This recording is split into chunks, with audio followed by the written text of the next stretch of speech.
think you should bring it up and move that bulletin for.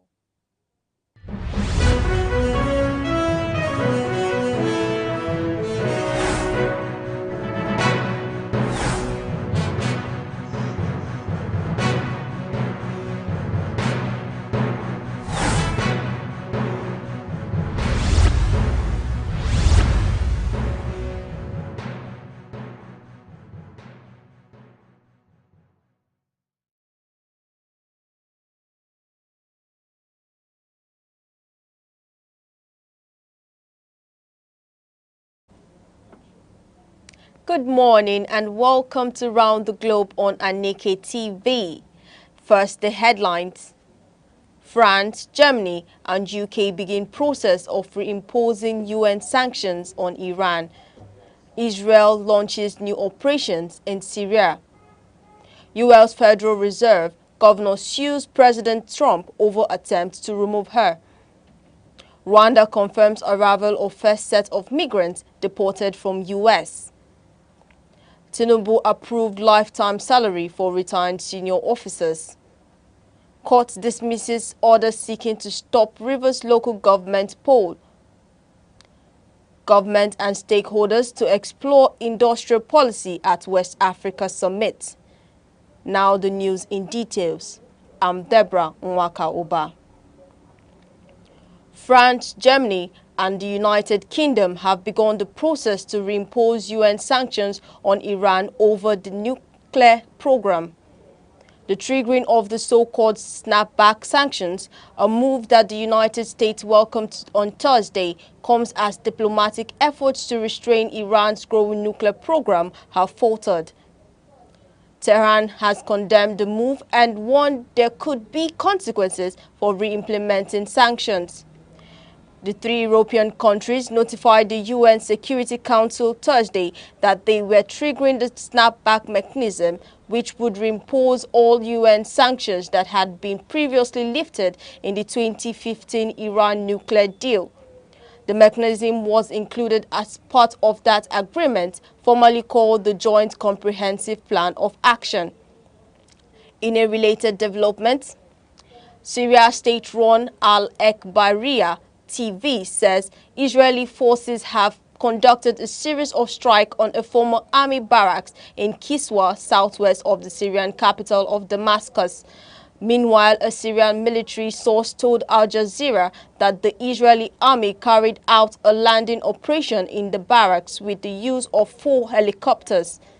According to the source, the Israeli army brought in dozens of soldiers and an unspecified amount of such equipment as it spent more than 2 hours at the site. The operation came a day after an Israeli drone strike killed 6 soldiers near Kiswa, and as Syrian officials in the government of interim President Ahmad al-Shara have increasingly accused Israel of seeking to expand its control in the region. Now to Europe. Kyiv, Ukraine capital, was bombarded overnight by Russia's second biggest aerial attack since its full-scale invasion of the country, with at least 23 people killed, including 4 children. According to reports, buildings belonging to the European Union and the British Council were damaged in the strikes, causing both the EU and the United Kingdom to summon the top Russian diplomats in their capitals.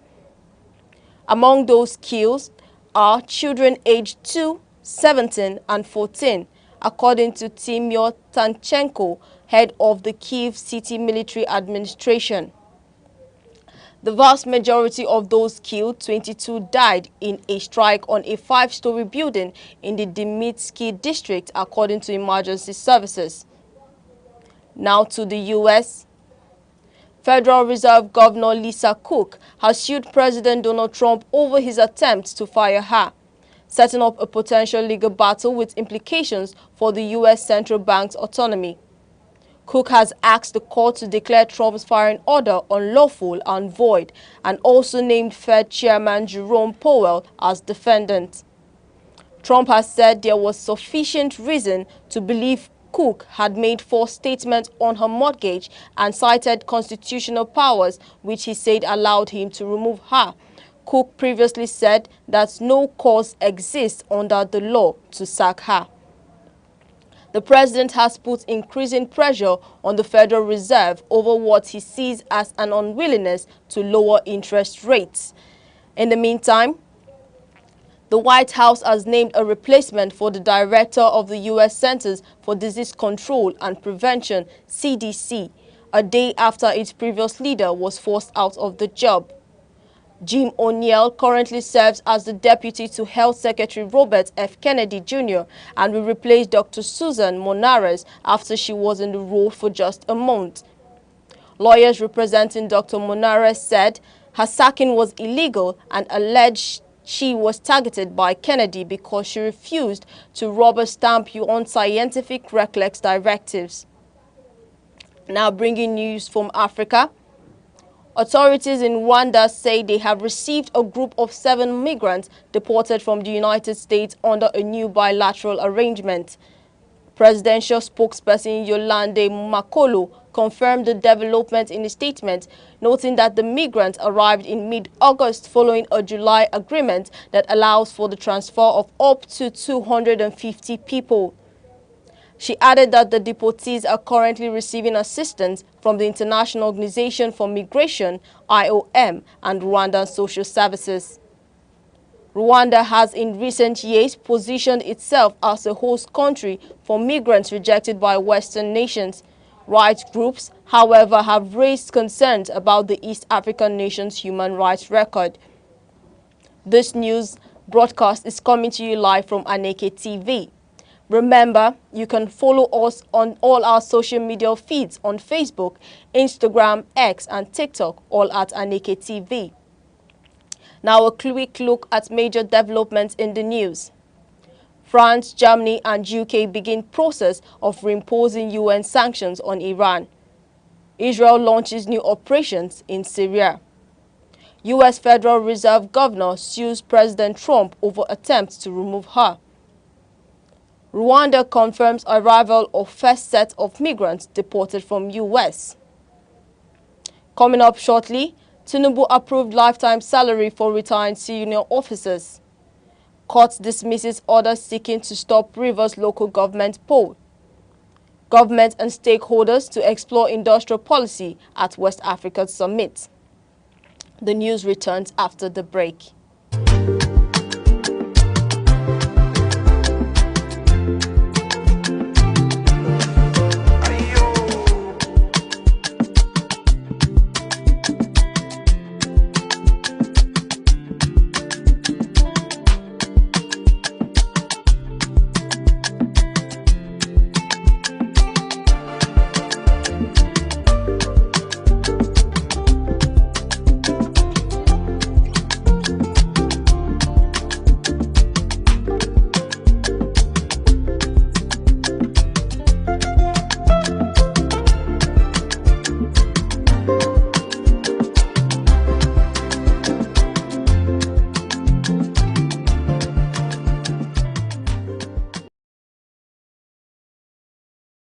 We now bring you stories from Nigeria.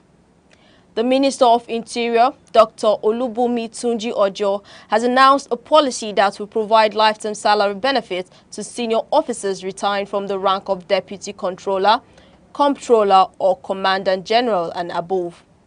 The policy, a major boost to officer welfare, was approved by President Bola Tinubu.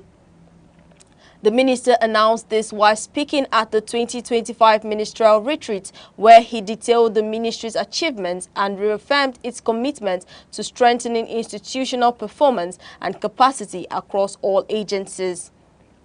This is contained in a statement signed by NPRO head, Corporate Services of the Federal Fire Service, DCFPO Abraham, following the retreat. In the meantime, the federal government has given the winner of the Teen Eagle Global Finals competition, Nafisa Abdullahi, 200,000 naira. Recall that the Atiku Foundation rewarded the Teen Eagle champions, namely Nafisa Abdullahi, Rukaya Fema, and Kajida Kali, with fully funded scholarship following their outstanding performance at the Teen Eagle Global Finals. The girls, who emerged as global winners in various categories of the prestigious academic competition, were recognized by the foundation for what it described as their remarkable success. At a special recognition ceremony in Abuja, the Minister of Education, Dr. Tunji Alausa, alongside the Minister of State for Education, Professor Suiaba Ahmed, celebrated Nafisa's remarkable feat and other students who excelled during the competition. Now over to security. Troops of the 22 Armored Brigade have neutralized armed bandits and recovered weapons during an operation in Babana-Boku local government area of Niger State. According to a statement signed by Captain Stephen Wankwo, Acting Assistant Director, Army Public Relations, 22 Armored Brigade Ilori, and made available to the press, and troops sustained pressure on criminal elements, achieving a significant breakthrough in the early hours of the day. The vigilant troops engaged armed bandits attempting to infiltrate the Babana axis spanning Niger and Kwara State, and in the ensuing exchange of fire, the soldiers overpowered the criminals with superior firepower, forcing them to retreat in disarray. In the meantime, the Ondo State Police Command has arrested a 42-year-old woman, Ms. Sanmori Taiwo, and her 62-year-old husband, Pastor Sanmori Joshua, for allegedly faking her abduction to extort 10 million naira from relatives abroad. According to a statement released by the State Police Public Relations Officer, DSP Olushola Ayelade, the drama played out at the couple's residence on Road 5 Powerline, Ondo City.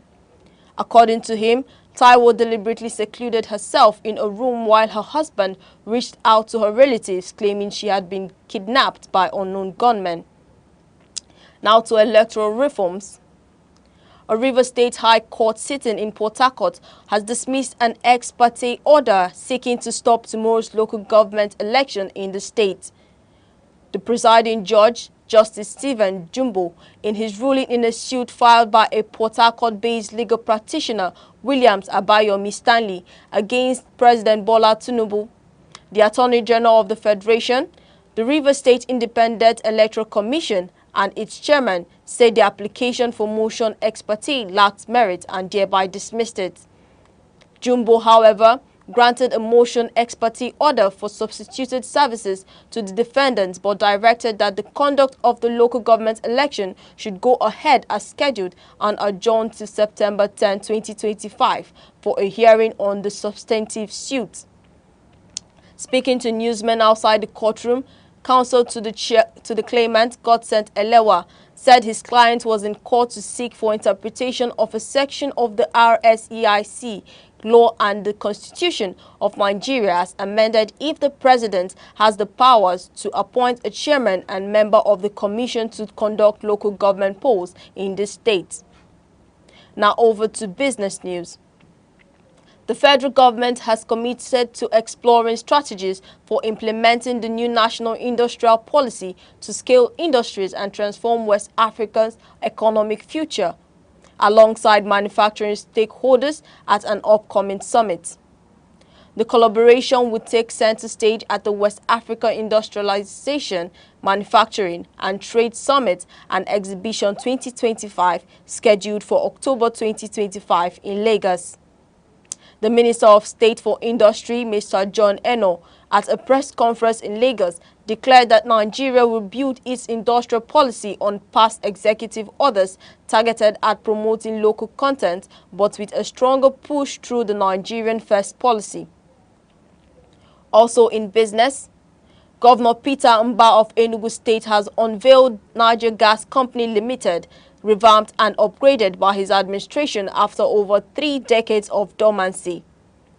Governor Mba said Niger Gas had so far created directed employment for over 100 skilled and semi-skilled workers and would further create over 5,000 indirect jobs across distribution, fabrication, transport and supply chain. He stressed that the revival of Niger Gas Company, which was established in 1962 as part of Dr. Michael Okpara's after decades of abandonment, was another proof of his administration's commitment to reviving state-owned moribund assets and grow Enugu State's economy from $4.4 billion to $30 billion. The governor maintained that Niger Gas revival would guarantee access to reliable medical oxygen, saves lives, on-demand industrial gases to lower operating costs, speeds turnaround and keep workshops and factories running. Still taking business, the Nigerian stock market dipped by 0.49% yesterday, translating to a loss of 438 billion naira for investors. Sell-offs in International Energy Insurance, Omatech Ventures, Ella Lakes, Royal Exchange, Suru Assurance and 34 other declining equities drove the market's negative performance. The market capitalization, which opened at 89.372 trillion naira, shared 438 billion naira to close at 88.934 trillion naira. Similarly, the all-share index dropped by 0.49% or 691.52 points, settling at 140,557.24 compared with 141,248.76 recorded on Wednesday. Now over to sports.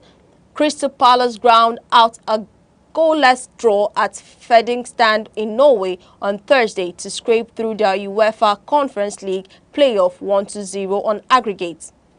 While the victory was narrow and the performance unimpressive, the Norwegians rarely threatened to cut short the London club's first ever European campaign. In a game of few chances on an artificial pitch, Jean-Philippe Mateta, who scored the only goal of the first leg, went close twice for Palace. The hosts did not manage a shot on target. Also on sports, Chelsea were yesterday presented with a special award by UEFA during a Champions League draw in Monaco for becoming the first club to win all four of the governing body's major competitions. The recognition followed the club's UEFA Conference League triumph in May, where they beat Real Betis 4-1 in Wroclaw to compete the set of Champions League, Europa League, Cup, Winners' Cup and Conference League titles. UEFA President Alexander Ceferin handed the award to Chelsea representatives at the ceremony, noting the uniqueness of the achievements. Now over to entertainment. Award-winning British actor Michael Ward, known for starring in the Netflix series Top Boy, appeared in a London court yesterday to face rape and sexual assault charges. Ward, 27, who is among the cast of the Hollywood movie Eddington, alongside Joaquin Phoenix and Pedro Pascal, was charged last month with 5 counts. In a statement at the time, he denied all the charges, which include 2 counts of rape, 2 counts of assault by penetration, and 1 count of sexual assault against one woman in January 2023. Ward appeared before Thames Magistrate Court in East London, where he spoke to confirm his name, address and date of birth. Also in entertainment, recently evicted Big Brother Naija 10/10 housemate Gigi Jasmine has opened up about her experience in the house, describing some of her fellow contestants as manipulative and strategic. In an interview, Gigi did not hesitate to name names when asked who she thought was the most manipulative housemate. Easy, there are 2, Faith and Imisi. One thing about Faith, Madam is smart. Madam is super duper smart and I give it to him. Good on you, mate, but not only is he manipulative, he's calculated, she said. To end round the globe, here are the main points. The UK, France, and Germany have begun the process of restoring major UN sanctions on Iran, lifted under a 2015 deal as tensions once again escalate over Tehran's nuclear program. Israeli drone strikes near Damascus have killed 6 Syrian soldiers. The Minister of Interior, Dr. Olubunmi Tunji Ojo, has announced a policy that will provide lifetime salary benefits to senior officers retiring from the rank of Deputy Controller, Comptroller, or Commandant General and above. We also told you that the federal government has committed to exploring strategies for implementing the new national industrial policy to scale industries and transform West Africa's economic future alongside manufacturing stakeholders at an upcoming summit. That ends the news.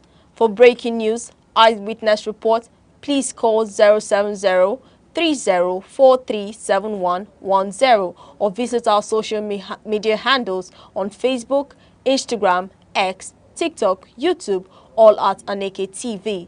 I'm Deborah Nwakauba. Thank you for joining us.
The red cap is a powerful symbol of authority, tradition, and chieftaincy. It signifies leadership, cultural identity, and a connection to the ancestors. The red cap is primarily worn by men who hold traditional titles, such as Nze, Ozo, Ichie, Chief, Onyish. The number of eagle feathers on the cap can denote the wearer's status within the chieftaincy system. The red cap comes in different shapes, and each shape represents a particular hierarchy in the traditional institution in Igbo land.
na mbụ ọja m na-asị ekekele ụwa na ọkwa ọja ekenekwa gị na eluigwe na ala na-ekene gị na urukpuru na kpakpando na-ekene gị na ugwu na ndịna na-ekene gị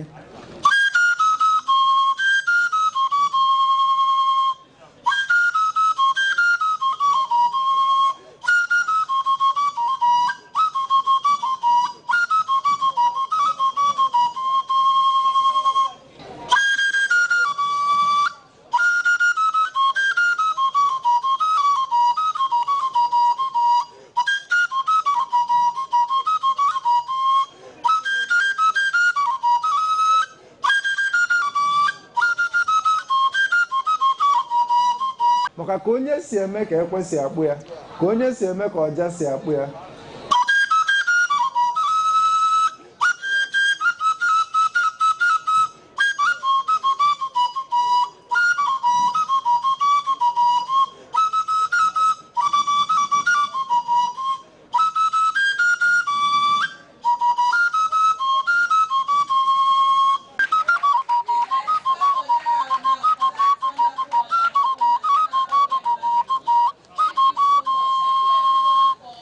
ihe a bụ Aneke TV.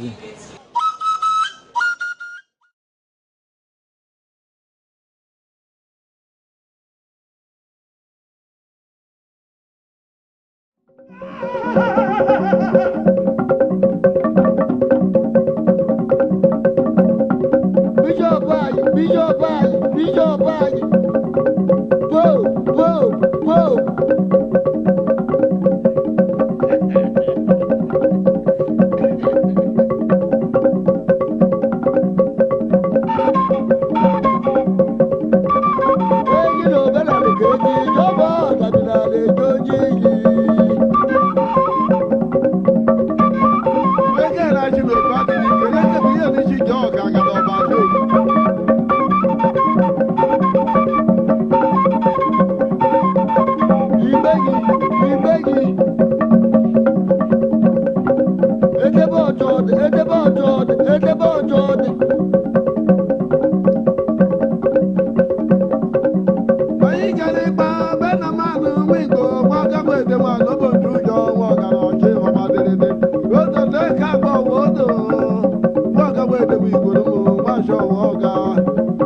baja, agela baja.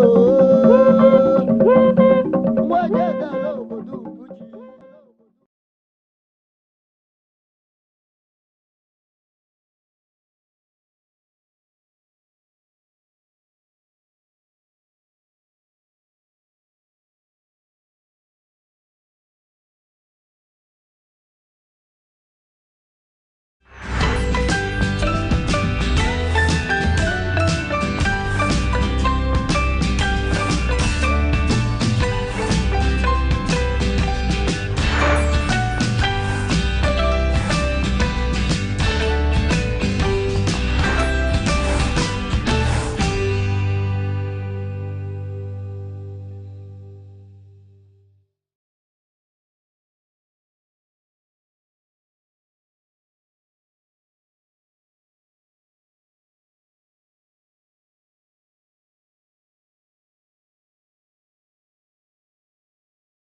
Nigeria, good morning 042. Thank you for joining us once again. You're tuned in to Sunrise on Aneke TV, your favorite person brightening your day every morning. I am Deborah Wakoba, coming to you live from our studio here in vibrant Enugu. And I'm Uche Osai, wherever you are, at home, in your office, or in traffic. Thank you for letting us into your space this beautiful Friday morning. Always, we're here to refresh, inform, and motivate. Yes, and it's Friday, August 29, 2025. We are here again with full package of news, weather reports, trending stories, and that exciting sunrise vibe to help you begin the day. So, relax, sip your tea or coffee, enjoy the ride, because sunrise has begun. And firstly, we would start off with our quote of the day with some words that are educative and encouraging, and words that we can draw insights from in order for us to remain focused and well-driven. And right after that, we'll give you today's stories from our newspaper headlines. All the key updates you need to stay informed will be served hot and tasty. Yes, and we've also got your weather report for today, covering cities across the southeast, which will help you get well prepared before you step out today. And later, we'll take you through today's celebrations to lift your spirit. And so to our quote of the day, it is coming from Martin Luther King Jr. And in his quote, he said, "I have decided to stick to love. Hate is too great a burden to bear." I repeat, I have decided to stick to love. Hate is too great a burden to bear. And this is a reminder that we all have the power to choose how to respond to challenges and difficulties. By choosing love over hate, we create a more positive, compassionate, and a just world. Mr. Sai, do you have anything to say? Yeah, simply, Martin Luther King simply reminds us what all religions talk about, Okay. the power of love. You know, when you go into every religion on earth, they preach love. Yes. And love is the most powerful of anything you can imagine on Yes. earth. Yes. That's true. Thank you. And please, as usual, please always remember that each new sunrise is a place or a platform for us to grow, to learn, and do something new each day. Don't forget to drop your thoughts on this quote for today on our social media handles, which is Instagram, Facebook, X, TikTok, YouTube, all at Aneke TV. And we'll be going on a short break. When we come back, it will be the weather report.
You're still watching Aneke TV.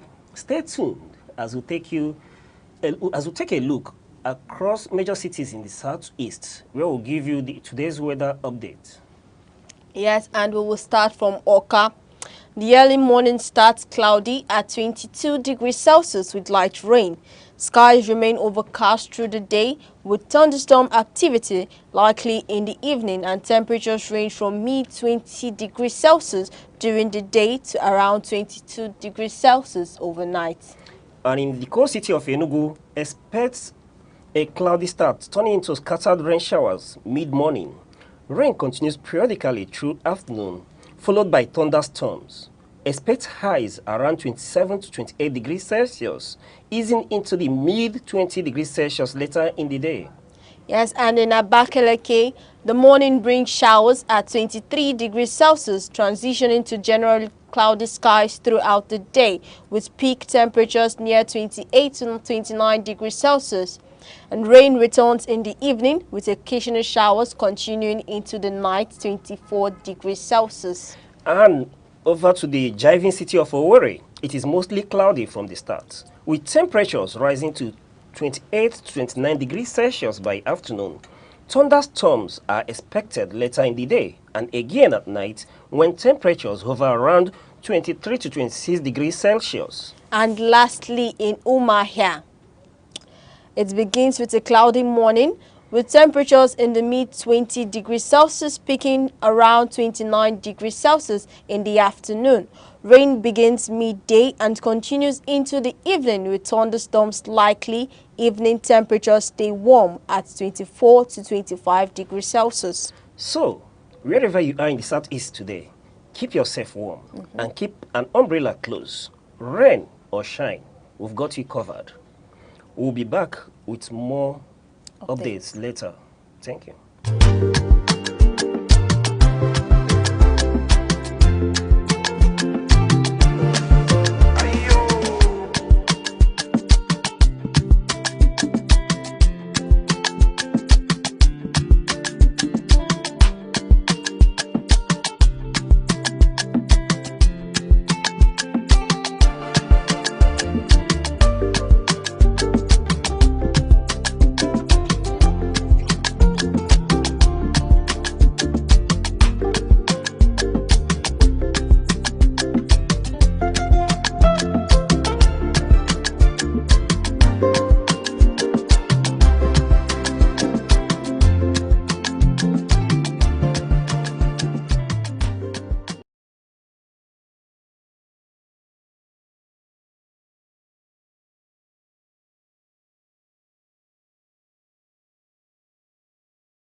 The red cap is a powerful symbol of authority, tradition, and chieftaincy. It signifies leadership, cultural identity, and a connection to the ancestors. The red cap is primarily worn by men who hold traditional titles such as Nze, Ozo, Ichie, Chief, Onyish. The number of eagle feathers on the cap can denote the wearer's status within the chieftaincy system. The red cap comes in different shapes, and each shape represents a particular hierarchy in the traditional institution in Igbo land.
You're still watching Sunrise on Aneke TV.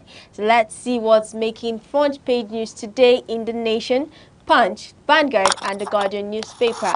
And today's show we have again our in-house analyst, Mrs. Chiwendo Ifyono Wankwo. Thank you for joining us once again. Thank you, Miss Deborah. Thank Miss you, Chiwendo, Mr. Sai. it's always good to have you. Good Looking morning. good this morning. Thank you.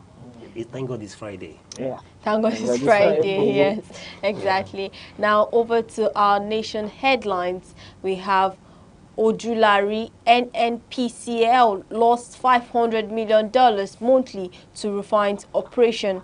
And in the Punch headlines, we have tariff war, FG intervenes as states discuss rift deepens. And in the Vanguard headlines, we have 2027 opposition parties battle INEC over voters' data. Now on the Guardian headlines, surge in unruly conduct, match day violence plunge NPFL in crisis. And then as we can see in the Punch headline, tariff war, FG intervenes as states discuss rift deepens. Now the Punch headline, the Punch newspaper reports that there is an ongoing dispute over tariff increase between electricity distribution companies, state governments and the federal government, and the rift has deepened as states protest high electricity tariffs, arguing they worsen the hardship faced by citizens. And the federal government has now stepped in to mediate, but tension remains over who should bear the economic impact. Okay. Who should bear the economic impact? Naturally, when two elephants fight, it's usually the grass that suffers, Yes. you know.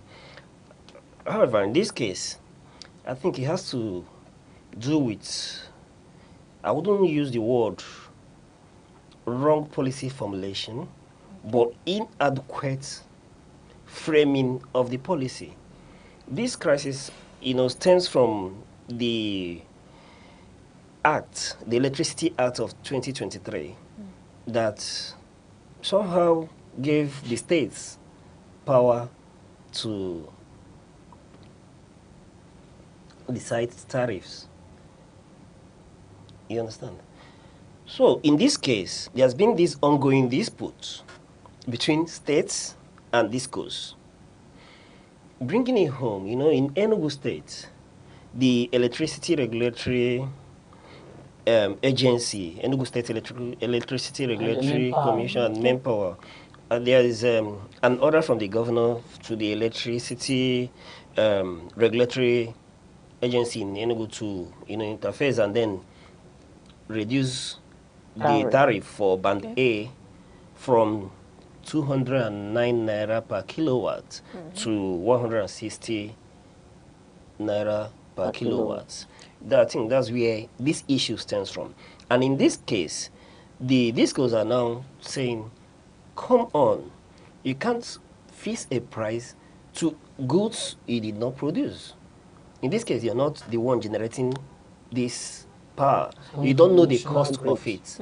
So when you're not the one generating it, because it's coming from the national grid, so you can't fix price to it. But the states are saying that the Electricity Act of 2003 has given them that power to fix tariff.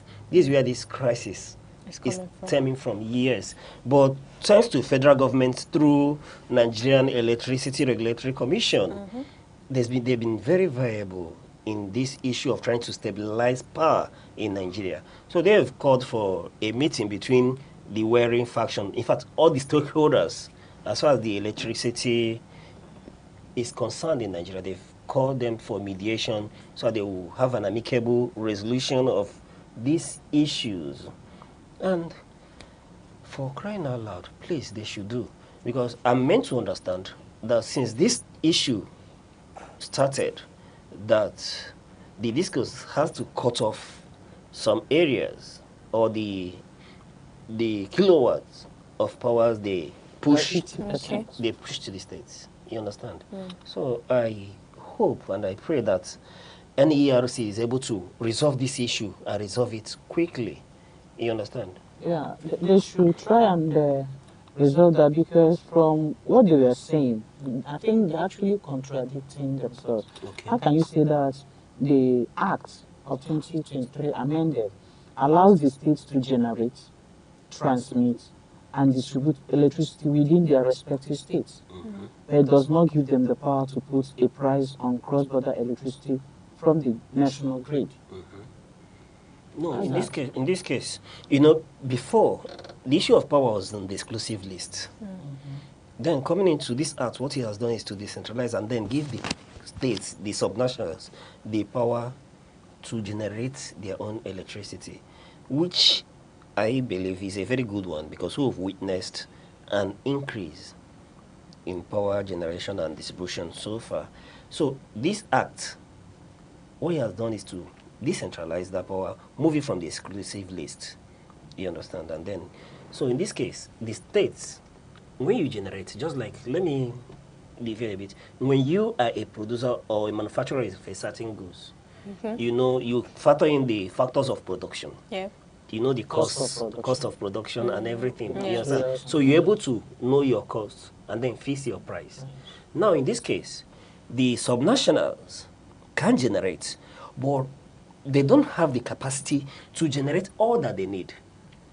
So they still rely On the on the government national grid. Okay. So now these guys are saying, you cannot fix price for us because you're not the producer. Yes.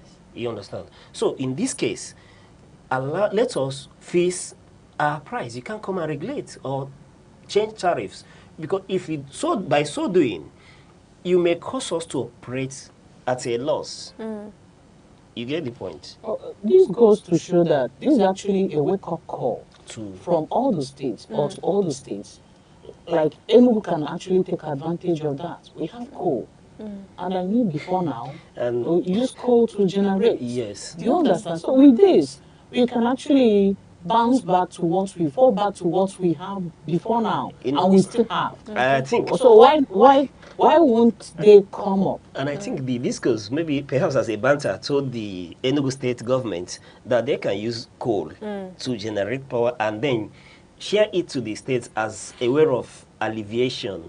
You understand? That is actually a good one. But there is an implication to that. Yes, you can generate power from coal. Okay. And in the past, most of these developed nations at a point relied on coal to generate power.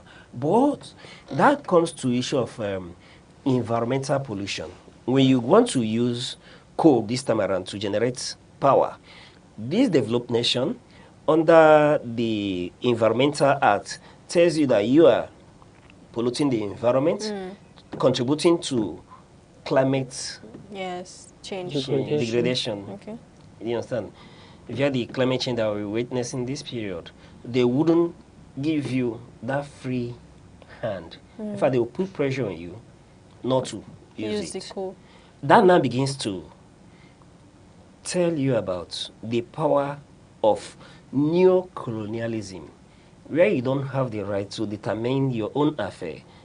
Left for me, one would have expected that, okay, there was a time, let's use Europe for example, they were at this very situation. They didn't get to where they are overnight. You made use of coal, right?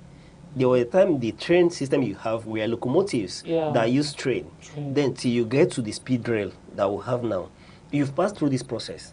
Why not allow us get through the process, build our own technology to be able to get to hydropower generations and the nuclear power generations that we are having now in the world. You understand? But there has to be a clampdown or discouragement of developing nations in Africa and around the world from going into using coal. Okay. Aside from that, at every point in this discussion, I keep seeing light at the end of the tunnel. Okay. National grid. There is a discord there, no problem. Coming down to coal, we've seen the environmental implications, no problem. Then that brings us to issue of solar. Okay. Very innovative, and if they can at least in this time, Yes, we have the right. It can actually. Yes, we have the right. We're in the right environment. Africa is blessed. We have that energy Do you understand? Yes. But tapping into it, the cost of tapping into it is another thing. Yes, it could be utilized, but this point in time, when we check the cost of tapping into that, and I don't even believe that the developed world have finished tapping into that. Yes, we know about wind energy and all that, but they, at the cost of it too. If we are talking about getting to the paste, there is issue of using uranium to generate power. Do you understand? That reminds me. Yes, Nigeria will have uranium. So why not? The issue is that there's a strict regulation on enriching uranium. You remember the case of Iran, the issue in Iran. Iran said they are enriching for scientific development and generation of electricity. Do you understand? The world is skeptical because when you enrich further, you can get nuclear Yes, nuclear weapon. weapons. Do you understand? Yes. So they are very. But when you are enriching to generate power, I think is regulated. That's where the world is, and I think at this moment that should be That's what the we'll be thinking. the We should be cheapest. thinking. Do we have that Solar. political will? Do we have that that Manpower or courage something. to go into that? Now, a lot of things you will consider. The issue of insecurity in Nigeria, Okay. and then you want to start regulating or start enriching uranium, and then it falls into wrong hands. Yes. Is a is a serious security threat. Yes, while we may encourage that that's advisable, you understand, but I don't feel that in this climate, There's more in this climate, disadvantage and in this in it, time, yes. that we should go into that. Yes. Okay. Because it gets into the wrong hands. So that one is Yes. ruled out. For So us we'll at this fall point in back time, at maybe this time. maybe sometime in future we Okay. can, but at this time, It shouldn't. I don't think it we have shouldn't- I don't think we have not the capacity, right, but the capability to make sure that it doesn't get into the wrong Wrong hands. hands. Okay. Yes. That's true. Okay, so that means we should rely and look forward to solar energy. We should. You see, We should somebody if we like want. our governor, present governor, Yes. Peter Mba, I know if he sets his mind on achieving anything, he can do whatever it takes for him to achieve that. So if he had actually had his thoughts along this line, I think by now we would have seen the blueprint of him making advances towards achieving that. So I think we should call on the government, at least Enugu State government, let's start from where we Yes. are, to look into generating our own power. Enugu from State, I this think Enugu point. State has OG power plant, right? Yeah. Which I think they are tapping into. Maybe perhaps it's not. I don't know the The current this incapacity of Capacity. OG Okay. OG River River power, Bay power plant. You understand? I think Enugu State has that. Yes, increasing the capacity to generate. Some states, like Abia State, through government-private partnership, is enjoying the benefit of gas turbines as a source of generating power. Okay. And the feelers I get from Abia State is that they enjoy considerable stability Wow. in power generation as well. I've heard that. So there are opportunities, there are avenues too. to generate. But your question brings something to my mind. The power plants we have in Nigeria, when were they built? Do you understand? We keep hearing about collapse of national grid. Okay. How do we maintain them? Since that was built by Years our forefathers, Yes. Years the back. government, the subsisting governments, what have they done Yes. to increase the maintain or capacity, maintain it. as well? These are the issues that should be asked. Because if there had been improvements, Improvement. Yes. Look at There'll be less power where grid. Egypt is now in power generation, for example. Okay. Yes, other nations go to Egypt to learn what they've done. They've increased capacity, and with their population compared to Nigeria, what they are generating is far, I think, more than they can consume. And we are still talking about the national grid built. in the the ancient, 1960s. You understand? in the So ancient these are the 1960s. issues. Knowing that power has the capability to boost the economy, what are we doing to increase dams, to increase gas turbines, to generate or to have the capacity to generate more?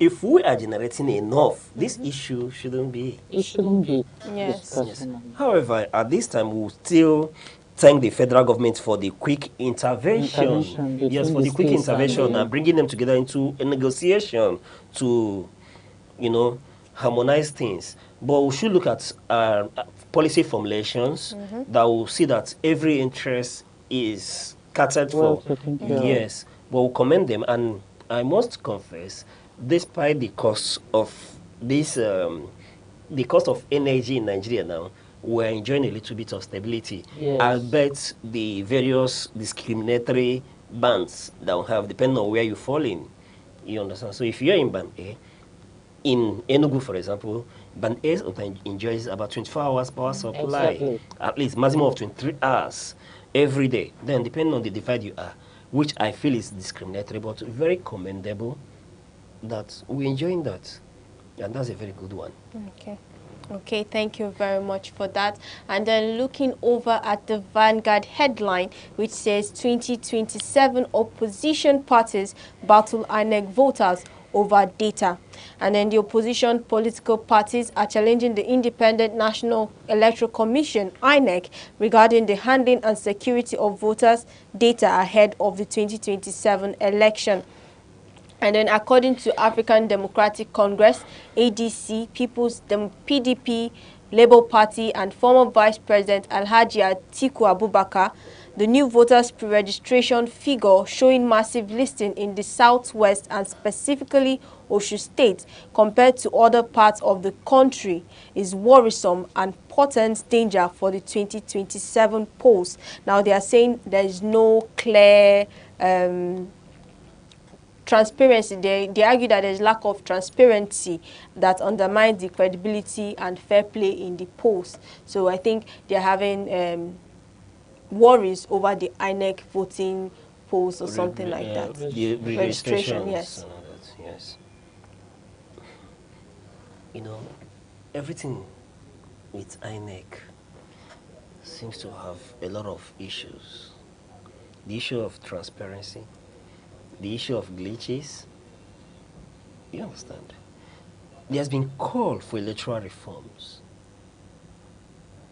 and nothing is being done about that. These reforms, if we had reforms, it will take into account this. Before delving into this issue, I feel that the major challenge here is lack of trust. The opposition political parties do not trust INEC of today.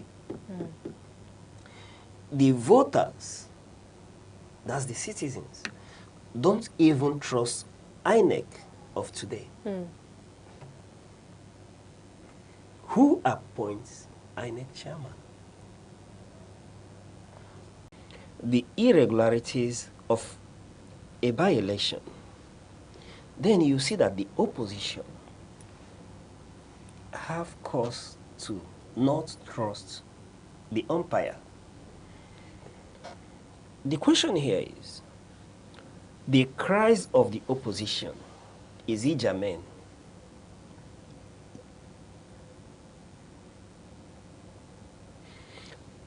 If granted that is germane,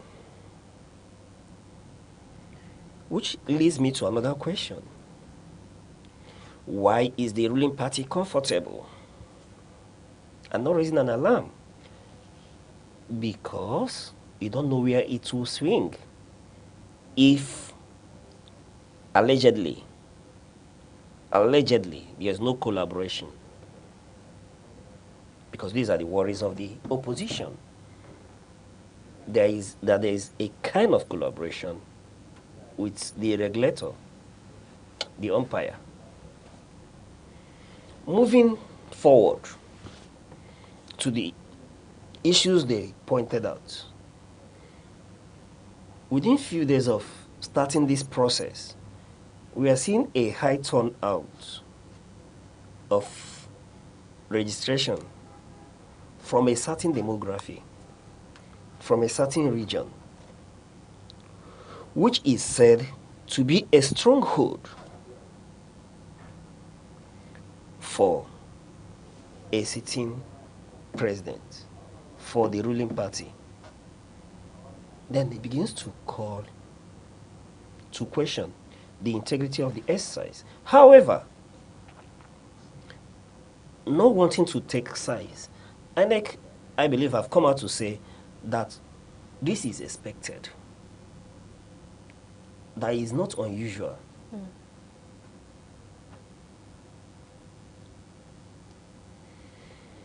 Which leads me to ask,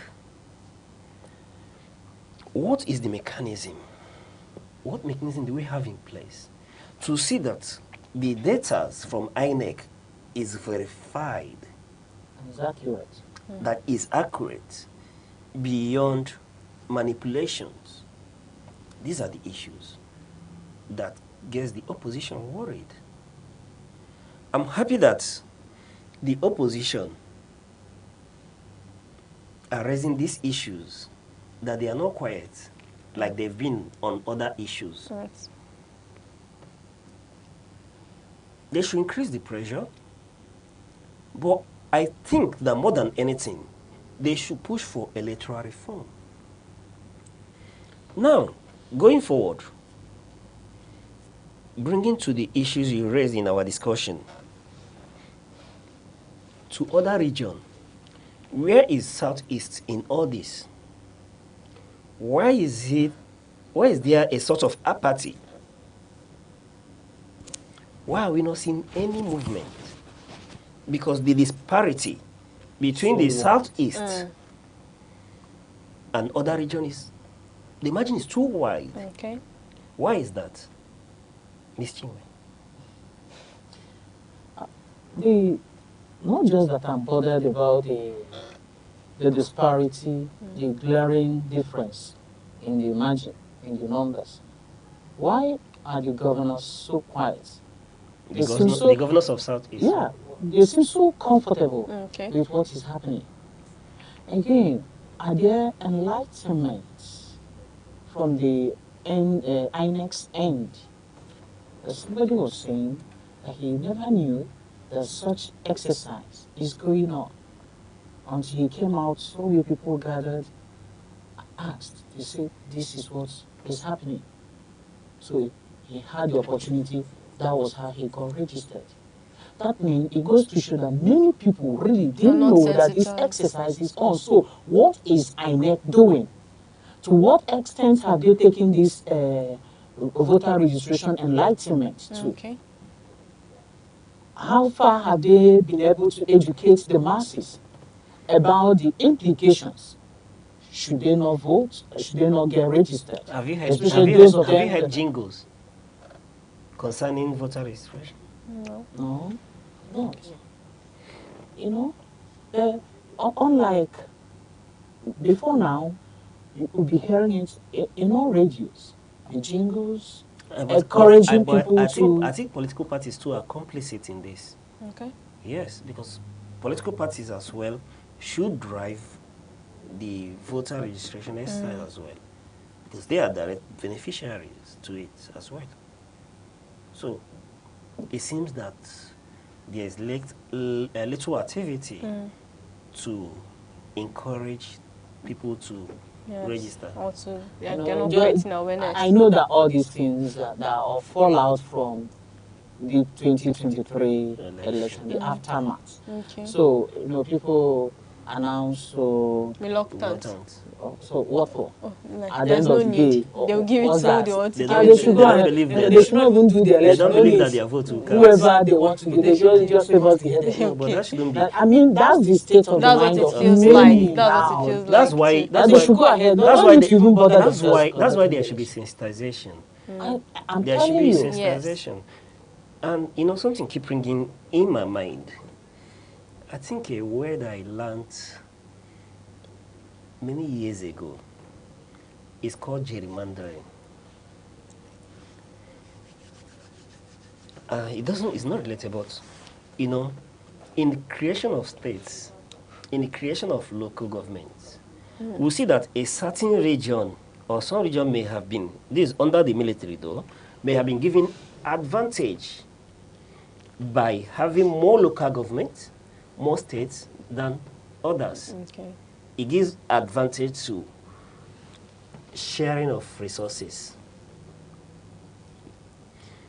deciding political issues. Why do I raise this? On the part of INEC, they should make sure that this concern of the opposition is not germane and not the issue, because certain persons are raising the opinion that the West is being handled in such a way to give advantage to the incumbent, allegedly, because it's not yet proven. So INEC, like Caesar's wife, should be beyond reproach. Perhaps throw open their system for audits, for forensic audits. Let there be independent auditors that will verify that the data available are real and are not manipulated or influenced to give advantage to some political parties and a particular region. Because these are things that may cause apathy. Again, deviating a little bit to the issue of when you see the statistics, what is really going on in the Southeast? And like you rightly pointed out, why are the political class in the Southeast so quiet about it? Seeming so comfortable with what is this doesn't give them this at the end of the day. At the end of the day, this doesn't give them the negotiating power politically. Yes. During the previous election, I heard a candidate talking about giving the Southeast piece of bread soaked in tea. That was in 2023, when the turnout from the East was massive and higher than most times, most electoral circles. Now, coming into this period, you are seeing that sort of laissez-faire attitude or low turnout. What do you think that you'll be giving this time around? If in 2023 you were giving piece of bread soaked in tea, do you think you get a piece of bread this time around? No. So we'll call on the Southeastern political class, the Easterners, the citizens. They should embrace the registration exercise by INEC. Get registered. Be ready to vote. This is very important because it gives you the right not only to elect your leaders, but to hold such leaders to account. Yes. Okay, thank you very much for that. And please do not forget that you can grab your physical copies from any of your favorite vendor or catch the e-paper online. And after the break, it's time to unwind a little with a celebration. Please stay tuned.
The red cap is a powerful symbol of authority, tradition, and chieftaincy.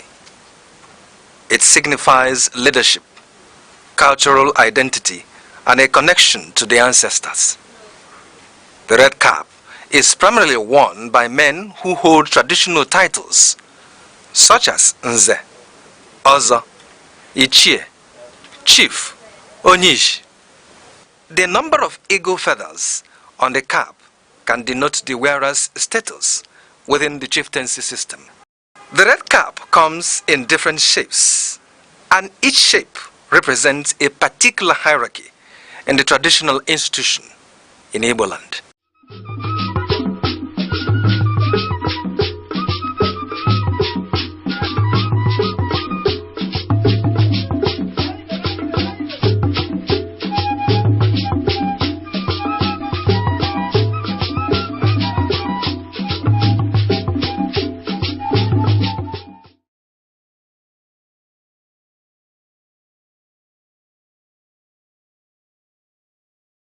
You're still watching Sunrise on Aneke TV, and today we'll be looking at a celebration which is the National Sports Day. And the National Sports Day is where people get moving, laughing and competing in the best way possible, from parks to schoolyards, and the day turns everyday spaces into hubs of energy. And near the activities like children race, adults join games, and families cheer with full hearts. It's not about trophies or records, it's about jumping in, playing hard and feeling proud, win or lose. Even the sidelines feel alive, buzzing with support and shared joy. Now, this day matters because it makes staying active feel fun and natural, and it also encourages people to try new things and push past their limits even just a little. And sports can lift moods, build strong habits and spark friendship. It can also be used as a fitness strategy. Okay, it can be used as a fitness strategy, and then the National Sports Day turns fitness into something up with you. I remain your favorite person, Deborah Nwaka Oba. And I'm Uche Osai. Remember, stay bold, be unique, and keep watching Aneke TV. Enjoy your weekend.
The red cap is a powerful symbol of authority, tradition, and chieftaincy. It signifies leadership, cultural identity, and a connection to the ancestors. The red cap is primarily worn by men who hold traditional titles such as Nze, Ozo, Ichie, Chief, Onyish. The number of eagle feathers on the cap can denote the wearer's status within the chieftaincy system. The red cap comes in different shapes, and each shape represents a particular hierarchy in the traditional institution in Igbo land.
na mbụ ọja m na-asị ekekele ụwa na ọkwa ọja ekenekwa gị n'eluigwe na ala na-ekene gị na urukpuru na kpakpando na-ekene gị na ugwu na ndịna na-ekene gị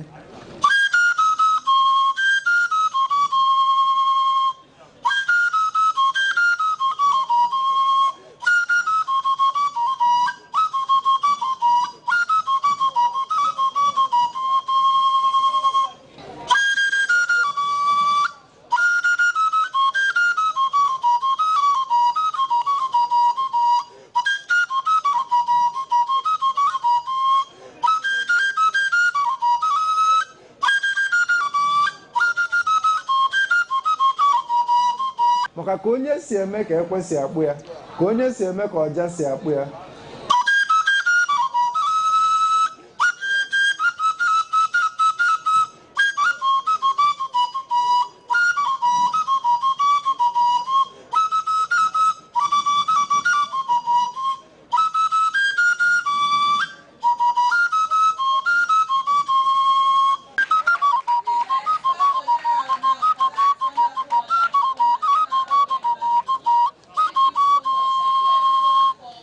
ihe a bụ Aneke TV.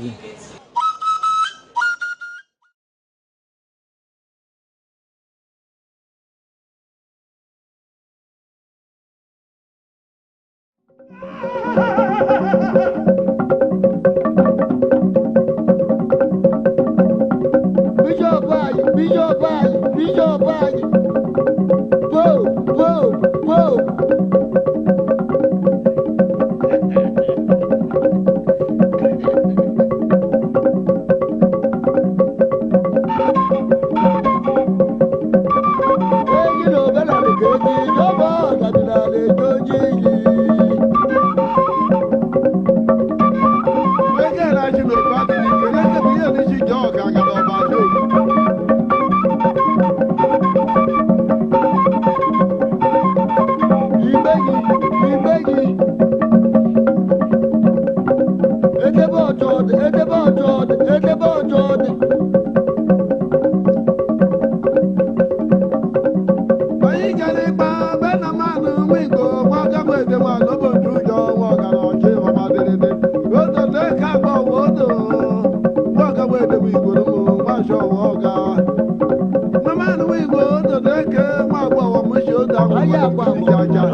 abaye o, again abaya, again abaya o. Mwajega lobodu buchi. Good day, viewers. Welcome to the Free Kick on Aneke TV, where we'll give you everything football. This is strictly football. Remember, on Free Kick, there's no host bar, no yellow card, no VAR, no red card. Just come the way you are. We'll explore and analyze football, formations, and everything. And my name is Uche Osai. With me on this show is one and only Mr. West. All right, my name is Chukuno, so you can call me Pretty West of the East, Pretty West of Enugu, and I will be your coach. The man with the right analysis when it comes to football. Mr. West. Mr. Osai, it's nice having you on the show again. Yes. But I think I'll relegate you to the VAR. So when the referee is done, you can now give a confirmation. You look like a man that will handle the VAR. I'll be very impartial. I'll be a very impartial judge. Yeah. All right, it promises to be a fun-packed one on the show because we have a lot to digest. Coming from the fact that we had an explosive weekend, both home and abroad. I'm talking about home. Why don't we start off on the home turf? Yes. With the Nigerian Premier League. Yes. Let's get right to it. The Rangers International of Enugu State. I think I'll comment on that first. You know why? Yeah. I took the pain of going to see that particular match myself. Bear in mind your prediction. I gave you Rivers United Remo Stars. Yes, you did. To be a draw. Yes, you did. And I also told you that draw would be a 1-1 draw. Yes, you did. Which you doubted. Yes. But what happened? That's Mr. West for you. It was an accurate prediction. Yeah. So let's get right into it. Okay. Personally, I'll start off with Rangers because it is a match that happened at the Cathedral just down the road, and I went to witness it live in my Rangers jersey, all white with the flying antelope. And it is against our own brothers, a newly formed club from Owerri named the Kung Caliphate Club. Filled with young Igbo boys. But why the owner chooses a Saudi Arabian name, is what I'm yet to understand. Perhaps the sponsors. Yes, perhaps the sponsors. But then it was an explosive game. Rangers fielded a team that had 70% of new players. Wow. Then Caliphate, coming into the league from the NNL, had a lot of points to prove. I can tell you for a fact that maybe, just maybe, their game plan was to come and hold Rangers to a draw. And if they get lucky, win the game. Because most of the games, they played conserved, while Rangers tried to do the attacking.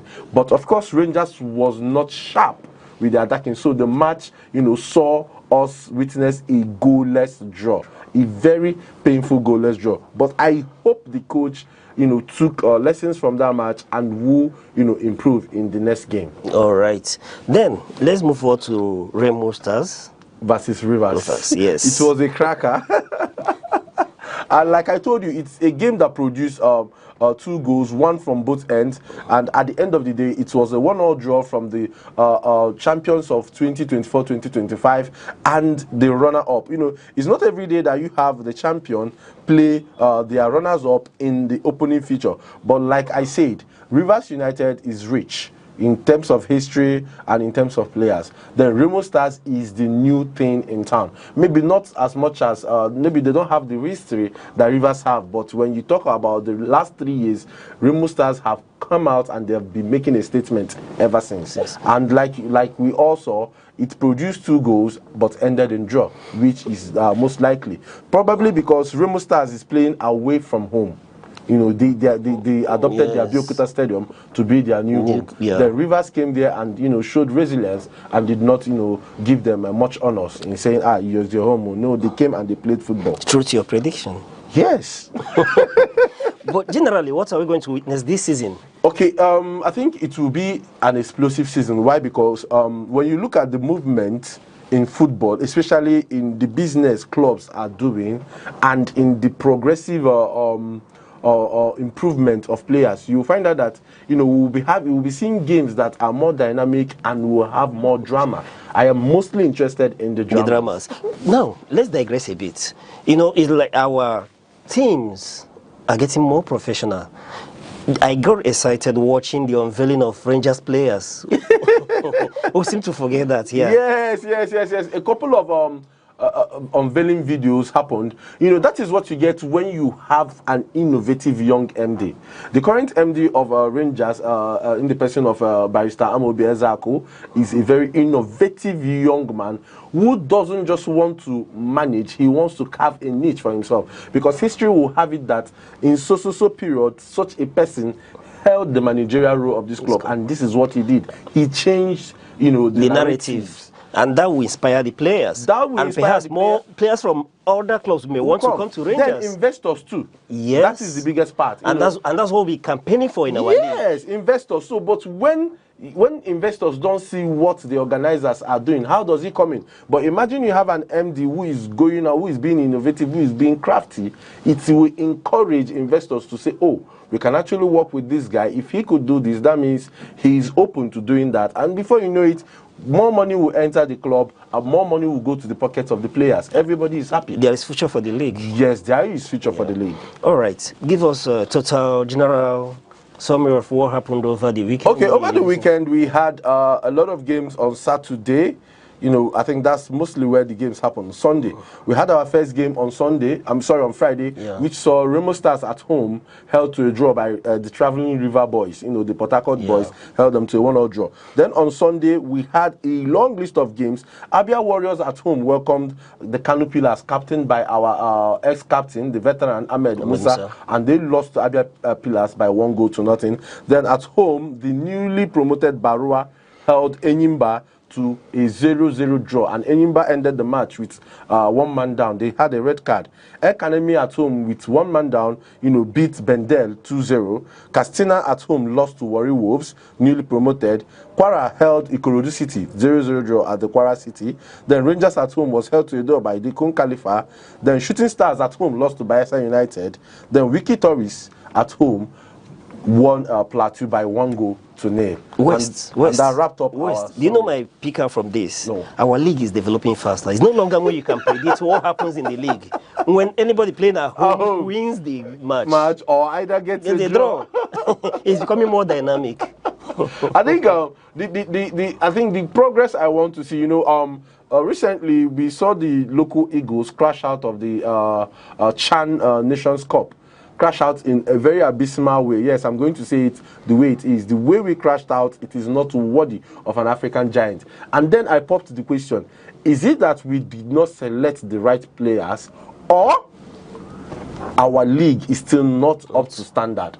Because it was painful when Sudan beat Nigeria 4-0. It was painful. But then, be it as it may, I know we have the quality here, but I can categorically say that the problem is the administration, and I hope we'll get it right. And then we should go back to the drawing board and start early. You know, all right, let's move forward. Before we talk about UEFA, let's get a rundown of what happened in the EPL. Yes. My favorite place. You know, I think I will do it this way. Let's start from Monday. All right. Let's start from Monday Night Football. Let's start from Monday Night Football. All right. So Monday Night Football had Yacht Club, the former, the reigning champions, you know, fight out a 3-2 win away at Newcastle. It was a dramatic one. Okay. So, but then I want to ask you, I know you saw the game. Yeah, I did. I know you saw the game. I did. Please, why did the referee give 9 minutes extra time? There was a lot of card jump person. No, there was a lot of time wasting. Remember, there was a red card. Yes. Going to the VR to check that, and there were a lot of fouls. Newcastle came into that match very aggressive. Newcastle is an aggressive team. Yes, and they were more aggressive. Maybe I think that was propelled by the protracted transfer saga of the season. No, and before their match, you would hear Newcastle players talking about how aggressive they will come into that match. Yes. I think that's how Newcastle play big boys, and that's why Newcastle for some season now has maintained an edge over Arsenal, because they bully Arsenal and they get it. So Newcastle is the team that's the right word. They came into the match as bullies. So there was a lot of stoppage time in that match. Yes, necessitating that extra time. Yes. And you saw the 16-year-old. That was the wonder of the season. They had their statesman. We are hoping to see more of that. Yes, that was very, very explosive. And it's nice. Like as he played like an experienced player. I think like, you know, I'm sorry to compare. Yeah. You know, for us in Liverpool, we're excited. You know, had it been that somebody immediately said, had it been that it was Nunes, where would you expect the baller? Say in the stands. Or the back. So, but that was very, very professionally well taken goal. You know, I think I will give it to the young man. He came with sparks during the preseason, and everybody saw the light towards him. And I think that's one of the reasons the coach kept him around and made him promoted him to the first team and give it time. So this is what football is about. Graduating young ones and letting them shine. Yes. So we'll see what comes out of the 16-year-old. In the future. We're expecting more from the guy. him. Yes, It's a match that saw Liverpool go 2 up. And Newcastle fought back 2-2. And it was looking like they were going to end the game like that. But Liverpool, like they usually do, stole the win at the tail end of additional time. I will give that to the coach. Yes, kudos to him for the changes. Yes. You understand? So that saw Liverpool win away from home at Newcastle. So let's go back to Saturday, where most of the match happened. And the highlight of the day being... let's go back to Sunday. Let's start from Sunday. Sunday saw Newcastle welcome Nottingham Forest at their home, the Seychelles. So that match ended in a 1-1 draw with Crystal Palace going ahead first, then Nottingham Forest equalizing. We got goals from what's this young man's name? Sa. I think Sa will be another phenomenal player to watch this season. This season seems to going to be an exciting season. We may not see much from the established names, but the newcomers into the league. We might just see names popping up this time. Popping up, yes. Yeah. And then they got their equalizer from the Chelsea man, Callum Hudson-Odoi, who was assisted by the new boy from Bologna, Ndoye.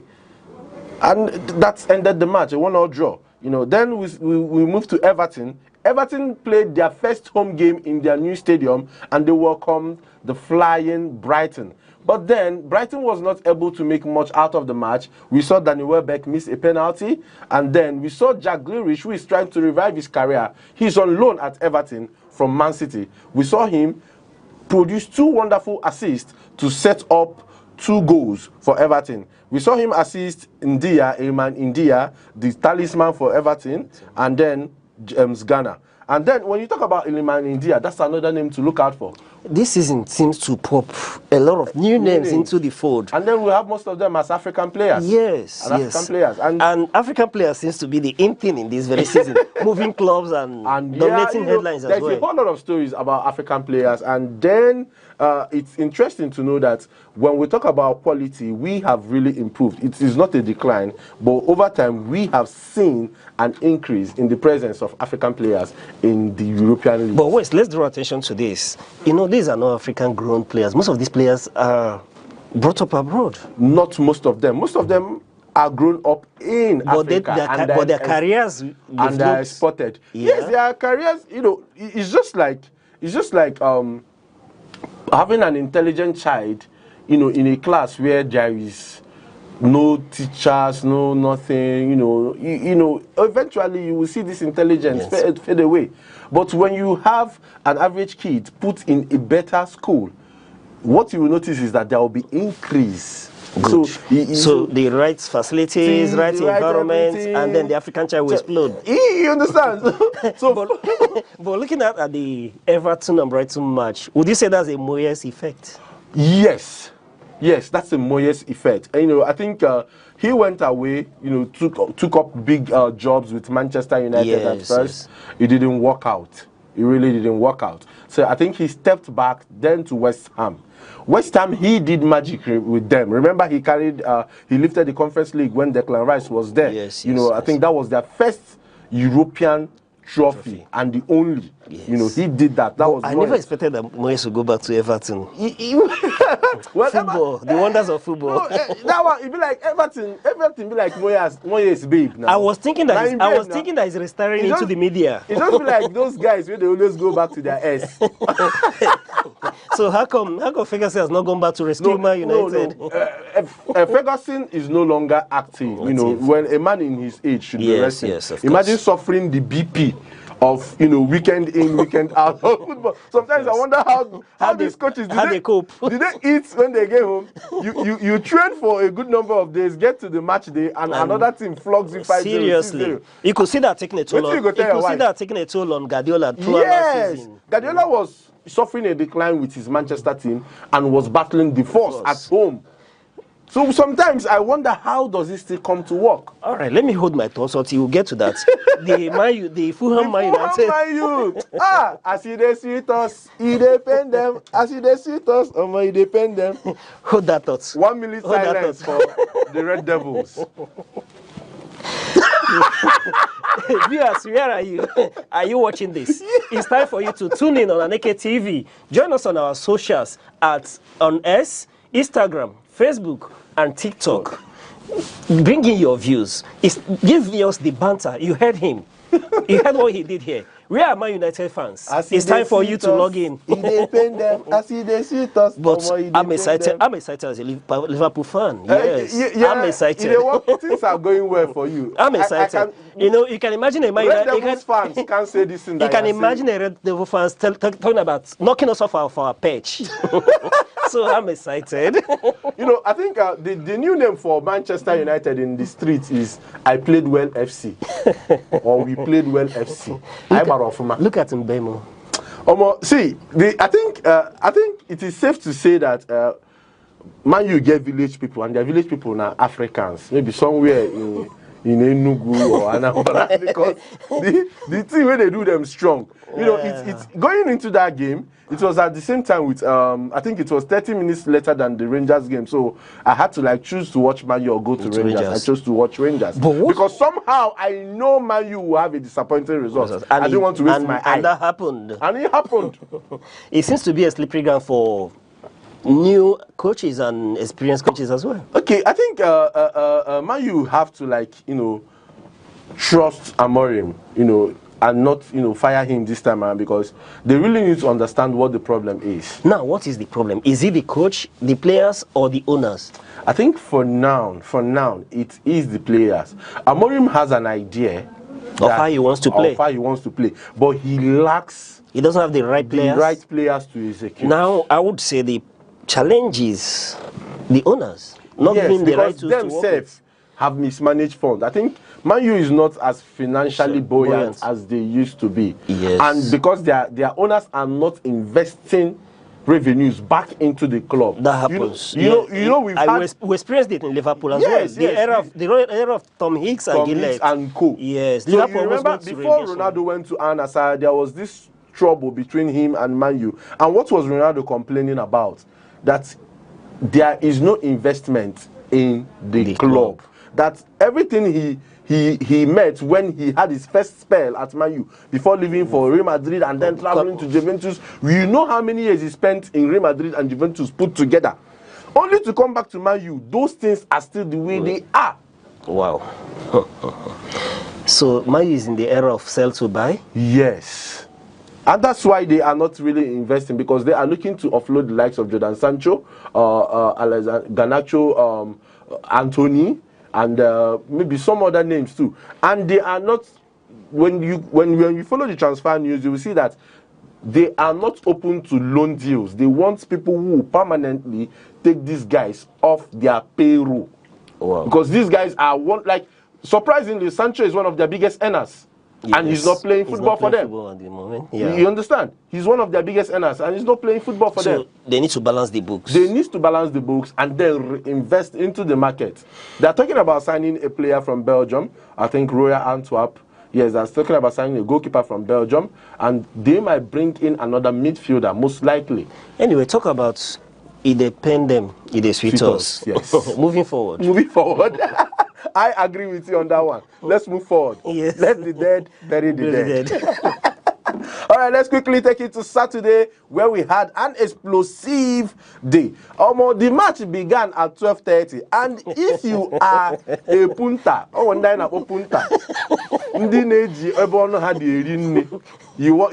it's not win, but lots of millions we are lost. 12:30 games in EP. In short, 12:30 games in Europe as a whole is bad news. Wow. Yeah. You see 12:30 games. Yes. You see Monday night games. But these are the places. They're always terrible you matches. See why drama. is it that way? 12 o'clock match on Saturdays and games on Monday are always very difficult matches. Very difficult. By 2 o'clock, you don't the rebet. You know, people allegedly used to say that it's a fixed match. Yes, because that's what it looks like.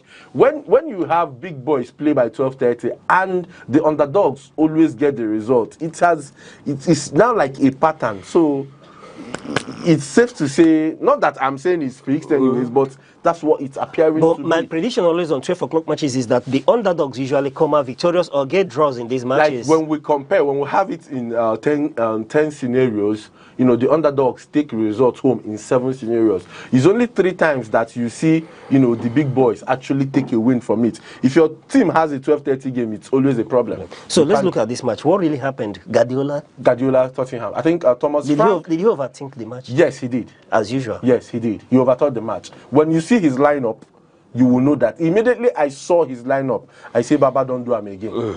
Baba has overthought the match. I don't know what are you expecting to achieve. You are dropping Bernardo Silva, you are starting Ryan Cherki.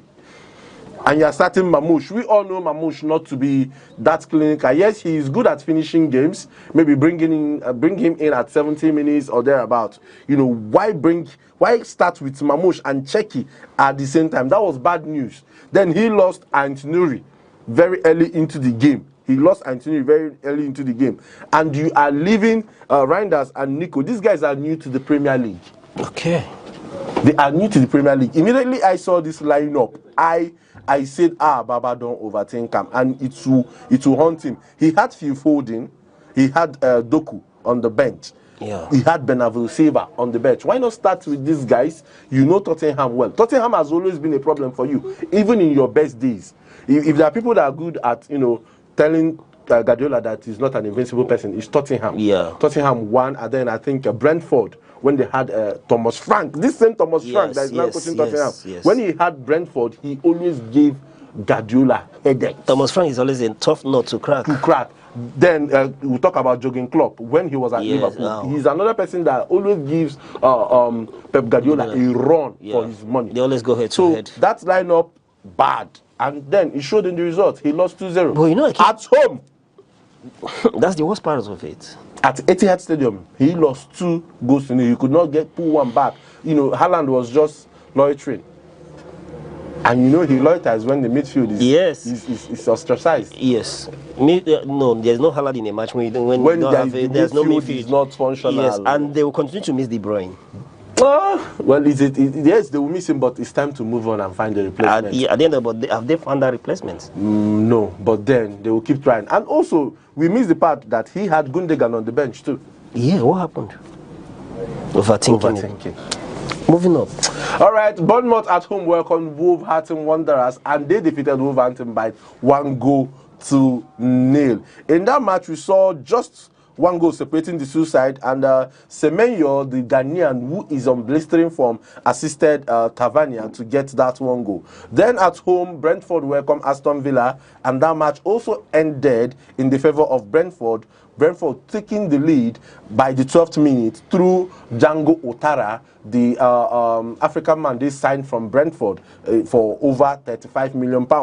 Then in another match, you know, we spoke about this match, the match between the 2 championship clubs, Burnley versus Sunderland. Yes. We saw Sunderland on their face, they beat West Ham 3-0, and we saw Burnley lose heavily to Man City on the opening day. But on this particular encounter, Burnley was at home to Sunderland, and Burnley, you know, flogged Sunderland. The dynamics of the EPL. Yes, EPP.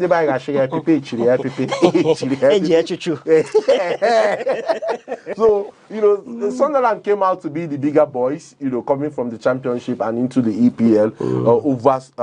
Burnley came out to be the bigger boys. Yeah. Then in the last game of the day, my favorite club in the whole wide world, Arsenal, you know, saw off. Yes, that's another. Off Leeds 5 goals. But expectedly, though. Yes, expected. Wouldn't expect you to do less. Well, that's true. That's true. If we have done less, for a team that wants to challenge Liverpool, Man City to the title. I think there will be. I think this Liverpool Man City. I think I will be just mark this. Man City will not be in contention this season. Chelsea. Yes, I'm looking at Chelsea. I'm looking at Chelsea coming up to, fight for it. But I don't see Man City there. They might be in the top 5 at the end of the day, but when we talk about that 3, 1, 2, 3, we may not really see them. Anyway, the league is still early. Tottenham too. Tottenham. If they continue, are we watching out for Tottenham? If they continue like this, because they are still cooking. Like I said, the league is still early. Yes. With time, we'll see a lot of these guys fizzle out. Because then, okay, let's talk about injuries. Yeah, as well. Yes, let's talk about injuries. So it's still early season. Yes, American is wow. Oh, wow. But kudos to Arsenal. That's a nice one. That's a nice one. Thank you. Don't mention. That's a nice one. Don't mention. Saka, what happened? Okay, I think the young man, he limped off. Fear, made the coach change him. Adias case. It's hamstring injury. Yes, I think he will be out for 3 to 4 weeks. Don't you think that will impact? It will. Arsenal? It will impact Arsenal. Of course, he is our best man. It's obvious even to the blind that Saka is our star boy. It will impact. It's just like Liverpool losing Salah. Yeah. But one can stand up. We have options now, and that's the good thing. Yes. We have a whole lot of. We have like 4 options. So you're really preparing for the league. Bam. All right. We'll see as it goes. All right. Moving forward. Yes. Let's get it done. Now, let's take a look at the rundown on the La Liga before we just veer up to discussions. Okay. Yes. Yeah. La Liga kicked off on Friday too. Yes, La Liga kicked off on Friday too with a match between Betis and Alaves, and that match ended 1-0. Betis saw off Alaves 1-0. Then we move into the Funfield Saturday, where a lot of matches was played. Just about for the sake matches. of time, let's talk about the big boys in the La Liga. Yes, I think that's Barcelona. Yes, Barcelona. I think they've continued their comeback thing. They let you win first, and then equalize and win. They did that with Levante. Then on Monday. Madrid brushed off Real Oviedo, the new boys in town. Madrid brushed them off. Alexander Arnold on the bench. On the bench. Vinicius Junior on the bench too. Didn't you see that?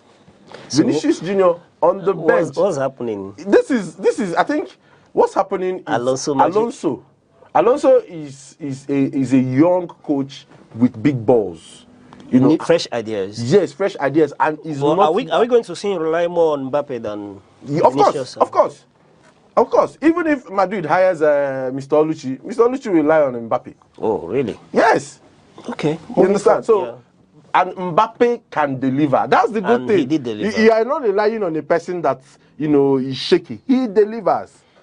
He delivers. Are we seeing Alonso dismantling this team at the end of the day? Of course. Most of these big names may have to leave the clubs.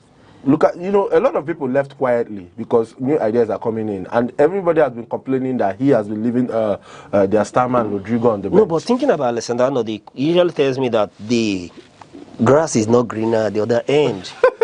Yes, because this is a celebrated talent in EPL, and then we don't know what will happen in La Liga for him in Real Madrid. He will play. He will play, but not all the matches. But not all the matches, and maybe not in the way he used to. Let's tell ourselves the truth. Alexander Arnold is not the best right back. Sure. Defensively. Sure. But when you want to play in a formation where your right back is more of an attacking right winger, Arnold is your man. Okay. Arnold is your man. Every time you're a Liverpool fan, every time Liverpool has had to absorb pressure and concede goals, it comes from his flank. Yes. Because then he is there attacking, and once the ball is recovered by your opponent, and there's nobody to cover up, Liverpool is in their stress. Yeah, it's over. All right, moving forward, we don't have a lot of time. Let's just get into it. The UEFA. Yes, I think tomorrow being Thursday, the 28th day of August, at Monaco, 5:00 p.m. Nigerian time, the draw for the 36-man team for the 2025-2026 Champions League will be happening. Everybody will know their part and who they are playing. As at yesterday, they concluded the last phase of the qualifiers, and now we know the 36 teams that will be playing in the Champions League, and the draw will happen tomorrow at Monaco. Wow, that's a very big one. Yes, Good. it's a very big one. So Yeah. by September, it is the champions, and Man U will not be there. But Man U will not be there. Man U will not watch Yesterday, Tuesday. but- Man U will not watch Wednesday. Man U will not watch. Man U will not watch on Thursday. They will not even watch Conference League. Man U fans, where on a day? I don't like talking But about something failures. happened yesterday. Celtic will not be in the Champions League. Celtic is Man U that is in Scotland. Oh, you've summed it. Yes. No comment. Celtic is Man U that is in Scotland. Very, very anyhow. So Man U is now the anyhow girlfriend. Yeah, very anyhow. You go give am transport, you go chop am, no go come. But what are we expecting in this year's UEFA League? What's your expectation? It will it is a lot. If you look at the big boys, I'm looking at Madrid, Barcelona, PSG. The way these guys are restocking. PSG. Okay, let me just quickly give you a little rundown of teams that will be playing. We have Real Madrid, we have Manchester City, we have Bayern Munich. Mr. West, hold that thought. Let's go on a short break. We'll be right back, please. Football. Football is more than a game. It's a language. It speaks joy in every goal, unity in every chant, and hope in every comeback. On the field, we forget our names and remember we are one. A single ball moves across lines, but erases boundaries, rich or poor, young or old. In that 90-minute stretch, everything matters. And sometimes, it's not just about winning. It is about belonging. Football teaches us that losing is temporary, but passion is permanent. That the spirit of the game often outlasts the score, and in the roar of the crowd, we find something like home. All right, thank you for staying with us on the Free Kick on Aneke TV, where we'll talk everything football, where we'll give you match analysis, formation, and we'll give you behind the scenes of why things happen the way they happen. We are still talking with the man West himself, Mr. West. We are talking the UEFA. Yes, we are talking the UEFA, and then you are asking what we are going to be expecting in the new season. Yes. I'm telling you a lot. For example, we have just one team qualifying from Turkey, and that is the Galatasaray. Yeah. Look at what Galatasaray is. And the big guy is coming. Yes, now Galatasaray have restocked. They've bought Loresane, they bought they returned Osimhen. They are looking out to sign Ederson, the goalkeeper of Man City. Wow. You understand? So they have brought in players. They want to. They are really keen on the Champions League. Yes, that is the thing. So then let's not talk about Bayern Munich, who is still in talks with Chelsea over a loan deal for Jackson. After bringing in Hurricane, Olise, and the Rishis. Then we have Barcelona that has not lost one single form. They got better. Hansi Flick and his boys are firing. Then we have Real Madrid, bringing in Xabi Alonso to refresh the team. Yes. Then we are looking at PSG, the champions. They are there. We still have 2 other teams from France. We have 4 teams from Germany. We have 5 from English league. Mention the champion. Mention the champion of England. mention it. Good. Liverpool are there, and they have spent too. They have spent too, and they're still looking to add the likes of Alexander Isak to their attack, and hopefully bring in another centre back. They have been in talks with Maguire, the Crystal Palace centre back, and it is looking like it will be a firepower. Inter Milan is there, warming up to try again. Napoli, Conte is seriously cooking with Napoli. He has got De Bruyne, who is combining wonderfully well with Scott McTominay. And then Lukaku is sidelined with injury, but he is looking into bring Rasmus Højlund, the one-away striker of Manchester United. So Conte is there cooking almost he choke. Let me just leave It's going to be a game of champions. He choke. It's going to be a game of champions. Every game will be a banger back to back. But talk to me about Arsenal dreams this season concerning Champions League. But it's quite unfortunate Man U will not be playing. No, Man U is not. Yes, they will not. It's quite unfortunate. But it's the jilted girlfriend, and they are not even playing well in the league. They are serious trouble. Let's talk about Arsenal's dreams about Champions League this season? Well, when we talk about you see them get better this season in, in the Champions League. When we talk about Arsenal's dream for Champions League, the statement is very evident in the business they've done in the transfer window so far. There is no hesitation. It's not like those seasons where we bring one player and they've gone out and spent the money or more. And these transfers are happening quickly. In short, Arsenal pulled the quickest transfer hijack in football history, football history to bring in Eberechi Eze.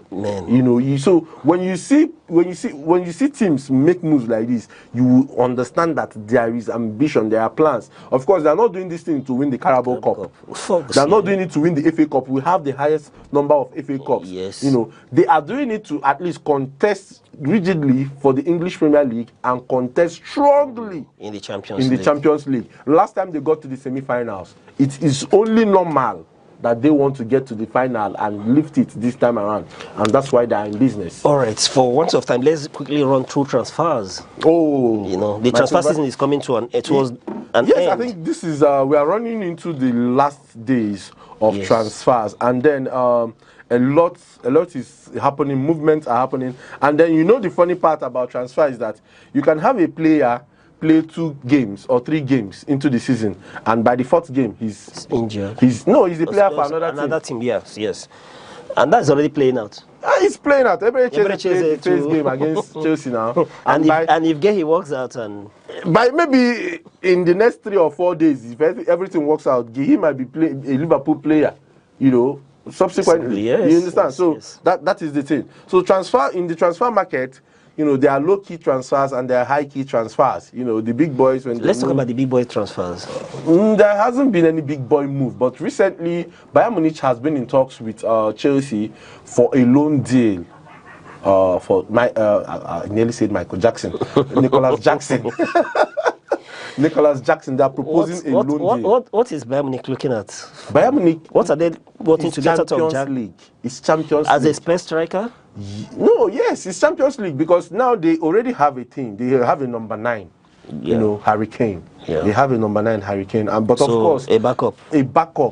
And being the kind of player he is, can also offer you options coming from the flank. Yes. And I always prefer Jackson when he plays from the flanks. Go and check his Chelsea games. Do you think that what is happening in Chelsea is that he's being played out of... He's not an outright number 9. Oh, good. It's very evident. He's not an outright number 9. Going forward, Lucas Vazquez, the former Real Madrid captain, who quietly, ended his stint with Real Madrid, has officially signed for Bayer Leverkusen as the new right back. Medical, everything has been concluded, deal sealed, and he's a free agent, so his fee is undisclosed.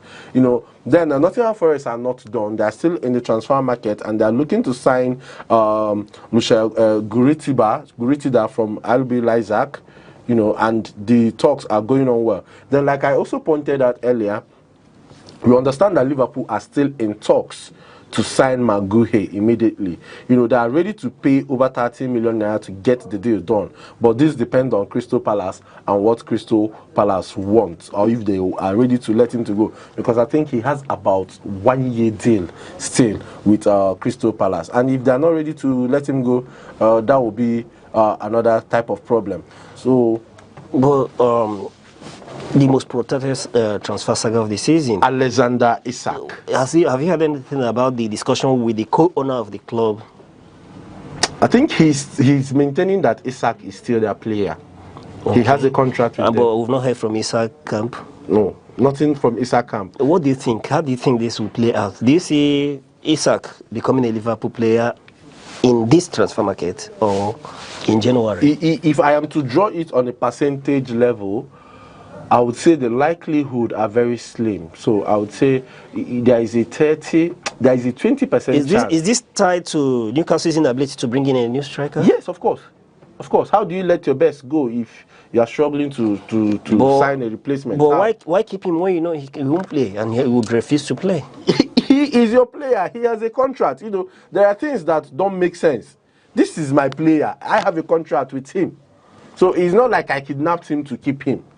We had a contract. He signed, I signed. So he is my player until probably I accept an offer from another club to let him go. So until then, Isak is a Newcastle player. So, you know, Mr. Osai, in another situation, I felt Isak would have just been a professional, train, play for Newcastle, while your agent, your whatever, you know, try to find a solution. Yeah, personally, I've blamed his agent for all this scenario. Yes, that he I has don't know not who played is it well. Initially, I was thinking that he was trying to market the player to attract other clubs into the frame. No, yes. It's very obvious that there is a certain destination. There, you get where this guy won't go. So, but then there are ways to do things, and I don't know.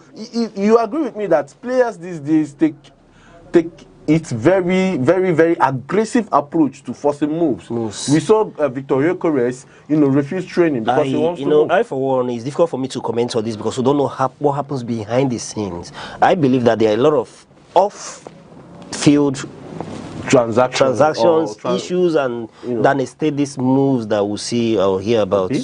Yes. Well, the question I want to ask, recently, we've had every player Liverpool go for. The players they want will always say that it's only Liverpool. Just like in the days we hear players say that it's Madrid or nothing. Now we're hearing it's Liverpool. It's just Liverpool. Yes. Okay, you know, these players, just like you and I, they are human beings. You know, aside from being superstars and all of that, they are human beings.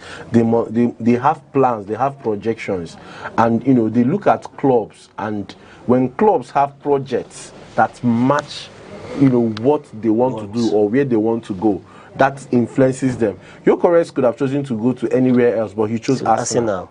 For him, it's Arsenal or nothing. You know, probably because he has seen the way Arsenal has been moving for the past 3 years, and he feels, oh, if I join these people, I'll be with them at that bus stop, you know, by the time they arrive. All right, Mr. West, the producer is signaling us. Let's run to the predictions for the weekend. For the weekend, yes. Okay, it's an exciting one. If you guys are following up, you understand that there has been the Carabao Cup going on, you know, yesterday and today, respectively. It will continue to go on. But then the games will return by weekend. On Saturday, the EPL will be kicking off with a lot of games. We have the first game of the day at 12:30. Another drama might just happen. Chelsea will be at home to welcome the boys from Caravan Cottage, Fulham. So, Mr. West, what's your prediction? My prediction in this game is a dicey one because it's a 12:30 game. Are you calling it a draw? There will be a win, but I am not sure who to give it to. Slim win. There will be a win, but I am not sure who to give it to because it's a 12:30 game. But I see Chelsea winning that game. I call it for Chelsea. Chelsea, 2 goes to 1. 2 goes to 1 for Chelsea. All right. I'm looking at 2-0. I don't 2-0. see Fulham being able to score in this match. We'll see. All and right. let me tell you, their number 9, Rodrigo Muniz, will score. So Fulham is all right. So we'll see how scoring. it plays out. All right. So next is Manchester Burnley. Yes, they should win this one. They should be able to win this There's one. nothing casting gold with Man United. Yes. It's casting Aja. There's nothing. Yes. It's casting Aja. In Sansan. Ikuku Kamvuru. Yes. It's nothing. All right. So maybe it will be an era to see Mbemo shine. Or Kunra finally hit the net instead of the bar. All right. Let's see how he plays. All right. Moving on is Sunderland at home to Brentford, and that game I am seeing Brentford come out on top. Then also at 3 o'clock is Tottenham at home to Bournemouth. Yeah, God, that would be a cracker to watch. Yes, I would really love to see that game. Tottenham, Bournemouth. Semenyo against the likes of Kudus and Richarlison that is in fine form now. It's a match to watch. Yeah, so but I give it to Tottenham. Okay. I give it to Tottenham. They will win 2-0 in that match. Then Wolves will be at home to welcome Everton. Wolves has not gotten a win in the two games played already, so I see them, coming out on top in this match. Yes. I will call it a draw. Okay. Wolves will win. So to end the day at 5:30, Leeds will be at home to welcome the wounded Newcastle, who might be looking to prove a point as they go into the third game of the season against the newly promoted Leeds under the coach of Flaghack. So that concludes our Saturday on the EPL. Moving to Sunday, on the EPL, we have just 4 games. At 2 o'clock, Brighton at home will welcome Manchester City, who will look to revitalize their run. And Brighton also will be looking at getting a win because they also need this particular win. Then at 2 o'clock also, Nottingham Forest at home will be welcoming the under pressure West Ham and Graham Potter, who will look to take something out of this match. But Nottingham Forest will want to continue their good run. Yes. Then the match of the week and the day, at home, Liverpool will be welcoming the informed Arsenal. Mr. West, don't be sentimental. Well, don't be sentimental. Call it. Call it. Don't be sentimental about I this. should call this game. Yes, let's analyze this match. Without sentiment, I am looking at a cracker. And then Liverpool at home is always a problem.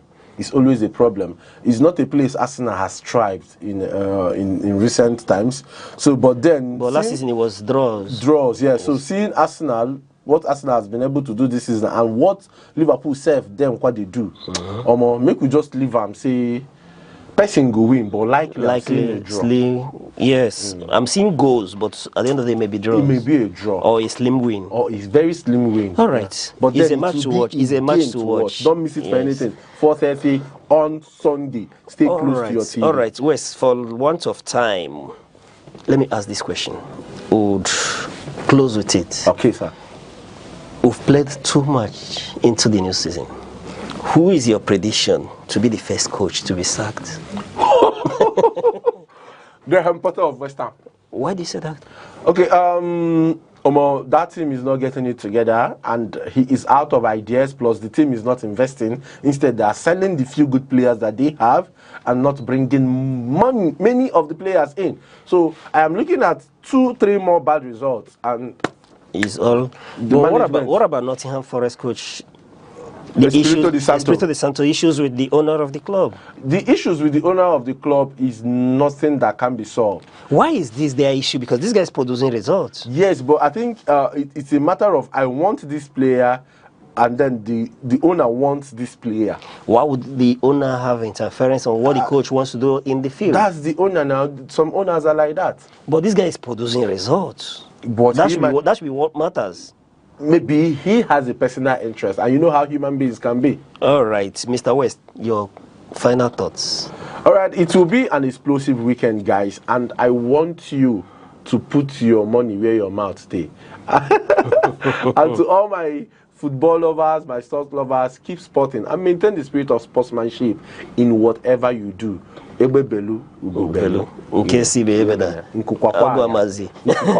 right.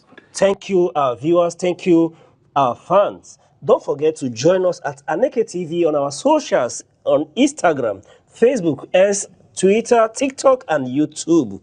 We expect to get your opinion. Remember, this is free kick where there is no red card, no yellow card, no VR. Come the way you are, no language barrier. Football understands every language. Thank you. Until we come your way, same time next week. Bye-bye.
All right, viewers, thank you for staying with us.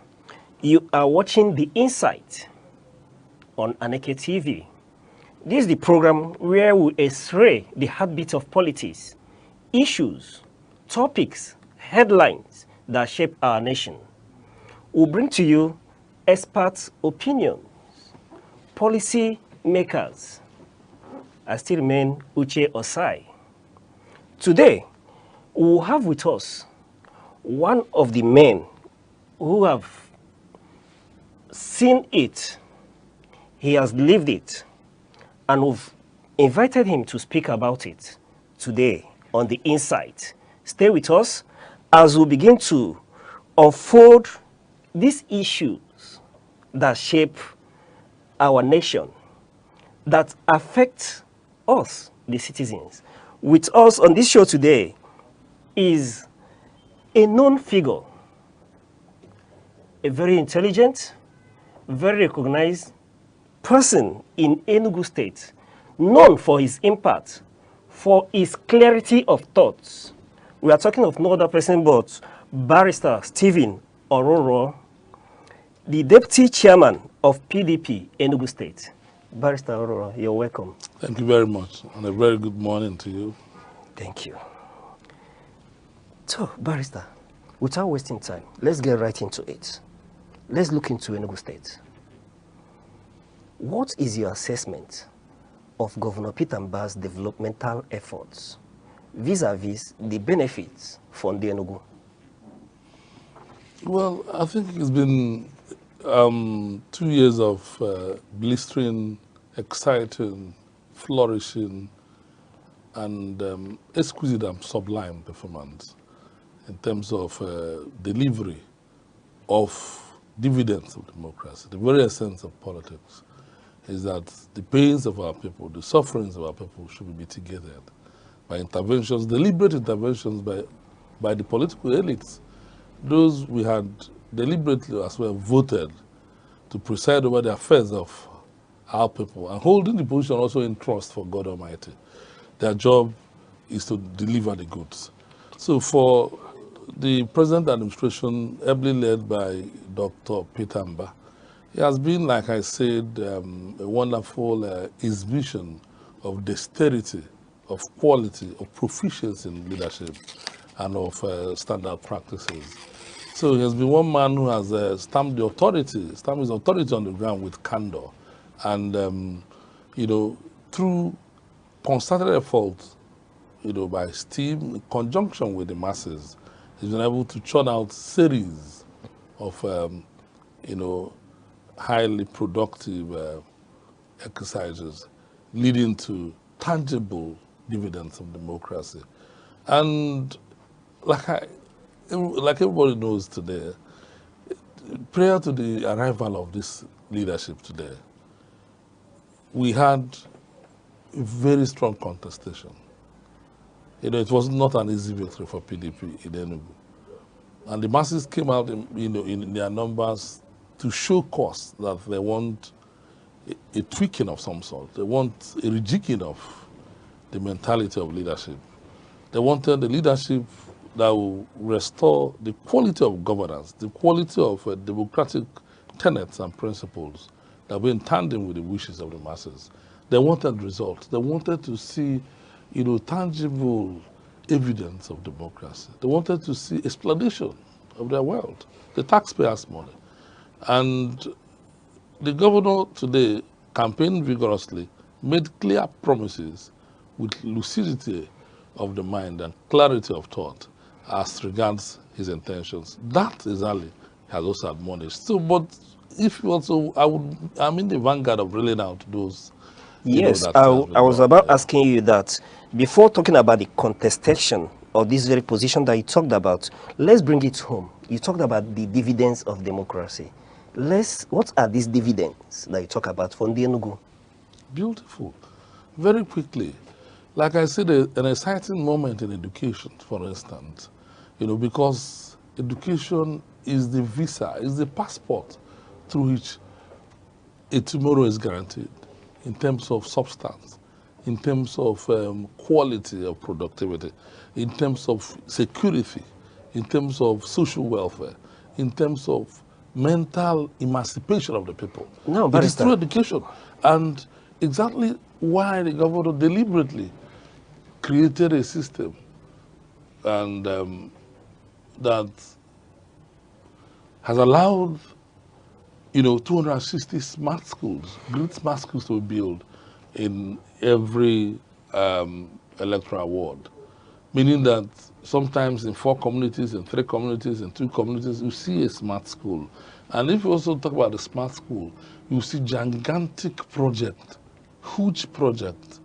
And there's no particular ward, as I'm speaking with you, that government hasn't spent up to 1 billion naira per ward, just on that 2 years. And this kind of school is not just about the size of the school in terms of monument that it represents, in terms of the quality of the edifice. It is just about the intent of having that school. It is a school that catches a child at the age of 3 actually, and provides a system where the child could be taught mechatronics, All right. visual and augmented realities, creativity of all kinds, just at the very age of 3. It gives you a chance to have experiential learning and provides a system where, because if you look at what is happening in the society today, there's humongous charges coming from the private schools. The prices, the cost of keeping a child in school has gone astronomically high when you look at what the private sector is taking from the masses. And there seems to be a validation of some sort of what is going on there, because everybody, either both the rich and the poor, scamper to put their children in the public schools, or rather in the private schools. So what the government has tried to do here is to bring a school that is better than the private school. And in this school that I talk about here, there will be no school fees. Beyond the fact sake of not having a school fee, is the fact that the children will be fed. There will be means of transportation provided for them.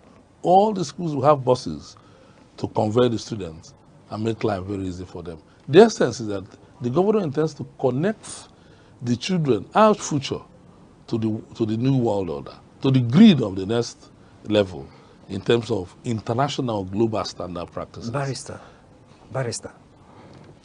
there are those who are of the view, talking about the smart school now, Yes. that the governor of your party should have rather improved the infrastructures on ground, improved the quality of education, and incorporated the smart school into what was on ground before your party took over in this dispensation. Very good. Of course, it is a very nice opinion from them.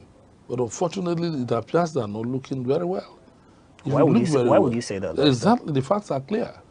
Can we have it? Good. We have the superb, having up to 1,200 schools already functional, and the government also making payments consistently and partnering, of course, with UBEC to ensure that these schools are functioning optimally. And the results are there. All the needed infrastructure development in these schools are also going on.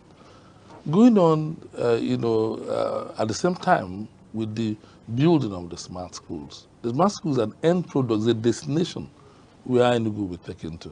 Having said this, of course, the school board, as in charge of the secondary schools, are also working effectively to ensure that the schools are, producing the right kind of caliber of graduates.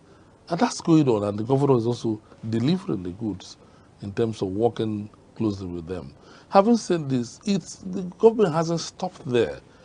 Under this administration, just within 2 years, you could realize that all the courses in ASUT, for instance, have gotten accreditation. Same with IMT. What appears to be unprecedented. It has never happened before. And the same thing with SUMAC. It has been given accreditation too. So what that means is that the governor is intentional. This government is deliberate about pursuing education in all angles. Only 3 weeks ago, while I was listening to His Excellency the Governor speak in Abuja, he equally said that he's about to build 2 schools. Talking about the School of Education and Technology and School of Agriculture and Technology. You understand? In a national program in Abuja. And whatever he says, he's going to deliver. So there's a determined effort to rebrand our educational system. And if it goes about, which is very much easy, trying to rely on the schools we have on the ground. It could have been much easier for him, but he has the purpose. The purpose is that we need to create children. We need to have a kind of youths that can stay in Nigeria and actually work in London, work in Australia, work in America. All those things about robotics have been taught there.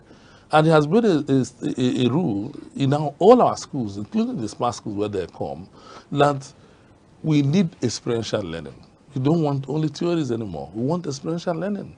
All right. So these schools are going to provide, digital boards. They're going to provide science labs and everything needed for the child to explode. All right, Barrister.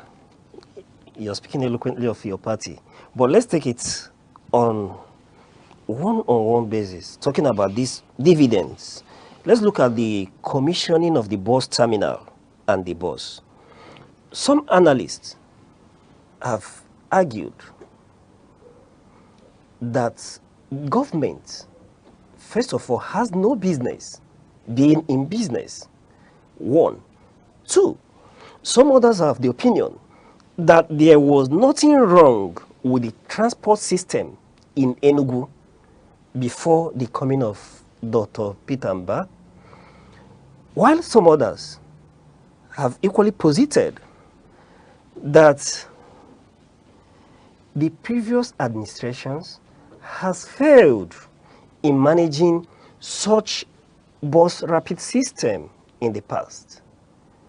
And they do not see the need to invest resources into this commissioning of bus terminal and the bus system.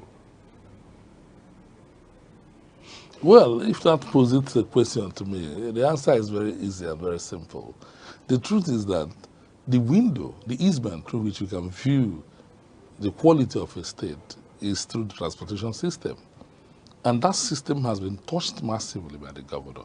Before I touch the road transportation system that we raised, it is salient to mention at this juncture that this present administration, first of its kind since the end of the Biafran War, no southeastern state has ever had a state, had an airline of its own, and I stand to be corrected.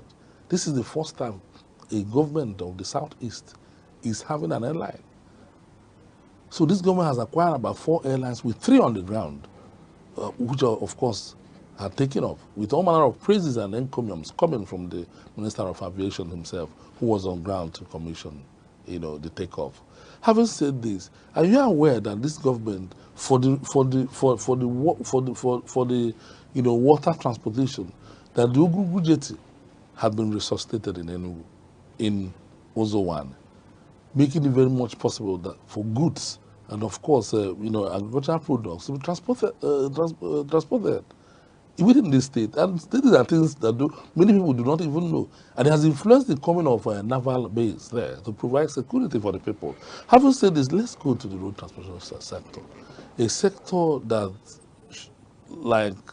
will visit or produce, what appears to be the image of the state on arrival, for instance. And what did the governor do now? First of all, when I listened to one of the construction, contractors actually that built the terminal, the world-class terminal that we find in Enugu, he said this is the first time in the history of Nigeria that the governor will be building 5 terminals at a go. He was one that built the Oshodi terminal in Lagos, and to him it appeared unprecedented.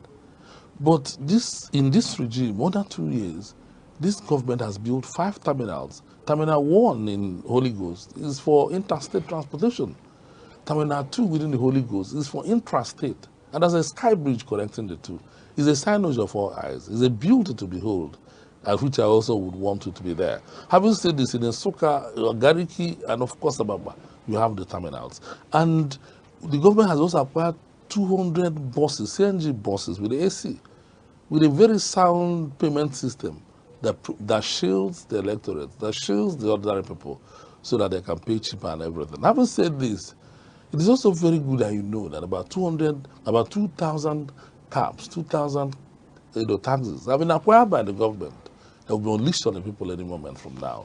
And having said, who will be in the vanguard of saying that government shouldn't be in business. It mangles all logics, defies all imagination, and belies all credibility for any human being to rise up and say that government cannot be in business. What government needs to do is that the elites, the political gladiators in government, should be shielded by a sense of rectitude and probity in office, a sense of frugality to shield whatever belongs to the masses so that it can be judicially spent. That is the side of the government.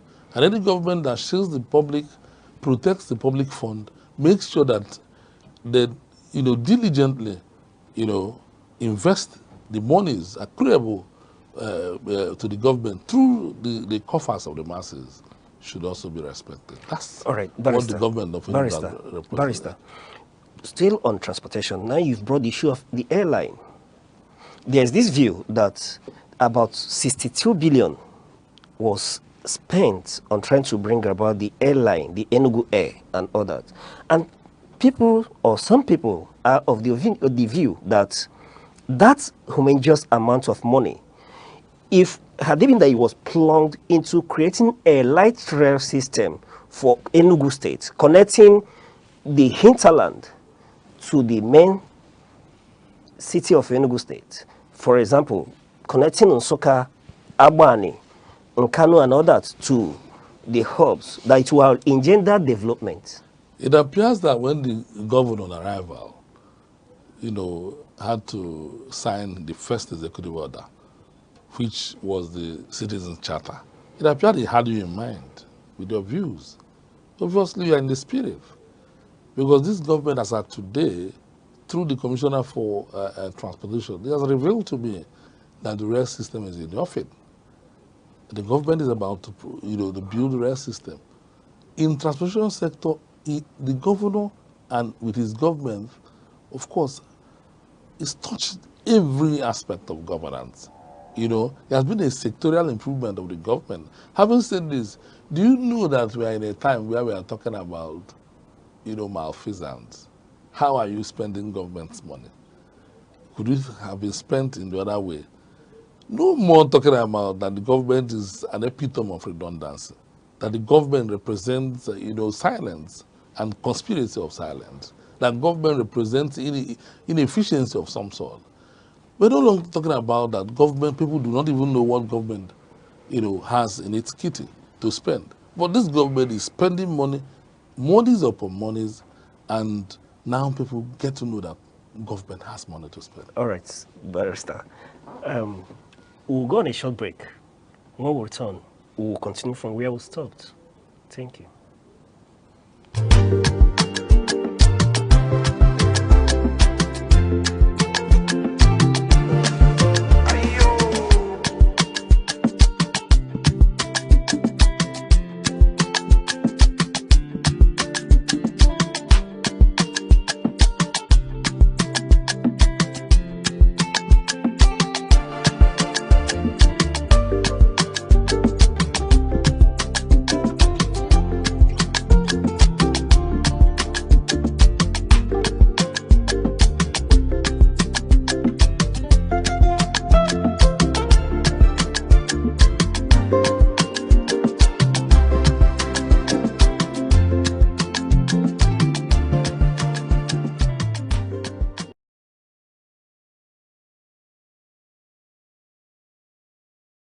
All right, thank you for staying with us. And if you are just joining us, we are speaking with Barrister Steve Ororo, Deputy Chairman of PDP Enugu State Chapter, an eloquent advocate for the government of PDP.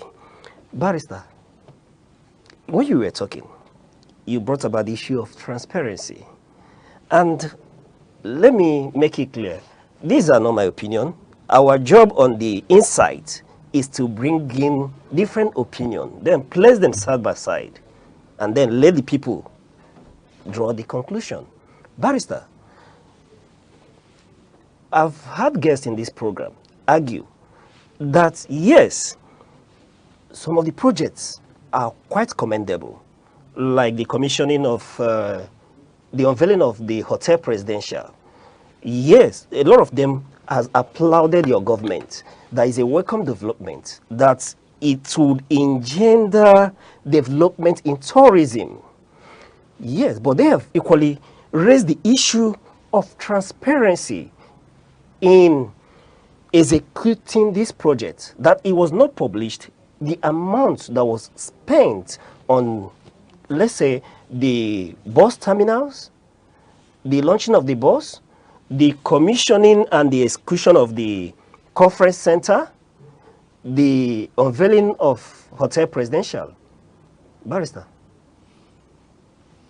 Well, that's a very minor problem in the Nigerian context, to be very honest. Minor? Very minor problem. Is the issue of If transparency. in this country, let me tell you, is a country that has seen, her people, suffer why democracy has been eviscerated in terms of the dividends of democracy, in terms of the gains of democracy. If you do the road between Enugu and Kogi, if you do the east-west road, if you do all the important roads in Nigeria, who asks you about how much you used to do it? But there's need for accountability. No, that's different. I'm not even denying that aspect. Right. But I'm telling you that we have a society where we need people to be working first. Having said that, do a letter to the government through the right channels. You will get all your answers when it comes to exactitude, because I cannot be here to tell you this is the amount spent on it. Sure, but Barrister, beyond the facets of your question lies the fact that this is a government for the first time since 1963, when the presidential hotel was commissioned, actually built by, the wonderful, typical Nigerian called Michael Okpara. This is the first time that place has been recommissioned for a second time. All the other governments, both military and civilian, saw the place and left it almost in tatters. But today, a certain governor came, felt that all the legal encumbrances, all the challenges, all the impediments militated against that hotel should be, extinguished. And quickly, he rebuilt that hotel to the standard. So getting the figures as easy as ABC. What should worry you is, where is the government getting the money to do all the jobs? As of today by 2 p.m., Niger Gas, a moribund company, also built in 1962 by M.I. Obara, will also be commissioned again in terms of taking off. It's been lying in comatose. It's been lying in ruins. A certain Governor Peter Mba has come, and with his Midas touch, he has tried to rebuild the place, tried to resuscitate it, tried to revamp that industry. And today, I think there's a sense in which the spirit of our forefathers, have possessed the governor of Enugu today.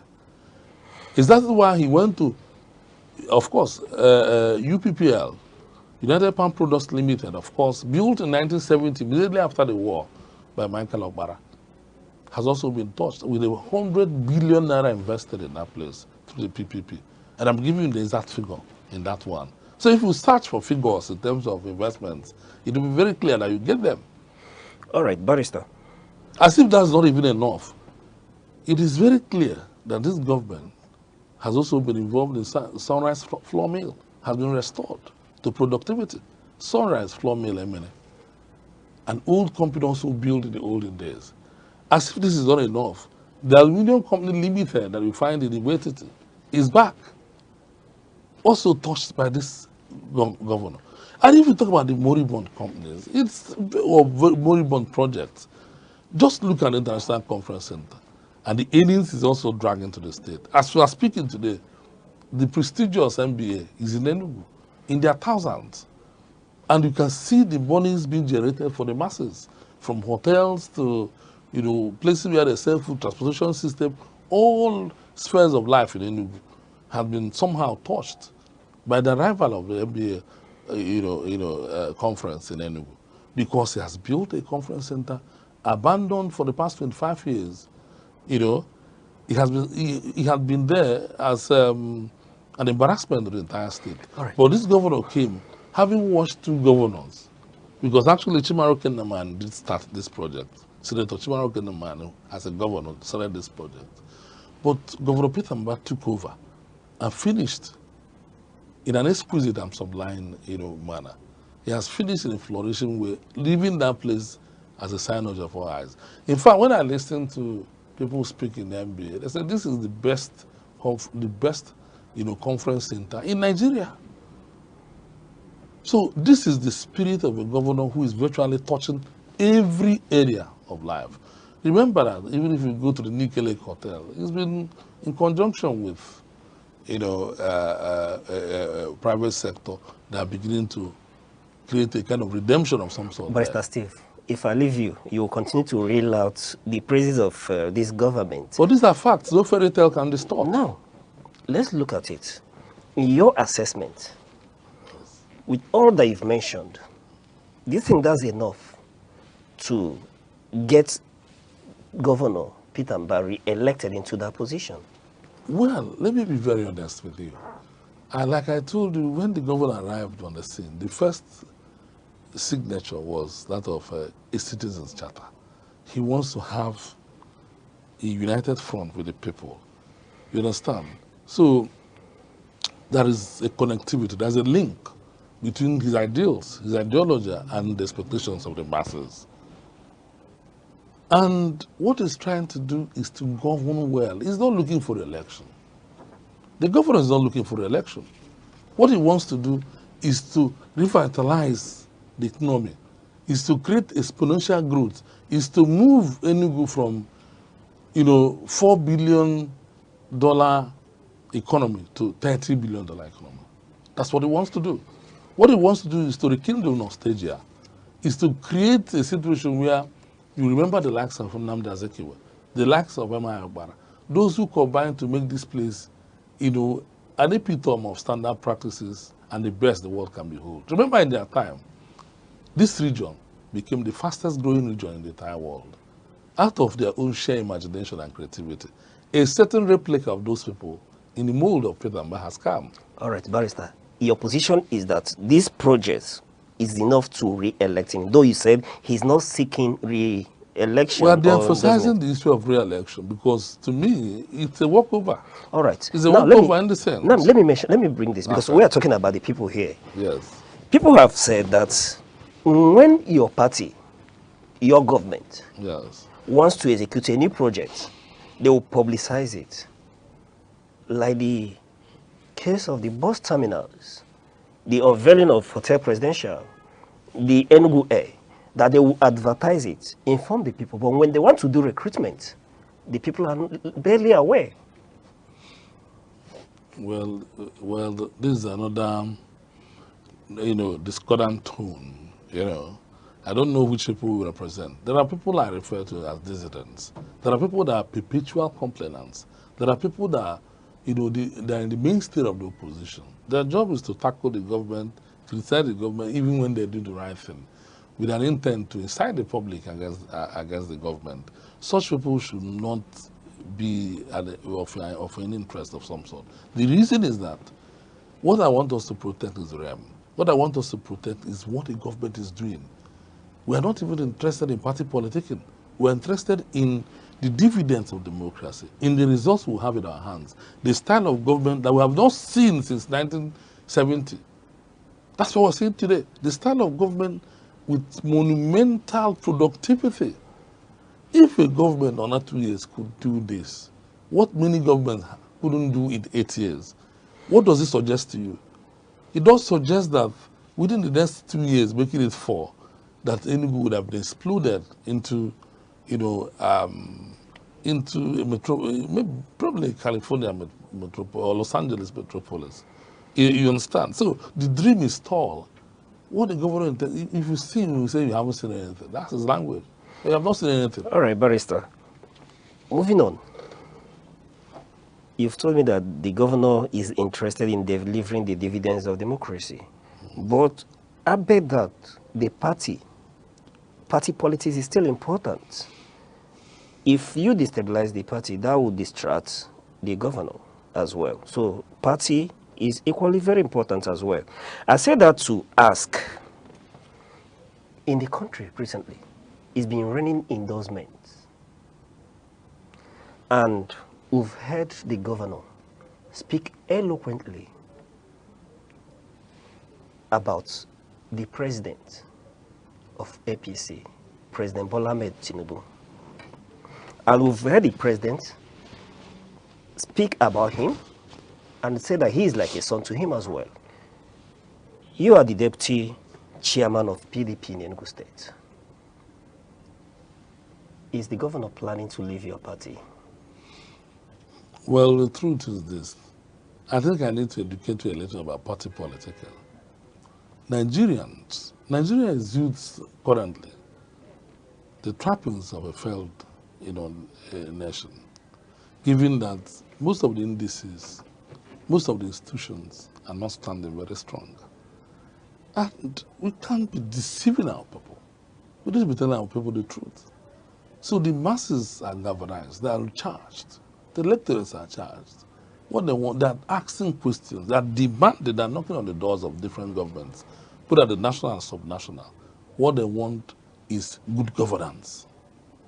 And having said this, if the president sees any governors delivering the goods, he has no choice than to pour plaudits, than to pour encomiums, instead of pouring vituperations and aspersions. It is the job of Mr. President to also see with his eyes what is good. Only on the 4th of January 2025, he was in Enugu to commission the first of its kind in terms of command and control center, a gigantic building with all facilities, AI and all whatnot, to detect crime and all issues, with digital cameras and everything, linking up what we can discuss here in terms because of sensitivity of security. Having said this, he also commissioned the first mass school, in Enugu too. And every other thing, he was there to commission of course, the conference center himself. As a president, if you are in the president position, what would you do? You have no choice than to praise the governor who in this time that the masses are demanding seriously for good governance is responding swiftly to these ideals. All right, Barrister Steve. Barrister Steve, you're the deputy chairman of PDP in Enugu State. Yes. Are you not worried that in the southeast, Enugu State seems to be the only hold your party has? As the deputy chairman of the party, I ask again, are you not worried that this governor, Governor Peter Mbah, may join his colleagues in the campaign to APC? In the first instance, let me also respond this way. My social studies teacher when I was in secondary school once said, and I quote, "The future holds terror and blessings." I was a social studies teacher as well. Future holds terror and blessings. I was a social studies teacher so as well. I would be the vanguard of speaking the mind of the governor in the first instance. But having said this, it is good you understand that political parties are mere conduit pipes through which aspirations of electorates and those involved in the party are fulfilled. Because individuals do not run for election in Nigeria. They're not allowed to run for election. Sure. We must also come under the auspices, under the authority, under the umbrella of a party, if you want to run for election. Having said this, it has become very salient that you must be involved in one party or the other. So I do not, previously I had felt a bit dismayed. I remember PDP, my very beloved party, being in charge of 5 states in the southeast. And we supported the PDP more than any other people. As a matter of fact, it was a Kweme in 1998 who created the concept of having 6 zones in the country, just to have efficiency and to have a semblance of peace and unity. And he should have been the first to benefit. But the Southeasterners, particularly Ndibo, because they're capitalists, they're egalitarian, they're industrious, they work hard, we allowed, the Southwest, the Yorubas, to be appeased with Obasanjo. And as a matter of fact, in that election, the Southwest abandoned their own. He did not win any state in the Southwest, but he won all the states in the Southeast, giving the unity of purpose when it comes to party affiliation and party loyalty, arising from the Southeast. So we supported the South, of course. But then the anger you see, the departure you see, the apparent disintegration you see within the rank and file of the party in the Southeast may not be far-fetched. Remember that immediately after Obasanjo came in certain Yaredua, he got resounding victories, despite having an Igbo man as deputy for the other parties. He also won his election under PDP. When power came to the South, one would have expected that, being, of course, one of the three largest, tribes, the southeast, where we have predominant Igbo, should have also been given the ticket. But it was given to the South-South. What did we do? We massively supported the South-South under Jonathan. And when the power went to the North, however, whether by error or by commission, it was the turn of Buhari under another party, he had gone to the North. Coming back to the South again, it was naturally the time for an Igbo presidency. Did that happen? No. So the people of the Southeast were not given the opportunity by political parties to present, candidates, which should have been. Because in 1999, Olufalaye ran for the other party, Obasanjo also ran for the other party, to make sure that a person from the West must get that power. So you could see the essence of, or we could see the reason for that despondency, for that sense of, for that dispiriting, mentality that is holding sway in the Southeast, particularly concerning the PDP. So, but the good news is this: what do we want from party? It is parties like parties not only a conduit pipe, it's also like a midwife that begets a government. And what do we want from the government? Good governance. Today, in Enugu, we have excellent government that people are yearning for. Whatever they prayed for in the government of Governor Pitamba, he has also, delivered over tenfolds and more as they coming. So what they want to do in Enugu, let me be honest with you, is that the political party we know in Enugu is Governor Pitamba. Wherever he goes, the masses will go with him. Because our relationship with him in that social contract is delivery of the dividends of democracy. And he has delivered. He has showed the mentality. Initially, politicians were viewed, as an idle parasitic and, dysfunctional looters in the system. But today, because my dictionary meaning of a politician shows me that this is the person either elected or appointed. Today, an elected governor here, as a politician that he is delivering the goods, giving people reasons to come into politics. The politics should be reduced in the hands of minions, serfs, ordinary people, and looters of the treasure of the people.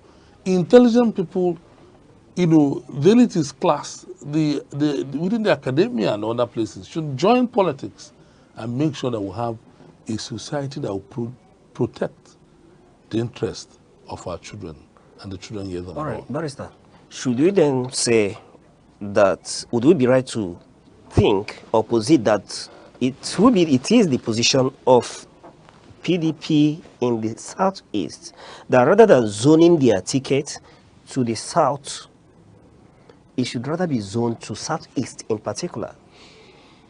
Well, that the PDP national body had taken that decision, the NEC, to zone to the South. And the PDP Southeast had not been respected in this party for so long. Only the last time we were asked to nominate a secretary, procedurally that was delivered. But today, that decision has been ignored.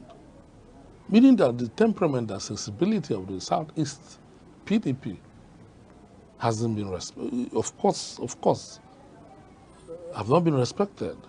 And I think it appears to be an aberration in party politics. There are procedures, there are guidelines in party politics. We have leadership in the Southeast. And if that leadership is not being reckoned with, it's an invitation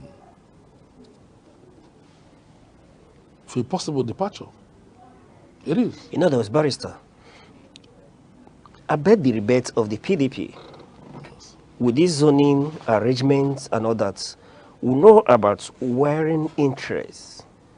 Are you saying that there is no pathway for the PDP in 2027, given these various interests? No, like I said, future holds and blessings. PDP remains our party as of today.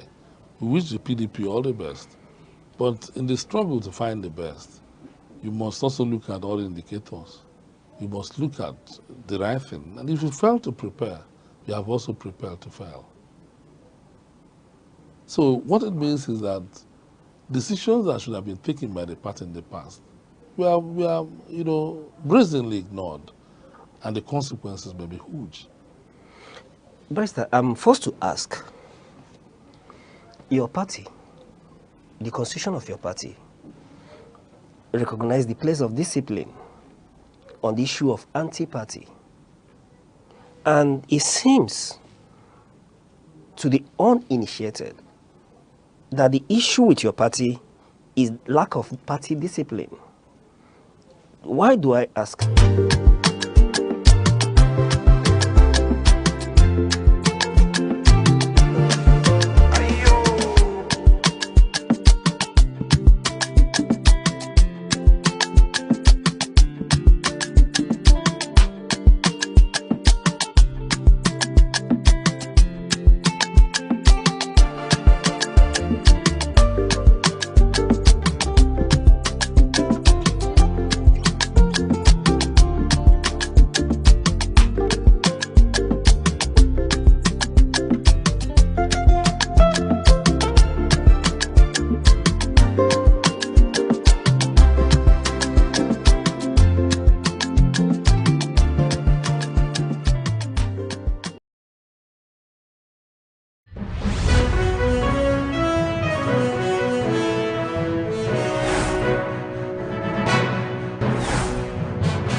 Good afternoon and welcome to the news across the country on Aneke TV. First, the headlines. NEC unveils roadmap for $1 trillion economy by 2030. FG and ASU disagree over 2021 agreement. Tinubu approved lifetime salary for retired senior officers. Court dismisses orders seeking to stop Rivers local government poll. Government and stakeholders to explore industrial policy at West Africa Summit. Now the news in details. I'm Deborah Nwakoba. The National Economic Council has unveiled the framework for the Renewed Hope Development Plan 2026 to 2030, aimed at consolidating Nigeria's reform agenda and actualizing the $1 trillion economic target of the administration of President Bola Tinubu. This was part of the resolution reached at the 151st meeting of the Council, which commended the Ministry of Budget and Economic Planning for kick-starting the process and also urged the effective participation by all states and stakeholders to ensure inclusivity and accelerated growth. NEC also asked the Accountant General of the Federation to accelerate the release of funds for the next round of the national polio immunization campaign to ensure a hitch-free exercise. A statement signed by the Senior Special Assistant to the President of Media and Communications, Office of the Vice President, Mr. Stanley Nkwocha, noted that the Chairman of the Council, Vice President Kashim Shettima, said the new National Development Plan will build on existing policy, deepen continuity, and align Nigerians' growth trajectory with the long-term goals of Nigeria Agenda 2050. In the meantime, the Minister of Interior, Dr. Olubunmi Tunji Ojo, has announced a policy that will provide lifetime salary benefits to senior officers retiring from the rank of Deputy Controller, Comptroller or Commandant General and above. The policy, a major boost to officer welfare, was approved by President Bola Tinubu. The minister announced this while speaking at the 2025 ministerial retreat, where he detailed the ministry achievements and reaffirmed its commitment to strengthening institutional performance and capacity across all agencies. This is contained in a statement signed by NPRO Head, Corporate Services of the Federal Fire Service, DCFPO Abraham, following the retreat. Now moving over to education. The Academic Staff Union of Universities has knocked the Minister of Education, Dr. Tunji Alausa, over claims that the government never signed any agreements with the union. Alausa made the clarification while addressing journalists in Abuja. According to him, the documents often cited by ASU as binding agreements were never signed, but only proposals presented during negotiations. He said the administration of President Bola Tinubu was, however, committed to resolving lingering issues with the University Lecturers Union. Earlier this year, the Tinubu administration released 50 billion naira to settle end academic allowances owed to the university lecturers and staff. However, ASU has consistently demanded clear commitments on improved salaries, conditions of service, university funding, autonomy, and a review of laws governing the National Universities Commission and the Joint Admission and Matriculation Board. Now moving over to security. Troops of the 22 Armored Brigade have neutralized armed bandits and recovered weapons during an operation in Babana Bogu local government area of Niger State. According to a statement signed by Captain Stephen Nwakwo, Acting Assistant Director, Army Public Relations, 22 Armored Brigade Ilori, and made available to the press. The troops sustained pressure on criminal elements, achieving a significant breakthrough in the early hours of the day.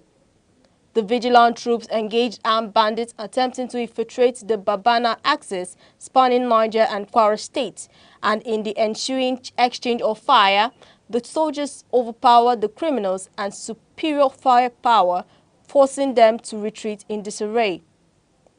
Away from that, the federal government has given the winner of the Teen Eagle Global Finals competition, Nafisa Abdullahi, 200,000 naira.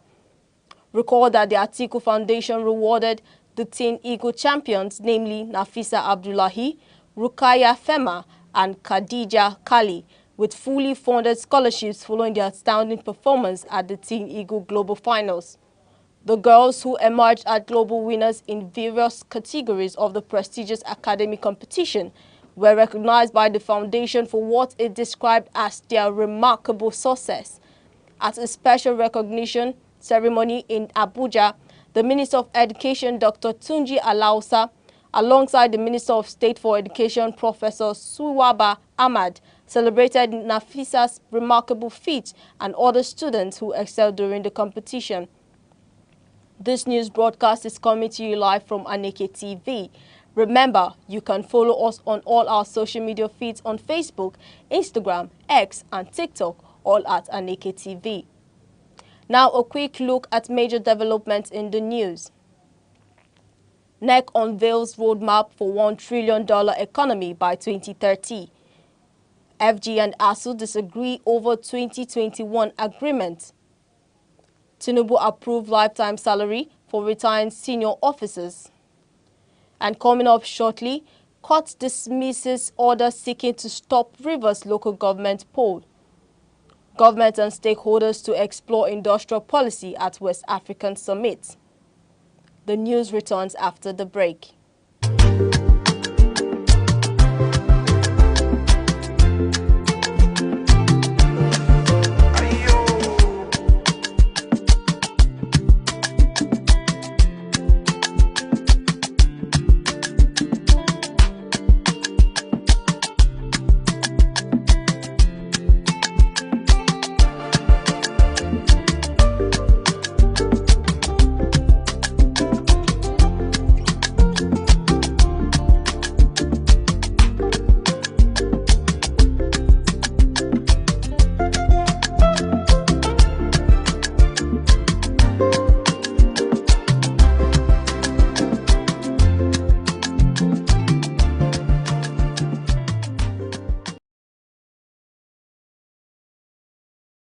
We continue with the rest of the news. The Ondo State Police Command has arrested a 42-year-old woman, Mrs. Samori Taiwo, and her 62-year-old husband, Pastor Samori Joshua, for allegedly faking her abduction to extort 10 million naira from relatives abroad. According to a statement released by the State Police Public Relations Officer, DSP Olushola Ayalade, the drama played out at the couple's residence on Road 5 Power Line, Ondo City. According to him, Taiwo deliberately secluded herself in a room while her husband reached out to her relatives claiming she had been kidnapped by unknown gunmen. Also, the Abia State Police Command has announced the arrest of a suspected criminal, Emeka Chukuma, a male from Umuchu, Agwata, local government, Anambra State, and the recovery of a Toyota Highlander SUV with registration number BBR667RM. In a late-night statement by the Police Public Relations Officer, DSP Maureen Chinaka, on behalf of the Commissioner of Police, Danladi Issa, the command disclosed that the vehicle was stolen in Akwa Ibom. To electoral reforms, a Rivers State High Court sitting in Port Harcourt has dismissed an ex parte order seeking to stop tomorrow's local government elections in the state. The presiding judge, Justice Stephen Jumbo, in his ruling in a suit filed by a Port Harcourt-based legal practitioner, Williams Abayomi Stanley, against President Bola Tinubu, the Attorney General of the Federation, the Rivers State Independent Electoral Commission, and its chairman, said the application for motion ex parte lacked merit and thereby dismissed it. Jumbo, however, granted a motion ex parte order for substituted services to the defendant, but directed that the conduct of the local government election should go ahead as scheduled and adjourned till September 10, 2025 for a hearing on the substantive suit. Speaking to newsmen outside the courtroom, counsel to the claimant, Godsense Elewa, said his client was in court to seek for interpretation of a section of the RSIEC law and the Constitution of Nigeria as amended if the president has the powers to appoint a chairman and members of the commission to conduct local government polls in the state. Now moving over to business news. The federal government has committed to exploring strategies for implementing the new national industry policy to scale industries and transform West Africa's economic future, alongside manufacturing stakeholders and at an upcoming summit. The collaboration will take center stage at the West Africa Industrialization, Manufacturing and Trade Summit and Exhibition 2025, scheduled for October 2025 in Lagos. The Minister of State for Industry, Mr. John Eno, at a press conference in Lagos declared that Nigeria will build its industrial policy on past executive orders targeted at promoting local content, but with a stronger push through the Nigerian First policy. And also in business, Governor Peter Mba of Enugu State has unveiled Niger Gas Company Limited, revamped and upgraded by his administration over 3 decades of dormancy. Governor Mba said Niger Gas had so far created direct employment for over 100 skilled and semi-skilled workers and would further create over 5,000 indirect jobs across distribution, fabrication, transport and supply chains. He stressed that the revival of Niger Gas Company, which was established in 1962 as part of Dr. Michael Okpara's after decades of abandonment, was another proof of his administration's commitment to reviving state-owned moribund assets and grow Enugu State's economy from $4.4 billion to $30 billion. The governor maintained that Niger Gas Revival would guarantee access to reliable medical oxygen, saves lives, on-demand industrial gases to lower operating costs, speeds turnaround to keep workshops and factories turning. Still talking business, the Nigerian stock market dipped by 0.49% yesterday, translating to a loss of 438 billion naira for investors. Sell-offs in international energy insurance, Omatech Ventures, Ella Lakes, Royal Exchange, Suru Assurance and 34 others declining equities drove the market's negative performance.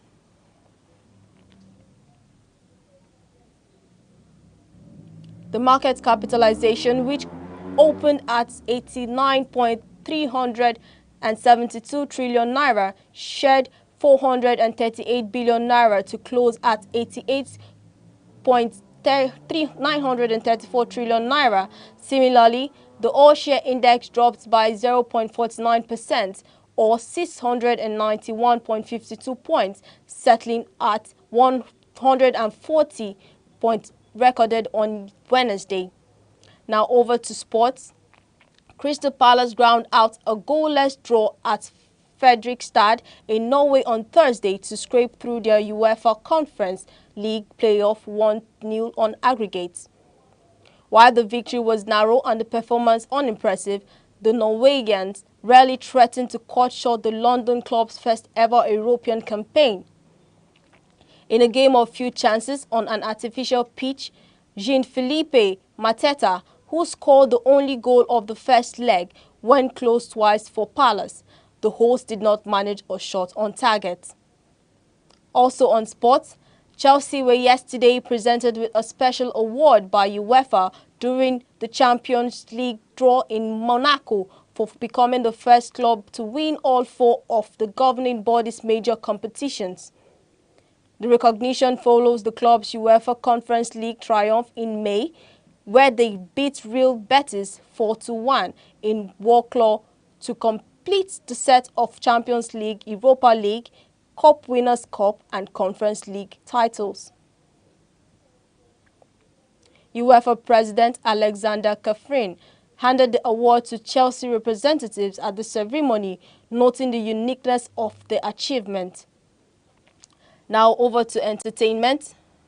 Award-winning British actor Michael Ward, known for starring in the Netflix series Top Boy, appeared in a London court yesterday to face rape and sexual assault charges.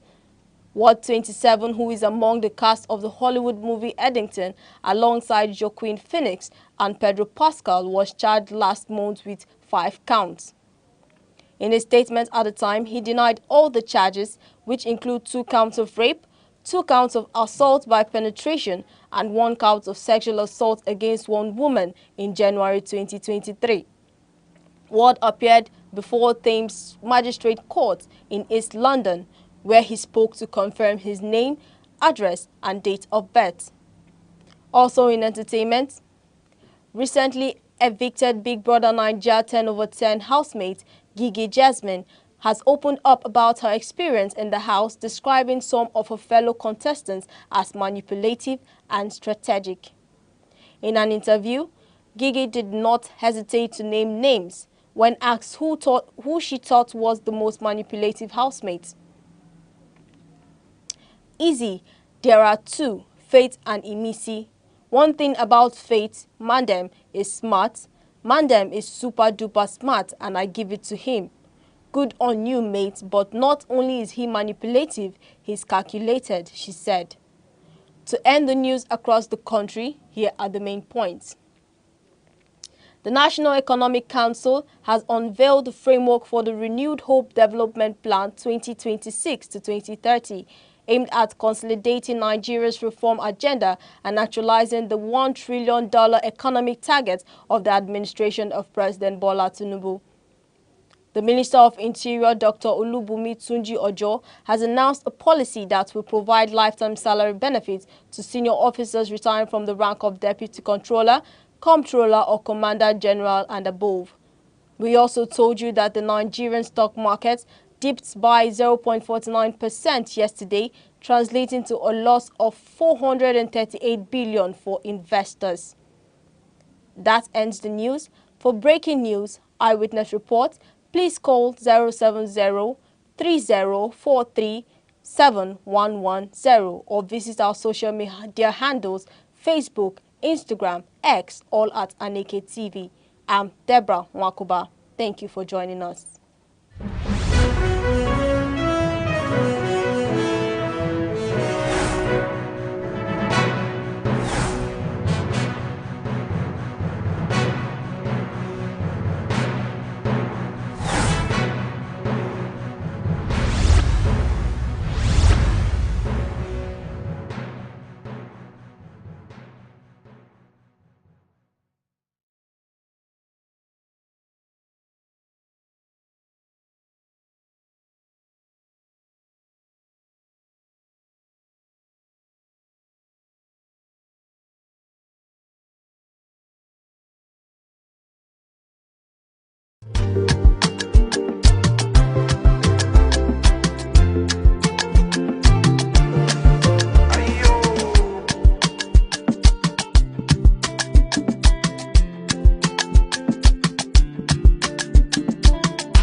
is a powerful symbol of authority, tradition, and chieftaincy.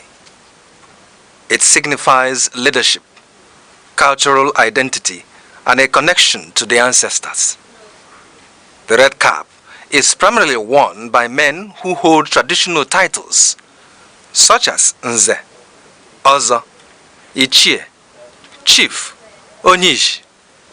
The number of eagle feathers on the cap can denote the wearer's status within the chieftaincy system. The red cap comes in different shapes, and each shape represents a particular hierarchy in the traditional institution in Igbo land.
na mbụ ọja m na-asị ekekele ụwa na ọkwa ọja ekenekwa gị n'eluigwe na ala na-ekene gị n'urukpuru na kpakpando na-ekene gị n'ugwu na ndịna na-ekene gị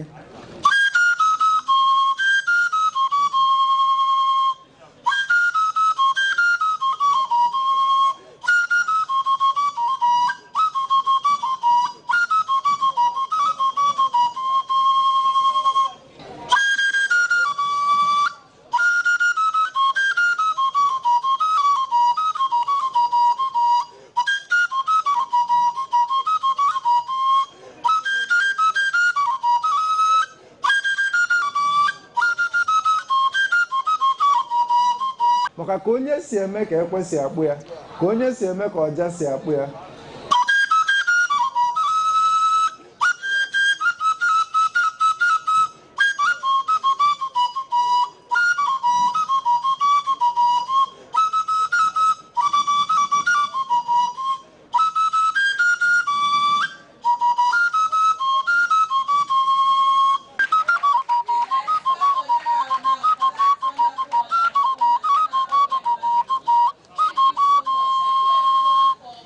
ihe a bụ Aneke TV.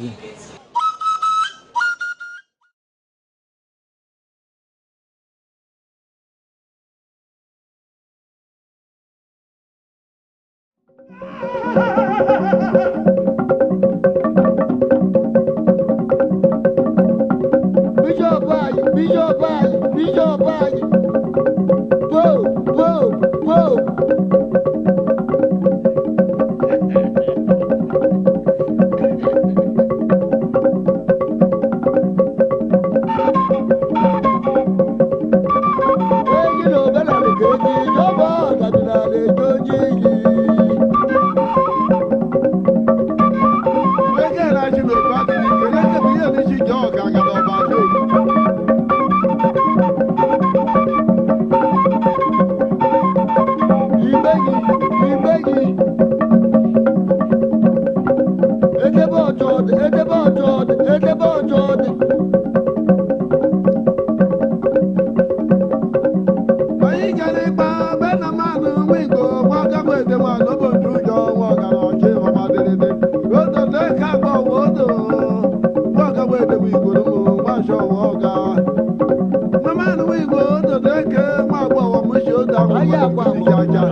bodo Obebe aya kwa bụ. na ma na amụ kwado ndị dị ma jọwọ ndị dị kokori bodo de bodo amụ na bụ Iya. bodo de ka Iya. bodo amụ na ogoro bodo ke ke bodo de ke ayi de ke je bodo de ke bodo ma na bodo bodo pa ma sha bodo de ke chi Wele na malu oloko. Wele yo babari. Wo jibe go je kakala. Wele gele jo kubi ya do lugu la bole je no ke donwo. Dulo tokoro.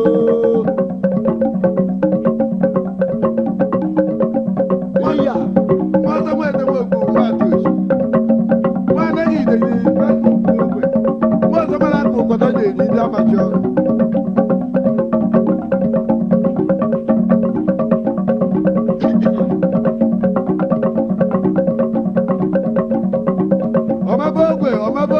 Omabogwe.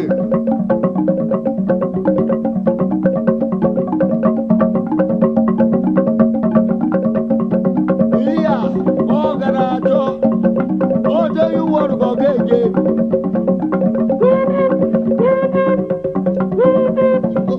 O do you want to go geje. Omabogwe.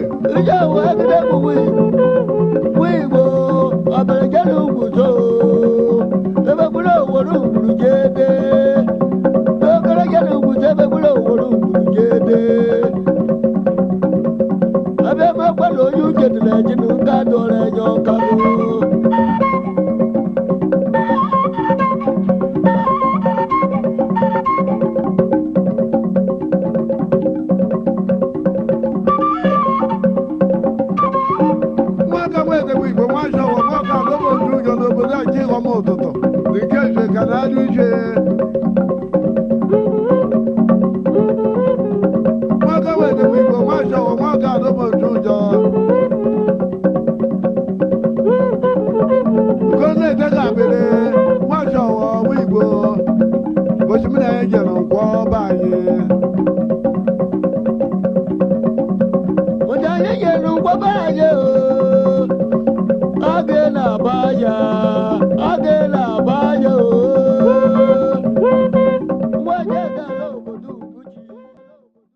Enugu is one of the 36 states of the Nigerian Federation. It is located on a hilltop in the southern part of the country. It has a rich history and robust cultural heritage that boosts its uniqueness. Igbo is widely spoken in Enugu State. Enugu is popularly called the coastal state because of its large deposit of coal and other mineral resources. Enugu has 17 local government area councils. The history of Enugu dates back to the early 20th century when the British discovered coal in the Ude Hill in 1909, which led to the development of Enugu City in 1912 as a thriving mining town. Enugu empowered the Nigeria railway system and electric plants greatly during the colonial era. On the 27th of August 1991, Enugu was carved out from Anambra to become a state. As the home of the Igbo people, Enugu's culture reflected in its music, arts, and tradition, location, and geography. Enugu is situated in the southern part of Nigeria, sharing borders with Benue State at the north, Ebonyi State at the east, Abia State and Imo State at the south, and Anambra and Kogi State at the west, covering approximately 7,161 square kilometers. Enugu is characterized by undulating hills, forests, rivers, and fertile soil,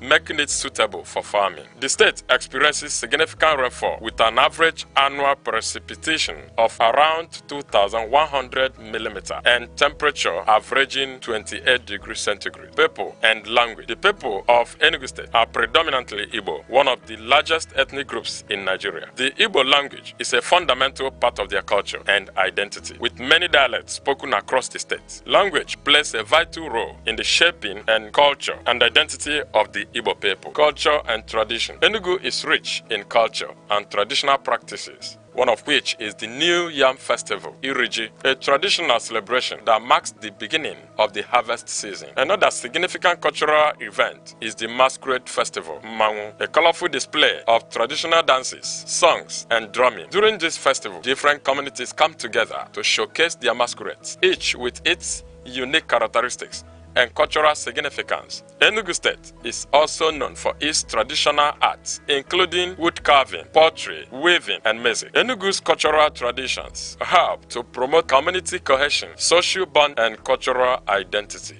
Efforts are being made to document and promote this tradition, ensuring their continuation for future generations. Economy. In the past, Enugu's economy was largely driven by coal mining. During the colonial era, Enugu was one of Nigeria's major industrial and economic centers. Today, Enugu's economy has become more diversified with some key sectors which includes agriculture, trades and markets, education and government, tourist centers.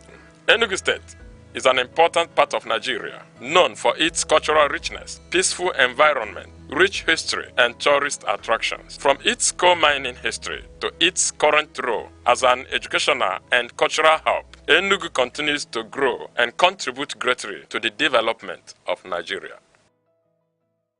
Once again, thank you so much for joining Youth Focus on Aneke TV. It is a program that shapes the lives of the young people by setting their destinies on the right track for more success in life. We achieve this by word of making opinions. We give commendations, motivations, criticisms, and of course, we respect your opinions. For those of you who have given opinions one way or the other to the success of this program, thank you so much. It is good to know you are there. My name is Chukwamaka Obasi, and our focus today is on skill acquisition. Of course, permit me to introduce to you some guests I have on the studio today to discuss this topic. Thank you so much for it there. By my left, I have Nenna Anozie, who is a Lego practitioner. She is the founder, Nenna Anozie Foundation. And of course, she is the founder, Fresh Mama Skills Academy. Again, I have Philip Osigwe Chikezie. He is a dealer on pharmaceuticals. You are welcome on the show. Thank you so much. All right, our viewer, well, thank you so much for being there. It is good to know you are there. You can always find us on our social media handles. Find us on social media handle. Find us on our X handle, Instagram, YouTube, and the rest of them. Simply type Aneke TV, and you see how amazing we can be with programs. Thank you so much. All right, my guests, let us begin it this way. I would like to throw to you Barrister Nenna. In simpler terms, what's the essence of acquiring skills, especially by the young people? All right, thank you so much for having me. It's always a pleasure being here.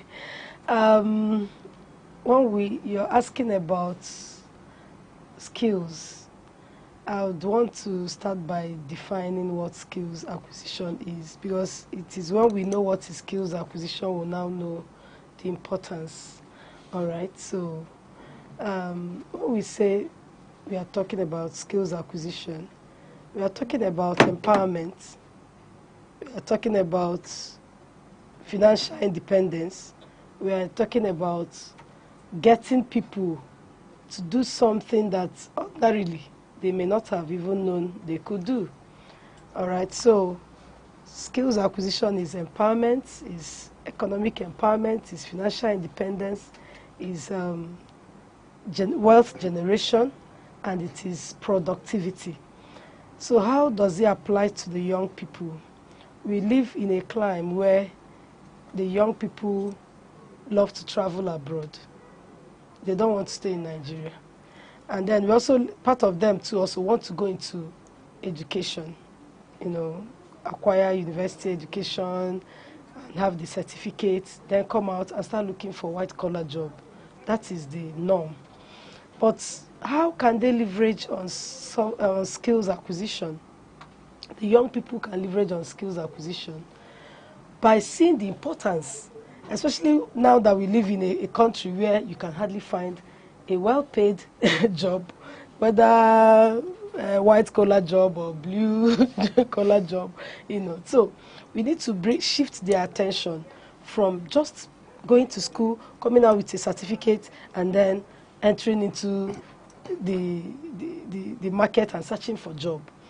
we want to know, how can you contribute to the growth of this country and to the betterment of your own self? Because when you acquire skill, you're helping yourself, you're enriching yourself, and you're also enriching the country. Because we have a lot of skills that people can acquire. You can acquire digital skills, you can acquire vocational skills such as plumbing, sewing, production of some of these detergents and all of a lot of skills. Quite a number of them. Yes, quite a number of them. So thank you. Before you continue, let's hear from Philip Osigwe on the core essence of skill acquisition to the young people. All right, thank you very much, sir. I would maybe leverage on what the barrister said. It's on empowering the youths and then helping the economy.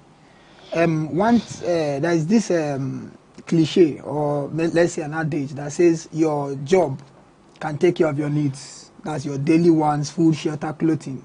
But then it is your own skill that can fuel your lifestyle. Meaning, if I am working, let's say I'm doing my regular 9 to 5, and I suddenly want to go to Calabar to just have a holiday, I will not be able to do that if I'm working for someone.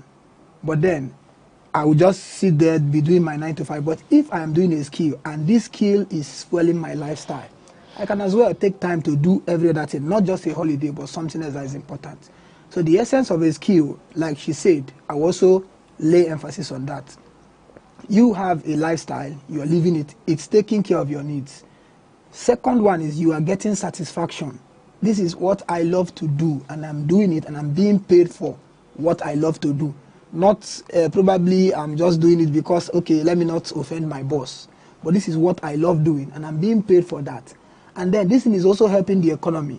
Because let's say I am producing footwears, and it's my skill, and I'm doing it, I'm being paid for it. I can produce one and sell to even the president at any cost I want. And then by doing that, it is noised around other countries that, okay, there is so and so person that is doing this kind of footwear in Nigeria. And that alone is giving the country a good name. This thing is produced in Nigeria. So the essence is actually, it cannot be overemphasized. So it's just too important. All right, thank you so much. I want us to continue this way. I wanted to ask the type of skill somebody can venture into. I know there are many skills, the type of skill somebody can venture into. But before we continue, let's hear from Nigeria youth, because Youth Focus has gone out to several states and beyond, meeting Nigeria youths in their areas of specialty in terms of skills acquisition. Meet them, especially in our Weteme market. Let's see Nigeria youth and with their views they have. Ikeme Austin. I'm a stylist. I fix nails. We do pedicure, manicure. We do boot locking. You understand? Boot piercing, any type of piercing. That's what we do for a living. But instead of being idle, you have to get something doing to support yourself about tomorrow. Yeah, I learned it from my boss. I have a boss. It's not that much, but it's how fast you are. You learn it. And being creative, because call it stylist, you have to be creative. And that's all. I am my living, but not just that much, because you know we have a different motive. Maybe if you be looking for 1 million, then maybe you are getting 200,000. But you have to manage it instead of being idle. You understand? So that's it. What do you tell Nigeria youths that are idle, moving around? It's nothing. It's just to look for something doing instead of being idle. You understand? It's something that you cannot even learn. Maybe it cannot even be 6 months or 3 months. You can learn it. It's something simple. It's free if you are ready for it. Instead of being idle, we'll give it a try. Afambo Abuchi Christopher. If no phone, all from phone, I say, Azon. From all the phone, I say, when I go no, the end does August. In a moment, I'm not catalan photos. Galwa phone, I will case I went in a year, went in 6 months. So, more, I'm a year, more. I hope we got signal catch our low. Mara, the little one, I'm go do. Okay, young girl, and you get soon when you bump back. Chimerema Vivian, or for by name. from Enugu State. As you can see, I'm a shoemaker designer by professional. Yes, a lot of gains, at least. Everywhere good, and God has been faithful to it. Depending on the designs, you can get the one of 15, 12, 20, 25, 30,000, depending the one you want. It's not easy, but on the process, once you get it, so you understand what you are doing, it will be easier for you to do. Yes, you have to go through the process now. If you have passion now, I believe if you have passion on something, if you go there, you achieve what you want. Once you are less busy and you are not doing anything, you channel your energy in something else. Skin is good. Handworking is good. At least you earn your own money without being insulted by some major things. My name is Chemere, known as Papilo of shoes. Well, I don't like discussing about my this, but I can tell you that this work is one of the handmade. How should I put it? Handcrafts work that gives money. Is also good. I didn't work in under one boss, like because I started this work in a tender age. Only thing I can drop as something to them is that in life life is not that easy for men to just stay and relax at home or all these things. So it's not that easy. That's one. Secondly, everybody needs to have what he or she is doing. My name is Ogidi Kenneth. I'm from Enugu State. I'm doing shoe making in Ogbete main market in Enugu, let's say 14 years now. I have people that I have trained. So I'm still expecting some more people to train. Yeah. Then like how much can you make in a month, roughly?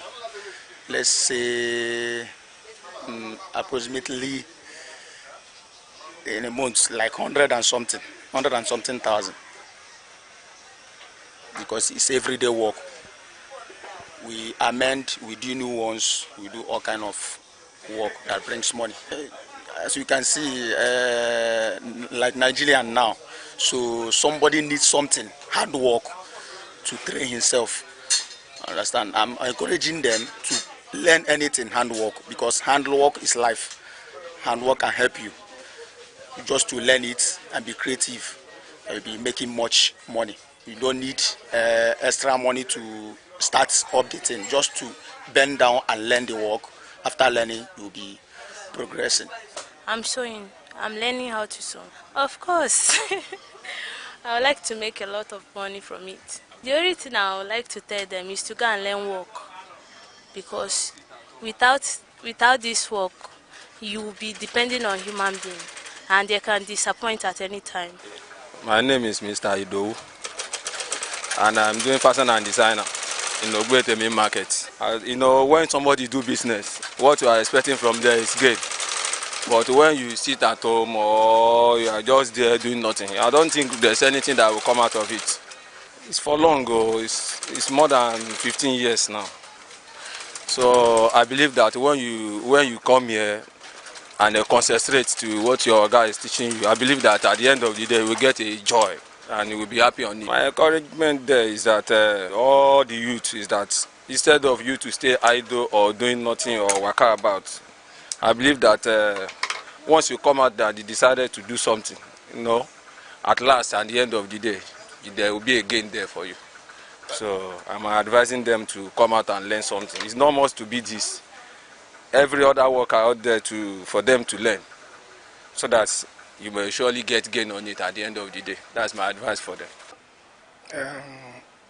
My name is Aneke, the president of Ogbete Market Traders Association. If you come inside Ogbete, as you came today, you will see that Ogbete have chance for new people.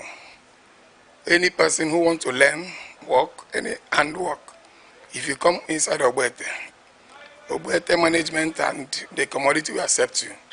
And after that, you will see, without being told, you see yourself excelling, being perfect in whatever you learn. In Ogbete, we accept everybody, but first of all, the rule of the market. We don't accept any person who is a criminal. We don't accept any person who is a liar. We make sure we tell you the rules and regulations of the market. And once you abide with it, we are going to accept you. Thank you so much. You've heard from Nigeria youths and lots of their skills. A lot of them, some are in shoemaking, some are fashion and designing, some are in manicure, even men into that field. Some are phone engineers and the rest of them. That's so amazing. Still, we have some Nigeria youths who don't have interest in picking up a skill for themselves and to help themselves also. Now, may I put it this way?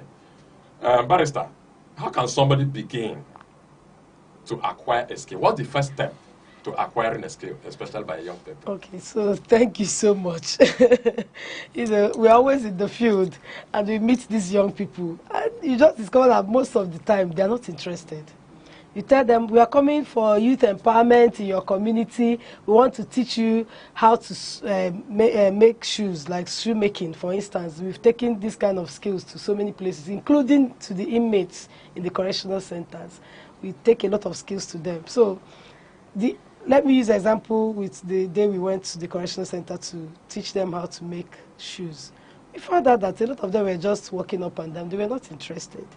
So I think the first step to acquiring a skill is having interest in that and seeing the essence, like my brother said, that the essence is you are going to make money from this, enrich yourself. And then you are going to also have your own freedom, because if you are producing shoe, for instance, you are a shoemaker and you have trained some people, sometimes you see yourself traveling, doing other things, advancing your life, because you are not answerable to anybody. You have workers who are working for you. So these youth, some of them are not interested because they've not found the essence. And some of them have also not found what interests them. I was telling a young guy, I wanted to go and learn coding, and in fact, it was actually my son. I said, Mommy, I don't have interest in this. So I need to know, where does your interest lie? Where do you have interest in? So the first step is understanding where your interest lies. If it's in public speaking, it's a skill you can acquire. If it's in sewing, you want to sew. Somebody like me, I don't mind learning all the skills, but I can't be master of all of them. So where do you have interest? If you have interest in shoemaking, in digital skills, you have interest even in soft skills. Because soft skills are also skills that can help you become employable if that is where your interest lies. And this can also help you have a good relationship with your customers if you are a business person or someone who is into skills or an entrepreneur. So the first step is find where their interest lies. And then, do they have passion for this? Have you known that this thing is something that is doable? Some people find some things difficult. Like you tell someone who doesn't know how to calculate to go and learn sewing. By the time you say 1 inch, you are measuring, the person will get confused. So it is for you to find the interest, find the passion for it. Some of us, we do the things we do, not because we earn so much money from it, but we have passion for it and we have interest in it. So we go all out to pursue it and ensure that we have good success. So the first step, like I said, is find whether there's, this person is interested in learning this. And then some people may not be interested, like I've seen also. There are people you meet, they were not interested in this at the first time, but you now say, see, this is doable. It's not as difficult as you think. Just come, let's make soap. The last time we went to one of the places to teach them, what we went to teach was just how to make an oil perfume. Oil perfume is expensive, but we didn't know we could produce it ourselves. So we took them there, produced it, and we went, what? So I can make money. And by the time what we bought with 20,000, we're almost making 50K out of it. And they were surprised. So sometimes you can open their eyes to opportunities in this. So even if you don't have interest, and maybe as we advance this discussion, we may even get to the level of mentorship, where you can mentor people to begin to have interest in skills acquisition. Thank you so much. I think the key word is your ability to discover where your interest lies, yes. and what you have passion for. Yes. But I think that is a problem to a lot of youths. Okay. There are some youths that cannot be specific with what they have interest in. They want to do something, but they don't know how to do what to do and how to begin to do it. So that's where that they don't even have to discover what they want to do. That's why I said exactly. That's why I said they need to be mentored. How do you advise such youths? Yes, they're like not knowing what to do. Yes. But they want to do something. Yes, I was actually thinking in that direction. Yes, interest is the very first step, like Barrister said. But then there is this second thing that is also a key factor. demand. Like, if I venture into this, are people looking for this? And maybe the people in this thing, how many are they? Probably, let's say in the world of fashion designing now, it's everywhere. Everybody is doing it. So you check your locality. What is the demand around here? Are people looking for fashion designers? If I do this thing, will I make profit? The third one I would say is the style of learning it, your own timing. Probably if you venture into maybe soft skills, that you will need to maybe join a Zoom class every 3 days. You check the timing. Probably the time they teach is the time I'll be busy doing something else. You check that time and whether it suits you. Another one I would say is the cost of learning whatever you want to learn. There are some skills that you will learn with huge amount of money. Now, if you check it that, okay, with the amount of money I have now, I may not be able to go into these skills. You keep it aside for the meantime. Go into one that you can work with. But then, aside interest now, for the youths, you are talking about that, okay, they have this, they don't exactly know what their interest is. I think demand would help. Check what is in vogue. Check what is happening. Just like she said, oil perfume now. It's all over the place. People are producing it. And it's something you can produce and just post it on your WhatsApp status and people buy it. You can make shoe and post it and people buy it. I know a lot of persons, they don't go outside of their house. They do whatever they are doing, post it on WhatsApp, post it on Facebook, post it on Instagram, and people are doing it. So when you get the initiative, even if you don't have the interest, think of the demand. Think of what you can get out of it.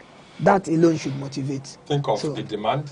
Think of what you can get out of it. If you are joining us now, this is Youth Focus on Aneke TV. Thank you so much. I have my guest here. I have Barrister Nnenna Anozie, who is a local practitioner. She is the founder, Nnenna Anozie Foundation. And she is also the founder, Fresh Mama Skills Academy. And then I have Osigwe Philip Chikezie, who is a dealer of pharmaceuticals. Thank you so much. Let's continue. Our topic has been skills acquisition, especially amongst the young people. All right, let's take it to another dimension. Barrister, what is the possibility of a youth who is an undergraduate to acquire a skill at the cost of the study? The study. What's the possibility? Okay, thank you so much. It's very possible because these days, like even when he made mention of Zoom, you can stay in the comfort of your hostel or wherever you're schooling from and acquire skills. A lot of them are out there in the social media. This is the time of, we are in a digital era. So you can't even use anything as an excuse for not acquiring skills. Like there's a current project we are doing that we have sponsorship with Jabberman and the Mastercard Foundation, for instance. We go to schools. Before we were saying, let's train only the final year students because they are like almost job ready as they are coming out of school. But then we discovered that some people can work remotely and be earning money. We have people who are social media managers for people. We have people who are working, doing so many things, even as students are earning money and paying their school fees. So you can leverage on social media. You can leverage on digital space, all digital spaces to learn. And then you can also make use of your free weeks, maybe weekends and all of that. You go and learn a skill. So we go to these schools, and after looking at not just stopping at the final year student, we said, okay, let's bring it down to other, because you can learn and still make use of it remotely and make money. So that as you are coming out, you are becoming a pro. You're not looking for any job. You are teaching people already. You are gathering yourself, people, apprentice to yourself. You are becoming your own orga. Okay, so it's very possible. Just get yourself a good smartphone. Get yourself a place where you can stay that has an internet.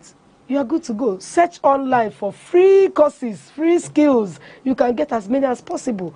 And then for some of us in the NGO world, we take these things, like I told you now, these particular soft skills we are training people on, they don't pay 1 naira.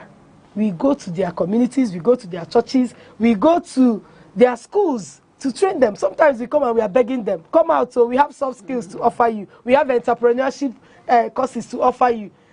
You are begging a businessman, come and learn entrepreneurship and small business courses. That will fetch you more money. Yes. Open your eyes to access to grants and loans. And you see them, not coming up because they've not understood the essence. And like when you asked about how somebody can have interest. Another way is testimony. When people begin to talk about how they've prospered, how they have, how they started from nothing. Because some people say, I don't have no startup capital, no this. But you can start from the little.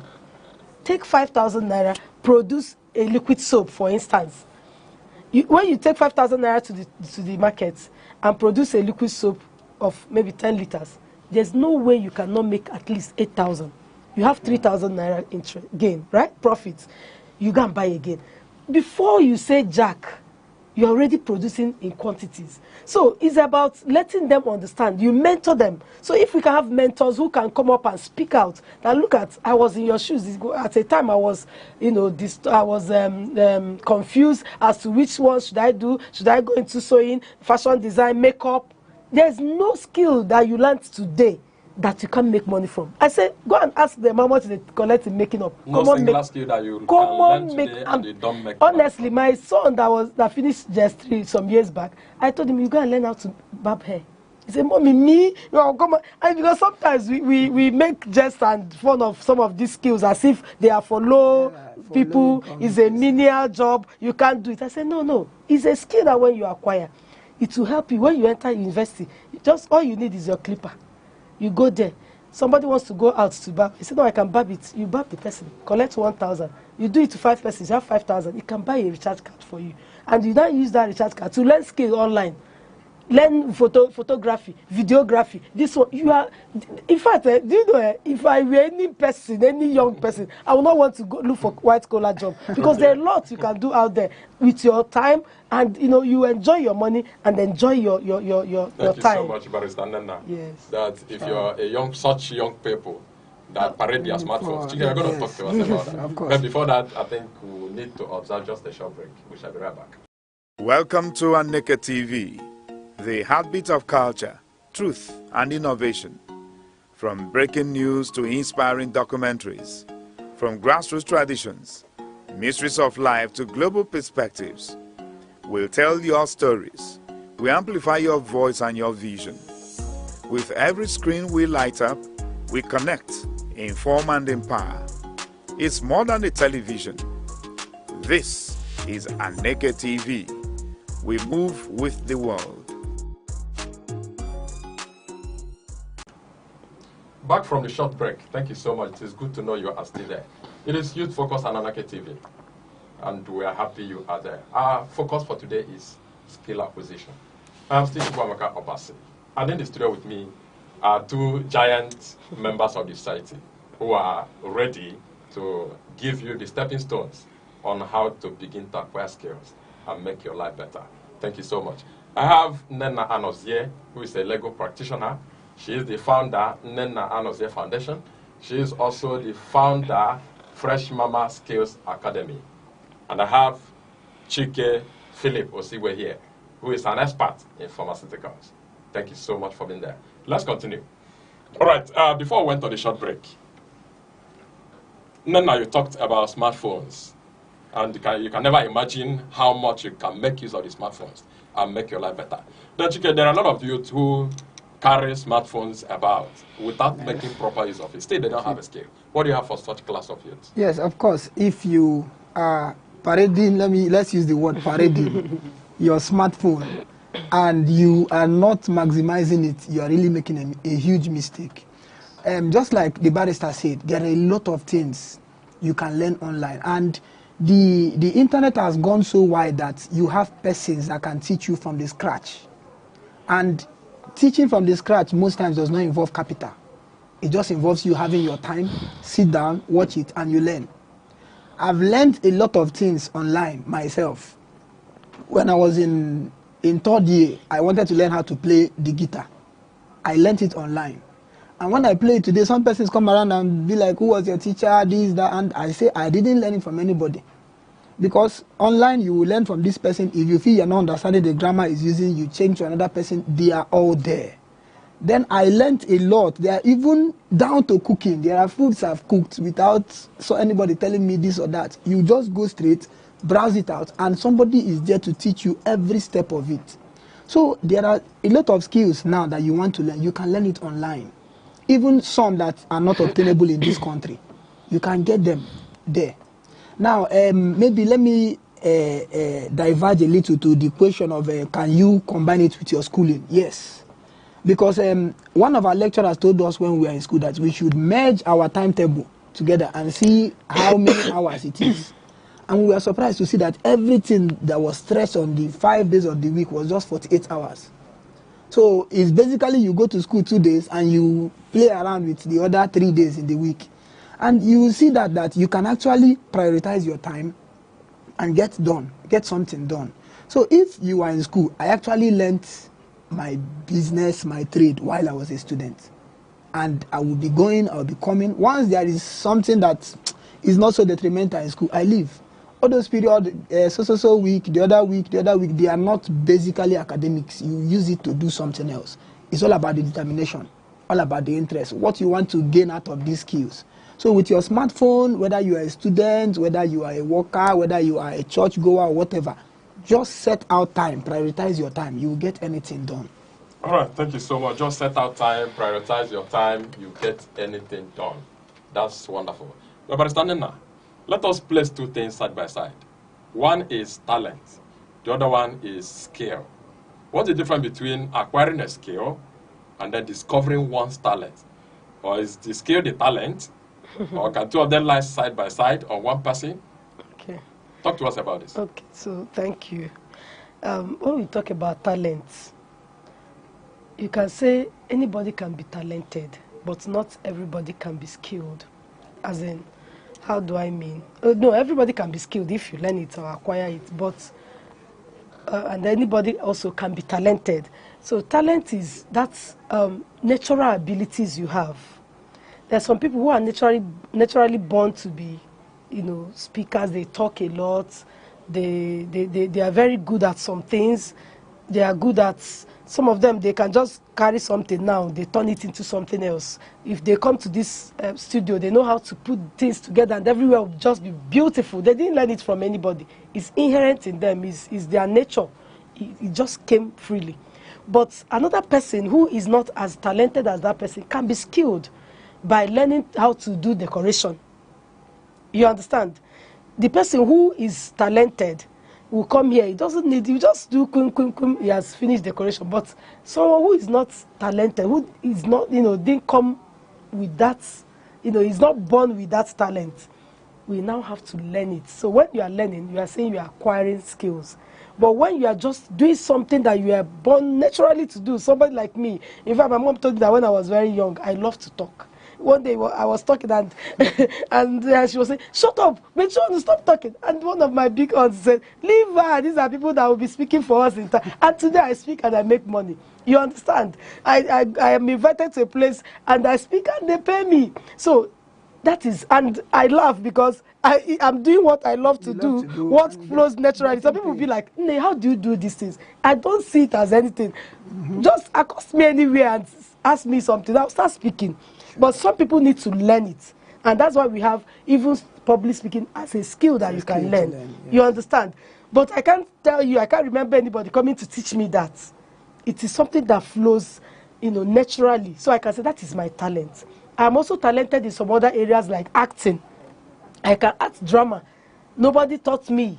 I came to a place one day and they were shooting film. They said, can you play this role? I said, let me try. By the time I sat there, I was playing. They were screaming, where have you been doing it? I laughed. I said, I don't want to act film. So, but someone who is not born with that, doesn't have that as a talent, we have to acquire it as a skill. So you begin to learn how to act film, this one, the other one. So there are two different things. But you can be talented and be skilled. There are things that your talent alone cannot give you. And you can even upgrade your talent. For instance, I say I like speaking, but it doesn't mean that I don't engage in public speaking class, because you keep learning, relearning, and unlearning. All right, there's one important aspect of it that we need to highlight. Chike, looking at talent, are there people or some youth that are not talented? You said that talent is an inherent thing, what you come to exist with. Yes. It's like an instrument you come to work with. Yes. Are there some youth? Is it possible there are some youth that are not talented? Okay, I would say every youth is talented. in fact, not just every youth, every human being is talented. There must be something in you that is just different from every other person. And talent is someone's natural endowment. You just come and see it being that way. You just have to find how to make this thing sellable, how to make it, meet the needs of others. Like I grew up when I was growing up, I just noticed I have this retentive memory that once I look at something, I can say it elsewhere. In fact, it got to a time when I was much younger that people don't discuss secrets where I am. Because if you discuss it, I can play it somewhere else exactly the way it came. And when I grew up, I noticed that, okay, even going through school and everything, I had this retentive ability, this retentive memory. So I started putting it to use, finding ways to, teach classes, learn all those things. It is talent. But then, everybody has it. That's just my main point. But now, if you feel you don't have, it's not that you don't have literally, it's just that you've not discovered it. Good. You may be seeing it, okay, I know how to do this, I know how to do this, but if by the time you get to compare yourself with others, you know that, okay, I can do this thing, but this person cannot do it. It means there is more.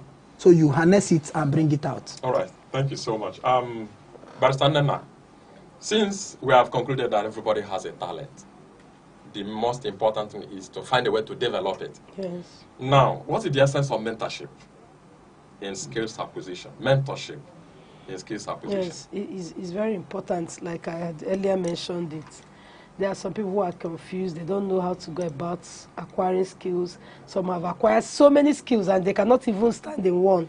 Anywhere they say, we want skills, so we are training people, they will come.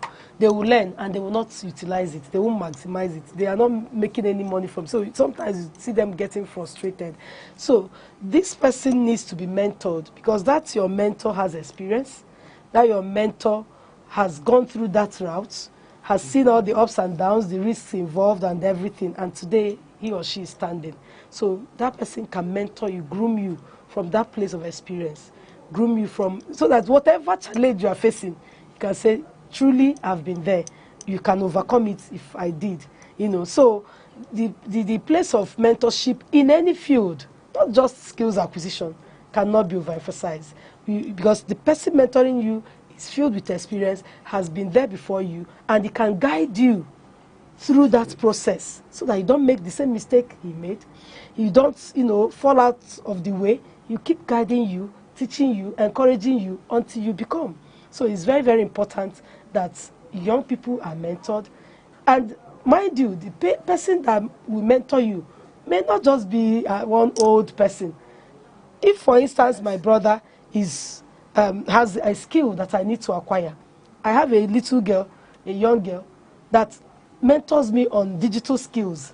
Sure. All right? When I learned during this lockdown, COVID-19 lockdown, I learned how to design some things, flyers. So when I want to do programs, you see me designing it myself. It's just that you need to sit down, have all the time, know how to put colors, but I can do it. And immediately I finished learning and I see that I have started practicing it. I said engaging people online. They were paying money for my data to teach them too. So, and I tell those young boys and girls that used to say, Mama, send us urgent to guys. If me that you call your mother can learn some of these skills and I'm making money from it, what stops you? So that way you see the person looking up to you and say, oh, if this woman with all her level and everything, she's still learning these skills or she's into these skills, she's practicing these skills, I will come close.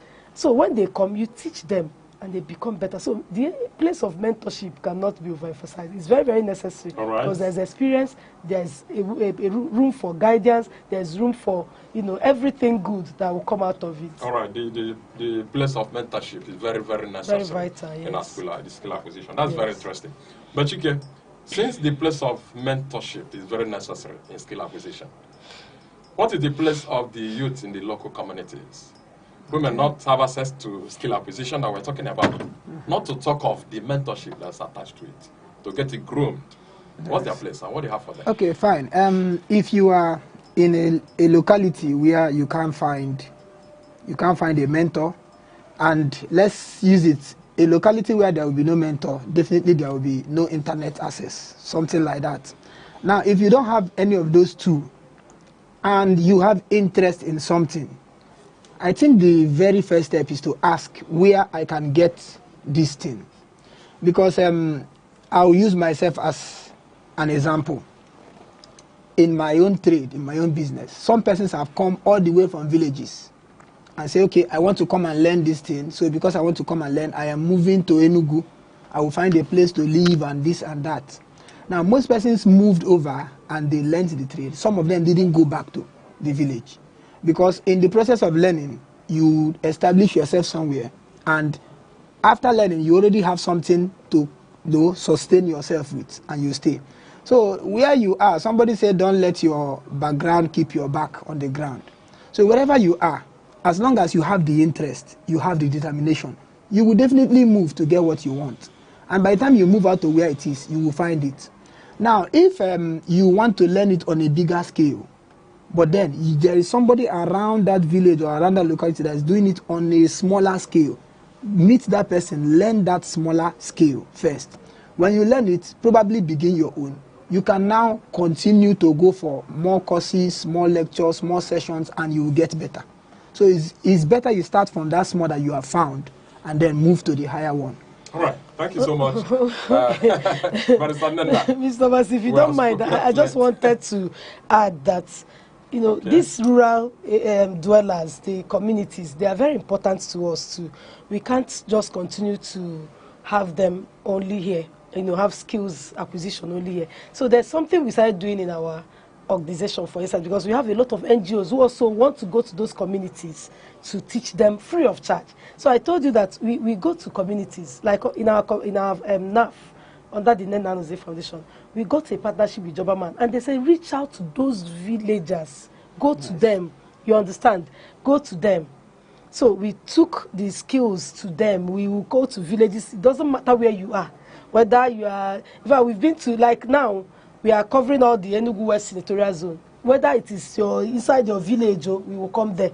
In fact, there was one village we went to, our car almost spoiled, but we were so satisfied that we went to that village and we gave them this skill free of charge.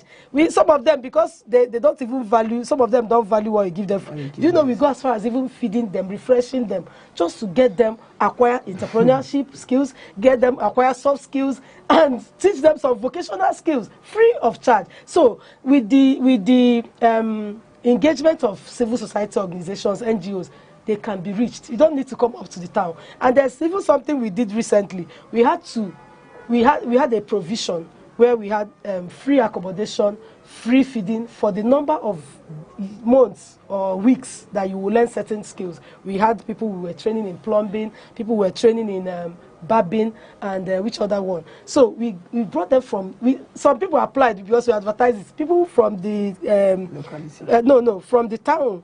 Those who are living within the urban areas, they applied. Yes. We rejected them. We wanted those who are, just because of what he said, we brought them from the rural areas so that they can live here, see some things that we are seeing here. Yes. So as I speak with you, they are with us in our learning environment, learning how to make hair, learning how to barb hair, learning laundry, free of charge, with free accommodation, free feeding. These are the things we are doing just to encourage rural, rural skills to acquire skills, so that you won't say it's because I'm not in the township, that's why I don't have skills. No. Right, thank you so much. We can see you are doing a whole lot of work to make sure that skills are acquired. Yes. Then, Philip, how do parents come in to encourage these young people to acquire skills? Because I think parents are viable machines that could be of very good help. Sure, that's true.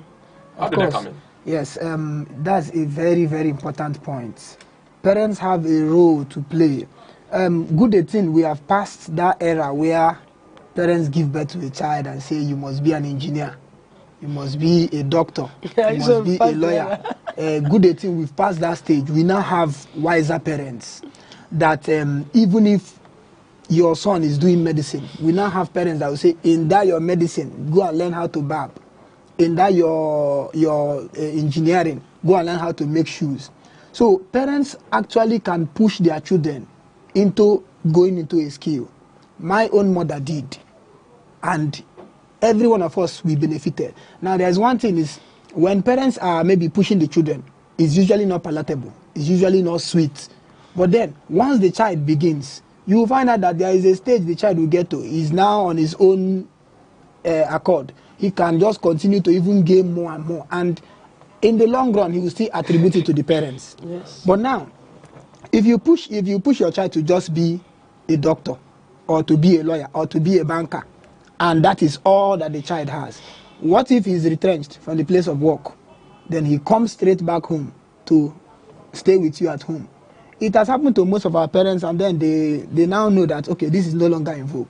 So please, if any parent is listening to me and you have a child that is just staying, maybe going to school and coming back, it's high time you push the child, go and learn this, go and learn that. There's nothing wrong in coming back from school, going to one shop or going to one place and learn what they do there.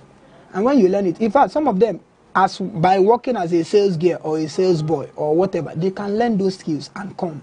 So please, push your child out. It's not good to just keep them at home, go to lesson and all those things. It's no longer enough. So parents should do better. All right, thank you so much. Conclusively, Barrister Nena, what encouragement do you have for young people who already have a skill? Okay, those who already have a skill, please, don't be tired. Don't be discouraged. Keep on pursuing your dreams. Keep on with the skills you have. Acquire more if necessary. Mentor others. Let people see what you're doing. Leverage on the social media to sell yourself, because you can be doing something and nobody knows about it. And it can be very frustrating when you are busy producing beautiful things and nobody knows about it. So go online and also learn to teach people, because when you're teaching, you are learning. You get that? So teach people, learn, and like he said, parents should not make some of these skills look so menial and so dirty. Nothing stops your child from learning plumbing work. You can learn how to learn plumbing work. You can learn barbing, like he said, and so many skills. Digital skills are there that you can use, you know. So I think just keep on learning and keep on teaching, keep on impacting, because skills acquisition is the in thing now. It's no longer gone at the era of certificates. What we now have is certificates. What do you know how to do? Are you doing it? Certificate. From certificate to certificate. Yeah. Yes. That's wonderful. That's wonderful. Philip, on a parting note, talk to those youths who have zero interest in acquiring any skill. Okay, talking to people that have zero interest in acquiring any skill, I would simply say you are jeopardizing your future. The present may be looking palatable, probably because you have a comfortable 9 to 5 that you are doing. You can feed yourself, buy a house and all those things. But then, look into the future. Definitely one day you'll be retrenched or you retire. And then you come back to nothing. And that's when you start seeing older men pushing wheelbarrow. Or you see older women hawking biscuits or whatever. It's not because they chose that path, but because there was nothing they set before. Because if somebody is retrenched, I would just use this one as a party note. My own mother was retrenched from the bank. And she didn't fall back to nothing. She knows how to bake. She began to bake both meat pie, whatever, cake, flour, and that one grew to replace the job. So if you don't have a skill today and you are happy doing your 9 to 5, definitely something would happen. We are not praying for something bad, but we just know. Either by retrenchment or by retirement, you will leave the job and then you fall back to nothing. So please, get yourself something doing. Thank you. Thank you so much, Barrister Nena Anozie. Thank you. And thank you so much, you. Philip Chikezie Osibwe. Thank you so much. Avia will thank you also for being there. We have had a wonderful chat. The take home is, if you're a youth, go and acquire a skill today. It is on Aneke TV. My name is Chukwemeka Obasi. Thank you so much. We shall see you again. Then watch out for skills acquisition on Aneke TV Part 2. It shall definitely come your way. Thank you so much. This is Aneke TV. We move with the world. The August meeting is the annual gathering of married women, both at home and in the diaspora, to celebrate, deliberate, and address issues affecting their communities. It's also a time to resolve family matters and set goals for social development. This tradition, deeply rooted in the culture of the southeastern part of Nigeria, brings women together in a powerful way. It gives them the platform to speak freely, share ideas, and plan for community building as well as socio-political progress. Each year, the meeting attracts women from across the globe, as August is a convenient time for many to travel. In its pure form, it strengthens bonds, fuels development projects, and unites women around a shared vision for their people. However, in recent times, the narrative has begun to shift. For some, the focus has moved from service to show, displaying expensive wrappers from Ashwebi to highly quality judges. This, in turn, can make less affluent women, especially those living in rural areas, feel a subtle sense of exclusion or inferiority. Still, a quick look at community sentiments shows that many women treasure this gathering. It remains a cherished opportunity to reconnect with loved ones, exchange valuable contact, and revive the spirit of togetherness. A cross-section of Enugu residents who spoke with Aneke TV reacted this way. My name is Mrs. Selene Ogun. When we talk about August meeting, the role and advantages of August meeting is overemphasized. The August meeting has generated a lot of developments in the community. It has affected the women both socially, spiritually, and otherwise. When you talk about the physical structures being done by the women in August meeting, most of the structures in the village, building the church, the parish hall, the father's house, community development, erecting borehole, a lot of development, infrastructural development, that projects that women carry during August meeting. Not only that, during August meeting, professionals are invited and women are taught a lot of things that they don't know before.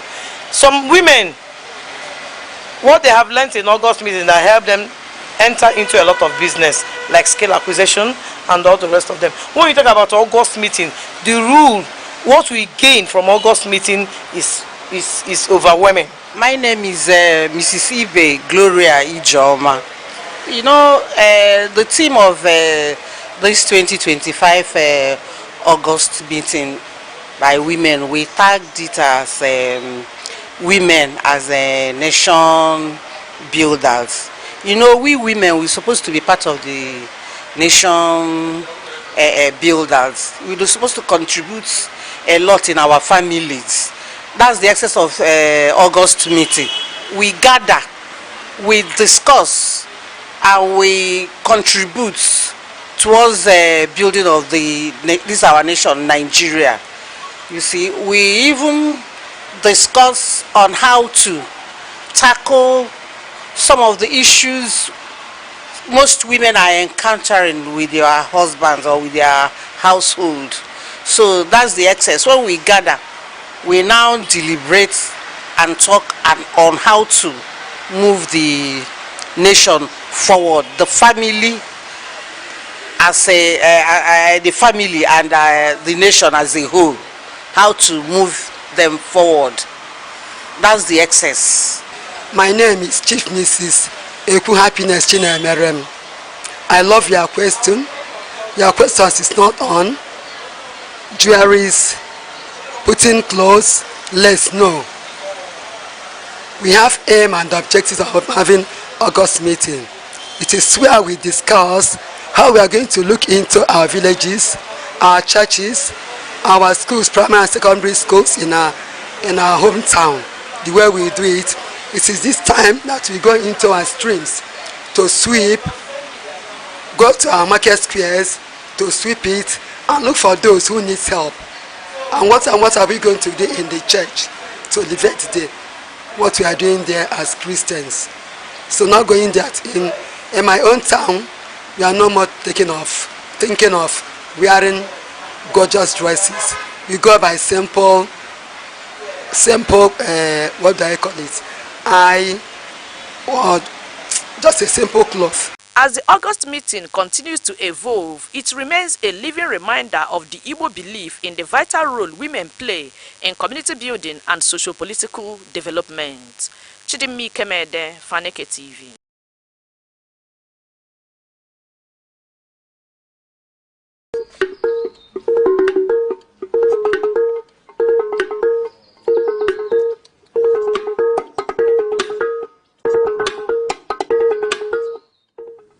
Ogene is a metal bell historically made by the Igbo people and considered as one of the most important metal instruments in Igbo traditional music. When struck with a wooden stick, it produces a sharp resonant tone. It is a symbol of Igbo identity and heritage, passed down through generations. Ogene acts as a rhythmic instrument, a melodic device, a means of communication, and also used in divination and spiritual rituals. It provides the rhythmic backbone, often setting the tempo and pace for other instruments and dancers. Ogene comes in different shapes and sizes. The single bell ogene, the double-belled ogene, ogene mpenabo, with each producing different sounds. The triple-shaped ogene, ogene mpe ato, each also producing different sounds. In an ogene cultural dance group, the vocal style is often distinguished by its main vocalist, with multiple singers singing in harmony with each.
Nigeria, good morning 042.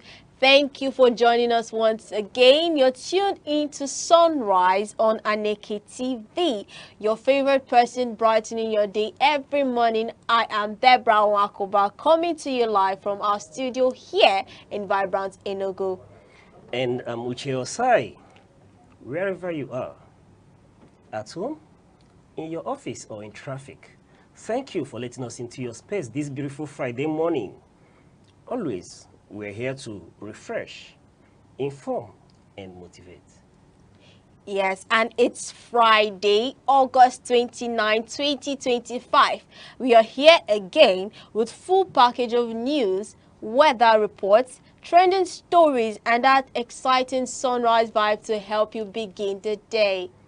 So, relax, sip your tea or coffee, enjoy the ride, because sunrise has begun. And firstly, we would start off with our quote of the day with some words that are educative and encouraging, and words that we can draw insights from in order for us to remain focused and well-driven. And right after that, we'll give you today's stories from our newspaper headlines. All the key updates you need to stay informed will be served hot and tasty. Yes, and we've also got your weather report for today, covering cities across the southeast, which will help you get well prepared before you step out today. And later, we'll take you through today's celebrations to lift your spirit. And so to our quote of the day, it is coming from Martin Luther King Jr. And in his quote, he said, "I have decided to stick to love.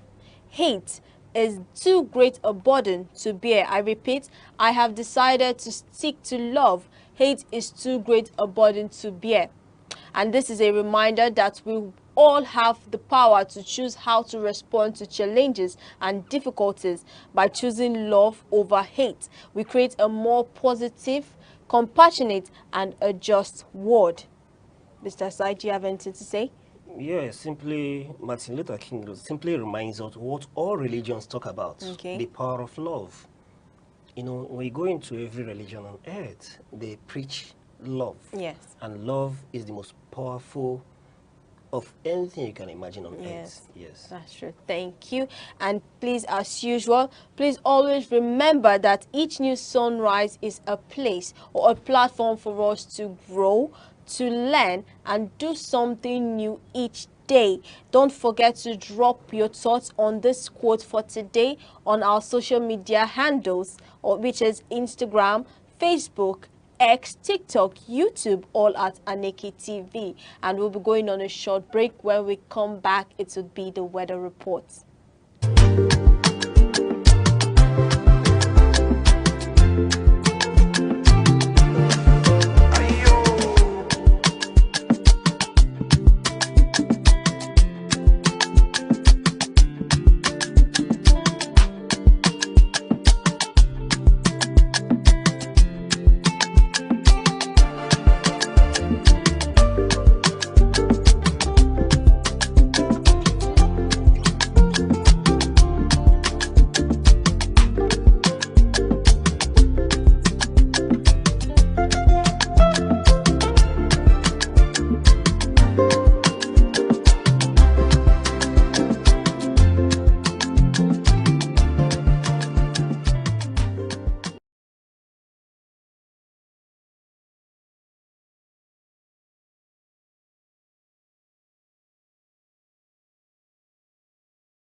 You're still watching Aneke TV.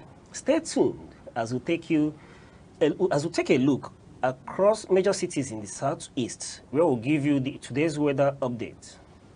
Yes, and we will start from Oka. The early morning starts cloudy at 22 degrees Celsius with light rain. Skies remain overcast through the day with thunderstorm activity likely in the evening, and temperatures range from mid-20 degrees Celsius during the day to around 22 degrees Celsius overnight. And in the core city of Enugu, expect a cloudy start turning into scattered rain showers mid-morning. Rain continues periodically through afternoon, followed by thunderstorms. Expect highs around 27 to 28 degrees Celsius, easing into the mid 20 degrees Celsius later in the day. Yes, and in Abakaliki, the morning brings showers at 23 degrees Celsius, transitioning to generally cloudy skies throughout the day, with peak temperatures near 28 to 29 degrees Celsius. And rain returns in the evening, with occasional showers continuing into the night, 24 degrees Celsius. And over to the jiving city of Owerri, it is mostly cloudy from the start, with temperatures rising to 28 to 29 degrees Celsius by afternoon.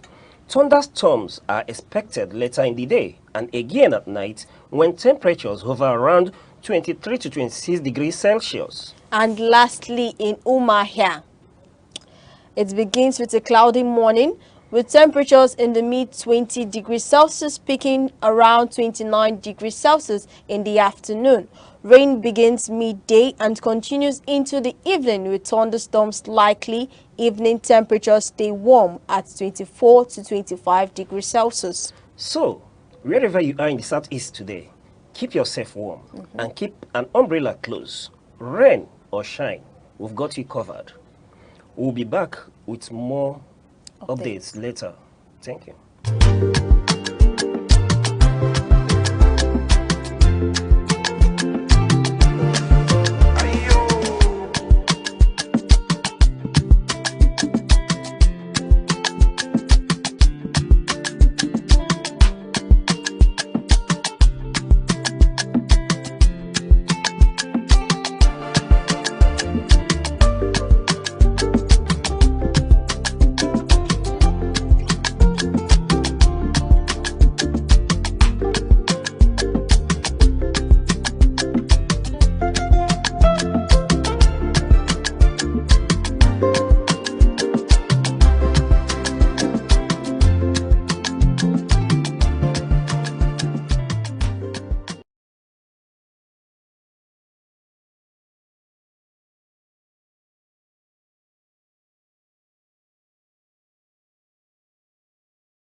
The red cap is a powerful symbol of authority, tradition, and chieftaincy. It signifies leadership, cultural identity, and a connection to the ancestors. The red cap is primarily worn by men who hold traditional titles, such as Nze, Ozo, Ichie, Chief, Onyish. The number of eagle feathers on the cap can denote the wearer's status within the chieftaincy system. The red cap comes in different shapes, and each shape represents a particular hierarchy in the traditional institution in Igbo land.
You're still watching Sunrise on Aneke TV. So let's see what's making front page news today in the nation, Punch, Vanguard, and the Guardian newspaper.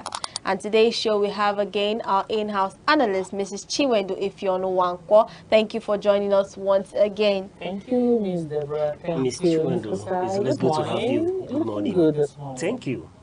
Thank God it's Friday. Yeah. Thank God it's Friday, yes, exactly. Now over to our nation headlines. We have Ojulari NNPCL lost $500 million monthly to refine's operation. And in the Punch headlines, we have tariff war, FG intervenes as states discuss rift deepens. And in the Vanguard headlines, we have 2027 opposition parties battle INEC over voters' data. Now on the Guardian headlines, surge in unruly conduct, match day violence plunge NPFL in crisis. And then as we can see in the Punch headline, tariff war, FG intervenes as states discuss rift deepens. Now the Punch headline, the Punch newspaper reports that there is an ongoing dispute over tariff increase between electricity distribution companies, state governments and the federal government, and the rift has deepened as states protest high electricity tariffs, arguing they worsen the hardship faced by citizens. And the federal government has now stepped in to mediate, but tension remains over who should bear the economic impact. Okay. Who should bear the economic impact? Naturally, when two elephants fight, it's usually the grass that suffers, Yes. you know.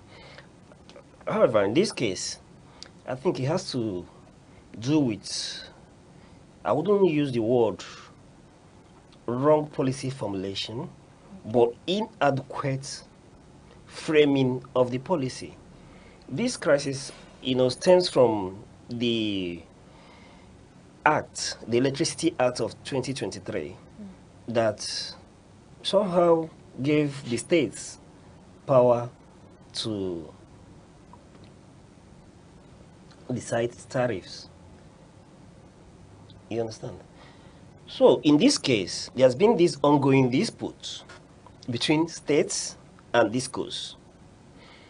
Bringing it home, in Enugu State, the Electricity Regulatory Agency, Enugu State Electricity Regulatory Commission and Manpower, there is an order from the governor to the Electricity Regulatory Agency in Enugu to interface and then reduce the tariff for band A from 209 naira per kilowatt to 160 naira per kilowatt. I think that's where this issue stems from. And in this case, the discos are now saying, come on, you can't fix a price to goods you did not produce. In this case, you're not the one generating this power. You don't know the cost of it. So when you're not the one generating it, because it's coming from the national grid, so you can't fix price to it. But the states are saying that the Electricity Act of 2003 has given them that power to fix tariff. This is where this crisis is stemming from years. But thanks to federal government through Nigerian Electricity Regulatory Commission, they've been very viable in this issue of trying to stabilize power in Nigeria. So they have called for a meeting between the warring faction, in fact, all the stakeholders, as far as the electricity is concerned in Nigeria. They've called them for mediation so they will have an amicable resolution of these issues. And for crying out loud, please, they should do. Because I'm meant to understand that since this issue started, that the discourse has to cut off some areas or the kilowatts of powers they push, they push to the states. You understand? So I hope and I pray that NERC is able to resolve this issue and resolve it quickly. You understand? Yeah, they should try and resolve that, because from what they were saying, I think they're actually contradicting themselves. How can you say that the act of 2023 amended allows the states to generate, transmit, and distribute electricity within their respective states, but it does not give them the power to put a price on cross-border electricity from the national grid. No, How's that? in this case, you know, before the issue of power was on the exclusive list. Then coming into this act, what he has done is to decentralize and then give the states, the subnationals, the power to generate their own electricity, which I believe is a very good one because we've witnessed an increase in power generation and distribution so far. So this act, what he has done is to decentralize that power, move it from the exclusive list. You understand? And then, so in this case, the states, when you generate, just like, let me deviate a bit. When you are a producer or a manufacturer of a certain goods, you know, you factor in the factors of production. Yeah. You know the Cost of cost of production and everything. Yeah. You understand? So you're able to know your cost and then fix your price. Now, in this case, the subnationals can generate, but they don't have the capacity to generate all that they need. So they still rely on the national grid. Okay. So now these guys are saying, you cannot fix price for us because you're not the producer. Yes. You understand? So in this case, let us fix our price. You can't come and regulate or change tariffs because if you by so doing, you may cause us to operate at a loss. You get the point? This goes to show that this is actually a wake-up call from all the states, or to all the states. Like, Enugu can actually take advantage of that. We have coal. And I knew before now, And we use coal to generate. Yes. Do you understand? So with this, we can actually bounce back to what we fall back to what we have before now, and we still have. I think So why won't they come up? And I think the discourse, maybe perhaps as a banter, told the Enugu state government that they can use coal to generate power and then share it to the states as a way of alleviation. You understand? That is actually a good one. But there is an implication to that. Yes, you can generate power from coal. And in the past, most of these developed nations at a point relied on coal to generate power. But that comes to issue of environmental pollution. When you want to use coal this time around to generate power, this developed nation, under the Environmental Act, tells you that you are polluting the environment, contributing to climate change. Degradation. Okay. You understand? Via the climate change that we're witnessing this period, they wouldn't give you that free hand. In fact, they will put pressure on you not to use it. The coal. That now begins to tell you about the power of neo-colonialism, where you don't have the right to determine your own affairs. Left for me, one would have expected that, okay, there was a time, let's use Europe for example, they were at this very situation. They didn't get to where they are overnight. You made use of coal, right? There was a time the train system you have were locomotives that use train. Then till you get to the speed rail that we have now, you've passed through this process. Why not allow us get through the process, build our own technology to be able to get to hydropower generations and the nuclear power generations that we are having now in the world. You understand? But there has to be a clampdown or discouragement of developing nations in Africa and around the world from going into using coal. Okay, aside from that, you know, at every point in this discussion, I keep seeing light at the end of the tunnel. Okay, national grid, there is a discord there, no problem. Coming down to coal, we've seen the environmental implications, no problem. Then that brings us to issue of solar. Okay. Very innovative, and if they can at least in this climb, yes, we have the right. Can actually. Yes, we have the right. We're in the right environment. Africa is blessed. We have that energy Do you understand? Yes. But tapping into it, the cost of tapping into it is another thing. Yes, it could be utilized, but this point in time, when we check the cost of tapping into that, and I don't even believe that the developed world have finished tapping into that. Yes, we know about wind energy and all that, but at the cost of it too. If we are talking about getting to the paste, there is issue of using uranium to generate power. Do you understand? That reminds me.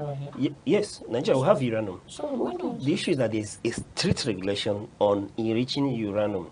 You remember the case of Iran, the issue in Iran. Iran said they are enriching for scientific development and generation of electricity. Do you understand? The world is skeptical because when you enrich further, you can get nuclear Yes, nuclear weapon. Do you understand? weapons. So they are very. But when you are enriching to generate power, I think is regulated. That's where the world is, and I think at this moment that should be That's what the we'll be cheapest. thinking. The We should be cheapest. thinking. Do we have that Solar. political will? Do we have that that Manpower, courage something. to go into that? Mhm. Now, a lot of things you will consider. The issue of insecurity in Nigeria, Okay. and then you want to start regulating or start enriching uranium, and then it falls into wrong hands. Yes. Is a serious security threat. Yes, while we may encourage that that's advisable, you understand, but I don't feel that in this climate, more in this climate disadvantage and in this in it, time, yes. that we should go into that. Yes. Because it gets into the wrong hands. So that one is Yes. ruled out. For We'll us at this fall point in back time, at this time. maybe sometime in future we Okay. can, but at this time, It shouldn't. I don't think it we have. shouldn't- I don't think we have not the capacity, right, but the capability to make sure that it doesn't get into the wrong hands. Okay. Yes. That's true.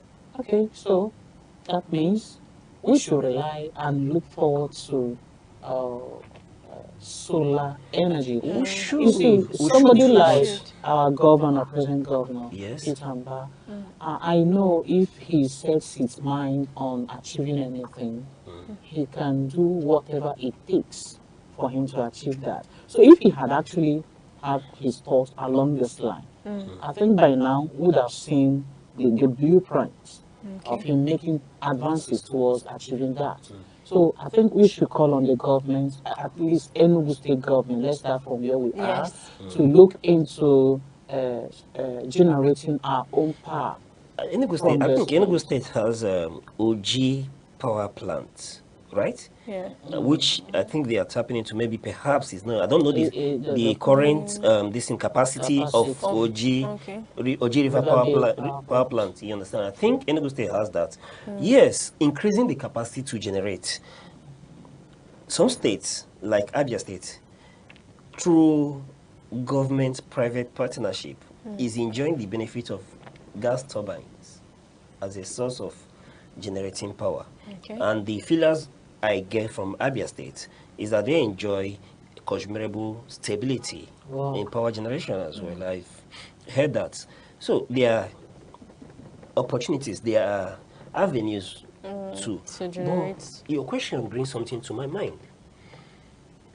The power plants we have in Nigeria, when we are debuted, you understand? We keep hearing about collapse of national grid. Okay. How do we maintain them? Since that was built by our forefathers, Yes. the government, the subsisting governments, what have they done Yes. to increase the maintain or capacity, maintain it as well? These are the issues that should be asked. Because if there have been improvements. Yes. Look at There'll be less power where grid. Egypt is now in power generation, for example. Okay. Yes, other nations go to Egypt to learn what they've done.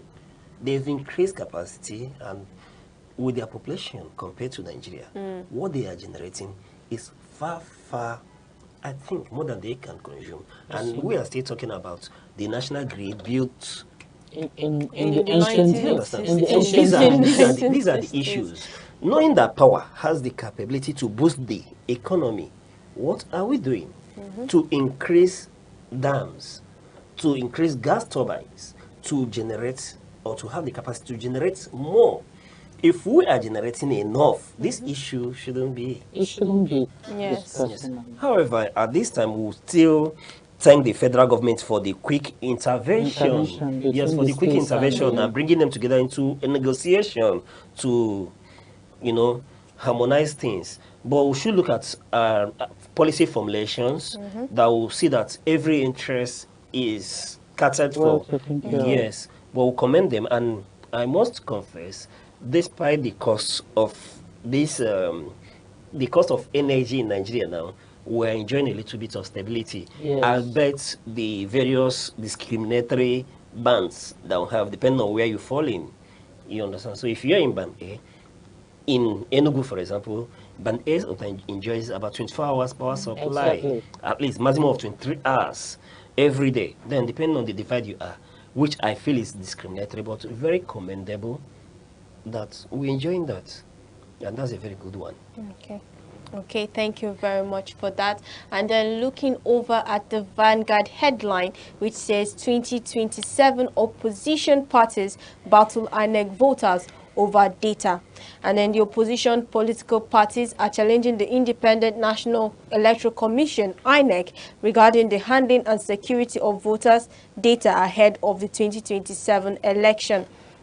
And then according to African Democratic Congress, ADC, PDP, Labour Party, and former Vice President Alhaji Atiku Abubakar, the new voters pre-registration figure showing massive listing in the southwest and specifically Osun State compared to other parts of the country is worrisome and portends danger for the 2027 polls. Now they are saying there is no clear transparency. They argue that there is lack of transparency that undermines the credibility and fair play in the polls. So I think they're having worries over the INEC voting polls or something like that. The registration, yes. Yes. Everything with INEC seems to have a lot of issues. The issue of transparency, the issue of glitches. You understand? There has been call for electoral reforms, and nothing is being done about that. These reforms, if we had reforms, it would take into account this. Before delving into this issue, I feel that the major challenge here is lack of trust. The opposition political parties do not trust INEC of today. The voters, that's the citizens, don't even trust INEC of today. Who appoints INEC chairman? He who pays the piper is said to dictate the tune. Now, when a sitting president who would be in the contest is the one that appoints INEC chairman, grants their budget, you see the foundation of mistrust. Then coming at the back of the irregularities of 2023, the irregularities of a by-election, then you see that the opposition have cause to not trust the umpire. The question here is, the cries of the opposition, is it germane?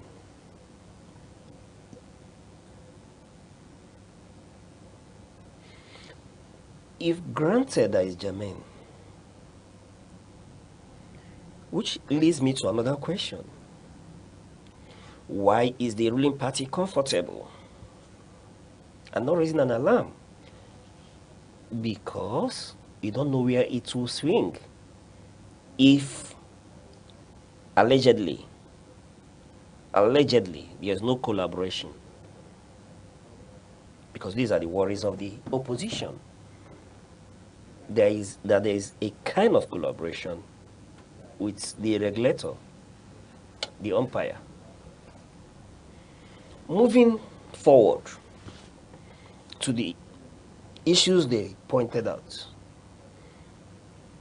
within few days of starting this process, we are seeing a high turnout of registration from a certain demography, from a certain region, which is said to be a stronghold for a sitting president, for the ruling party. Then it begins to question the integrity of the exercise. However, not wanting to take sides, Aneke, I believe, have come out to say that this is expected. That is not unusual.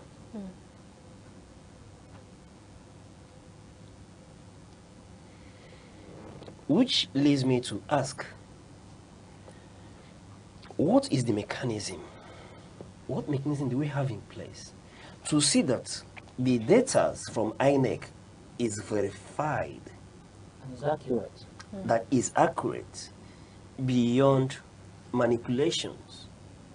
These are the issues that gets the opposition worried. I'm happy that the opposition are raising these issues, that they are not quiet like they've been on other issues. Right. They should increase the pressure, but I think that more than anything, they should push for electoral reform. Now, going forward, bringing to the issues you raised in our discussion, to other regions, where is Southeast in all this?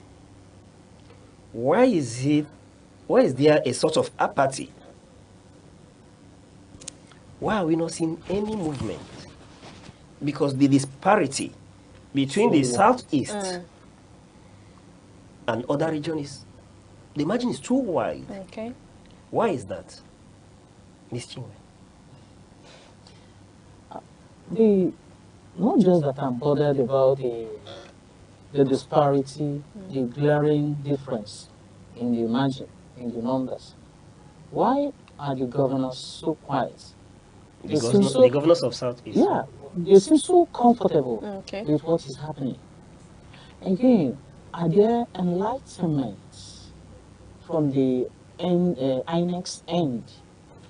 Somebody was saying that he never knew that such exercise is going on until he came out, so many people gathered, asked, they said, this is what is happening. So he had the opportunity, that was how he got registered. That means it goes to show that many people really didn't know that this exercise is on. So what is INEC doing? To what extent have they taken this voter registration enlightenment to? Okay. How far have they been able to educate the masses about the implications? Should they not vote? Should they not get registered? Have you heard jingles concerning voter registration? No, not. You know, unlike before now, you could be hearing it in all radios, the jingles, encouraging people to... I think political parties too are complicit in this. Okay. Yes, because political parties as well should drive the voter registration exercise as well, because they are direct beneficiaries to it as well. So it seems that there is little activity to encourage people to register. Also, I know that all these things that are fallout from the 2023 election, the aftermath. Okay. So, people announce so reluctant. So what for?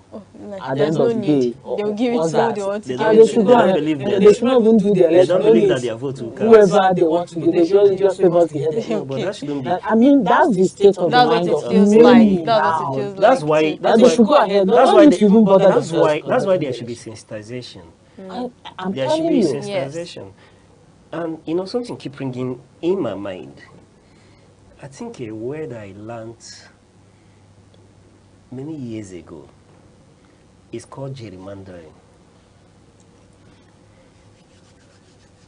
It's not related, but you know, in the creation of states, in the creation of local governments, we'll see that a certain region or some region may have been, this is under the military though, may have been given advantage by having more local government, more states than others. Okay. It gives advantage to sharing of resources, deciding political issues. Why do I raise this? On the part of Aneke, they should make sure that this concern of the opposition is not germane and not the issue, because certain persons are raising the opinion that the West is being handled in such a way to give advantage to the incumbent, allegedly, because it's not yet proven. So IMEC, like Caesar's wife, should be beyond reproach.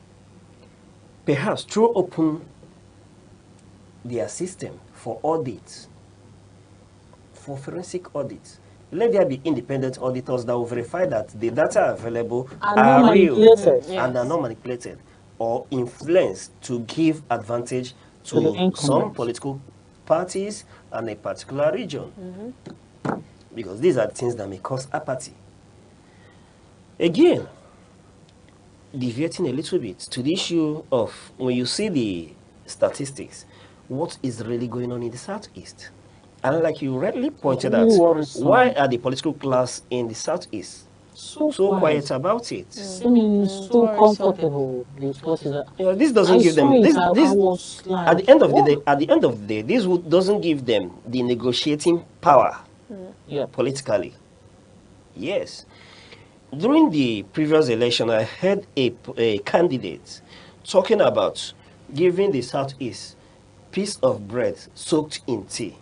That was in 2023, when the turnout from the East was massive and higher than most times, most electoral circles. Now, coming into this period, you are seeing that sort of laissez-faire attitude or low turnout. What do you think that you'll be giving this time around? If in 2023 you were giving piece of bread soaked in tea, do you think you get a piece of bread this time around? No. So we'll call on the Southeastern political class, the Easterners, the citizens. They should embrace the registration exercise by Aneke.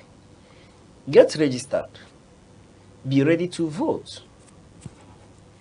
This is very important because it gives you the right not only to elect your leaders, but to hold such leaders to account.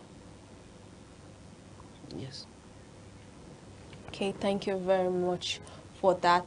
And please do not forget that you can grab your physical copies from any of your favorite vendor or catch the e-paper online. And after the break, it's time to unwind a little with a celebration. Please stay tuned.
is a powerful symbol of authority, tradition, and chieftaincy.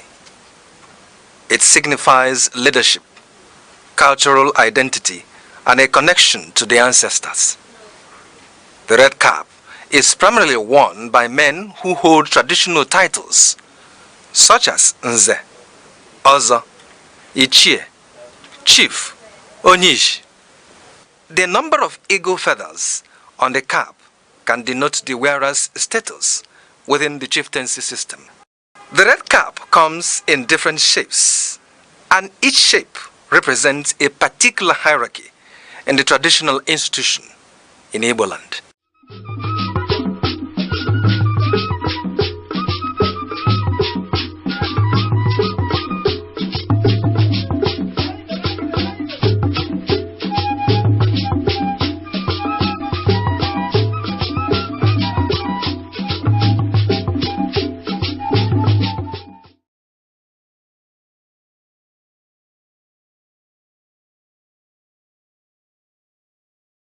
You're still watching Sunrise on Aneke TV, and today we'll be looking at a celebration which is the National Sports Day.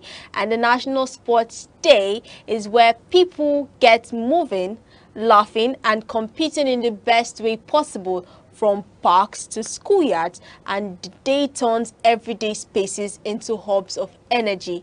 And near the activities like children race, adults join games, and families cheer with full hearts.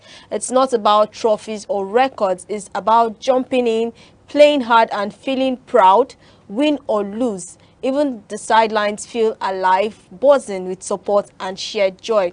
Now, this day matters because it makes staying active feel fun and natural, and it also encourages people to try new things and push past their limits even just a little. And sports can lift moods, build strong habits and spark friendship. It can also be used as a fitness strategy.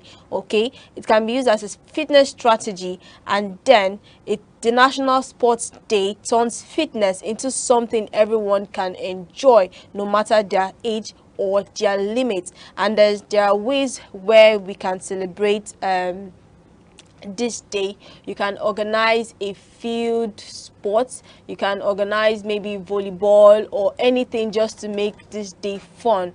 Now please let us know what you're celebrating wherever you are, no matter what it is, and then drop it on our social media handles at Facebook, Instagram, X, TikTok, all on Aneke TV. And it's a wrap on today's edition of Sunrise. It's always a pleasure waking up with you. I remain your favorite person, Deborah Nwaka Oba.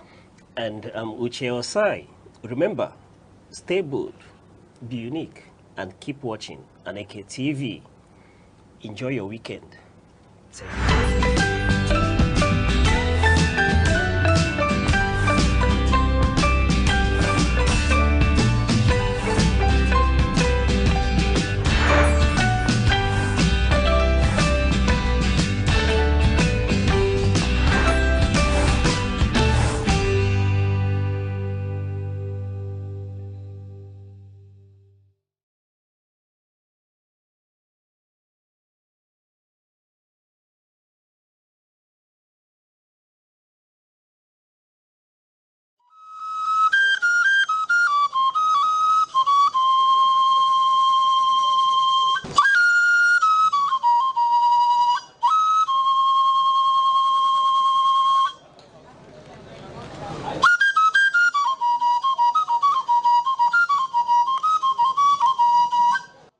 Oja is a traditional Igbo wind wooden music instrument, often referred to as a talking flute, because of its ability to mimic speech patterns and convey messages. There are various types of Oja, differentiated by their pitch and functions. Oja Mmanwu, Oja Okolobia, Oja Igede, and Oja Ukwe, the singing flute. Each holds a specific cultural significance. The Oja typically has 4 holes, 2 on opposite sides for the fingers, a mouthpiece that leads to the hollow inner chamber, and a terminal hole, similar in size to the finger hole. Oja is one of the prominent indigenous music instruments of the Igbo people. It is considered a spiritual instrument capable of captivating listeners and even influencing their actions. It has keys just like the keyboard, produces lyrical melodies,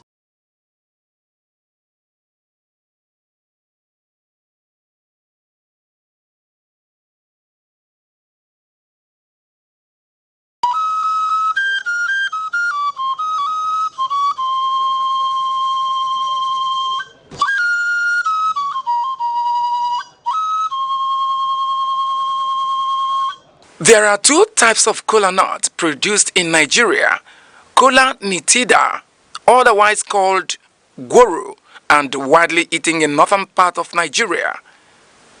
Kola acuminata, also referred to as Igbo kola, is of local origin and occupies an important position in social, religious, and sacred ceremonies in Igbo society. It is seen as a vital and sacred fruit in Igbo land and serves as the major instrument of prayers connecting the ancestors. It cements discussions and also the fundamental bedrock of philosophy and proverbs. It is a symbol of welcome, unity, and peace. If kola nut contains one cotyledon, it is regarded as dump kola nut and thrown away. Kola nut with 4 cotyledons represents the 4 Igbo market days: Eke, Orie, Afo, and Nkwo. If kola nut contains more than 6 cotyledons, it signifies blessings and wealth, and it is celebrated. There is also another type of Igbo kola nut called Ojugo, which is referred to as the king of Igbo kola. The reproductive organ of the kola nut is referred to as the tongue, and it is removed after prayers and thrown to the spirit of the ancestors.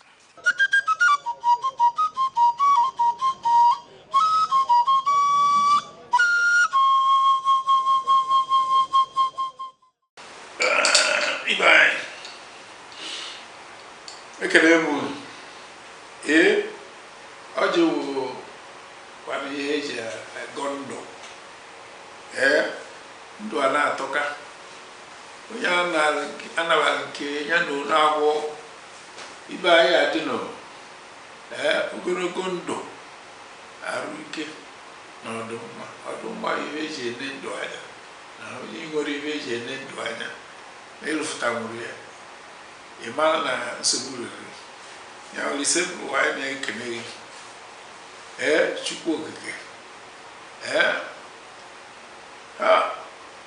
onye ogologo ndụ na ogologo anya na-ahụ ndụ na ọchịchị anyị na-ekene gị na-ekene gị maka tata na-ayọ maka echi maka na ọsọ maka eme echi anya amara na ya dị ka echi na echi anaghị agwụ agwụgwụ na ihe ya adịla anyị mma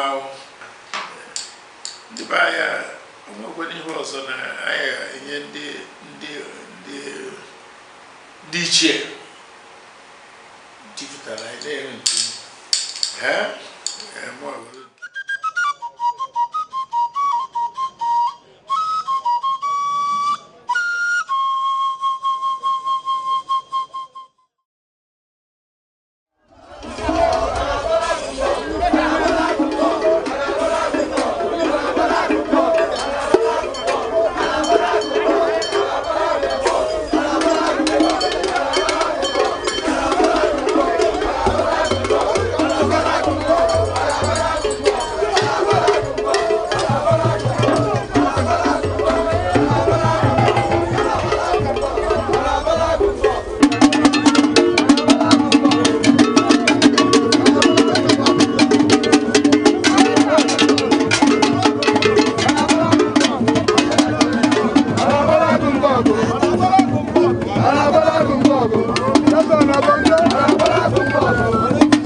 otu ọ na-ịmakwala otu akwebe Igbo niile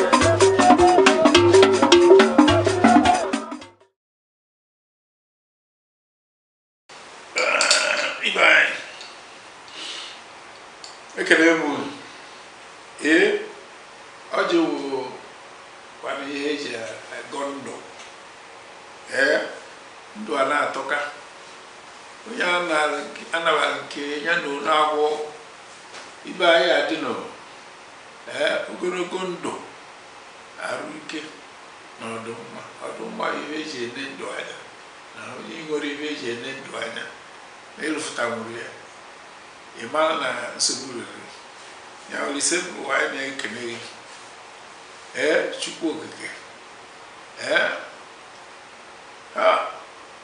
onye ogologo ndụ na ogologo anya na-ahụ udo na ọchịchị anyị na-ekele gị na-ekele gị maka tata na-ayọ maka echi maka na ọsọ gị maka eme echi anya mara na ya dịka echi na echi anaghị agwụ agwụgwụ na ihe ya adịla anyị mma ọ ya dịla onye ọ na mma ịdịkwazị ọgbaghị nọ ya abịa n'ọnọdụ na n'Igbo eke oyi nkwọ awụ ndị be anya onwekwana ihe ọzọ na anyị enye ndị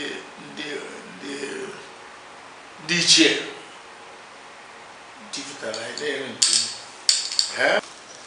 na be anyị mechi na ọ bụ ọkụ na anọ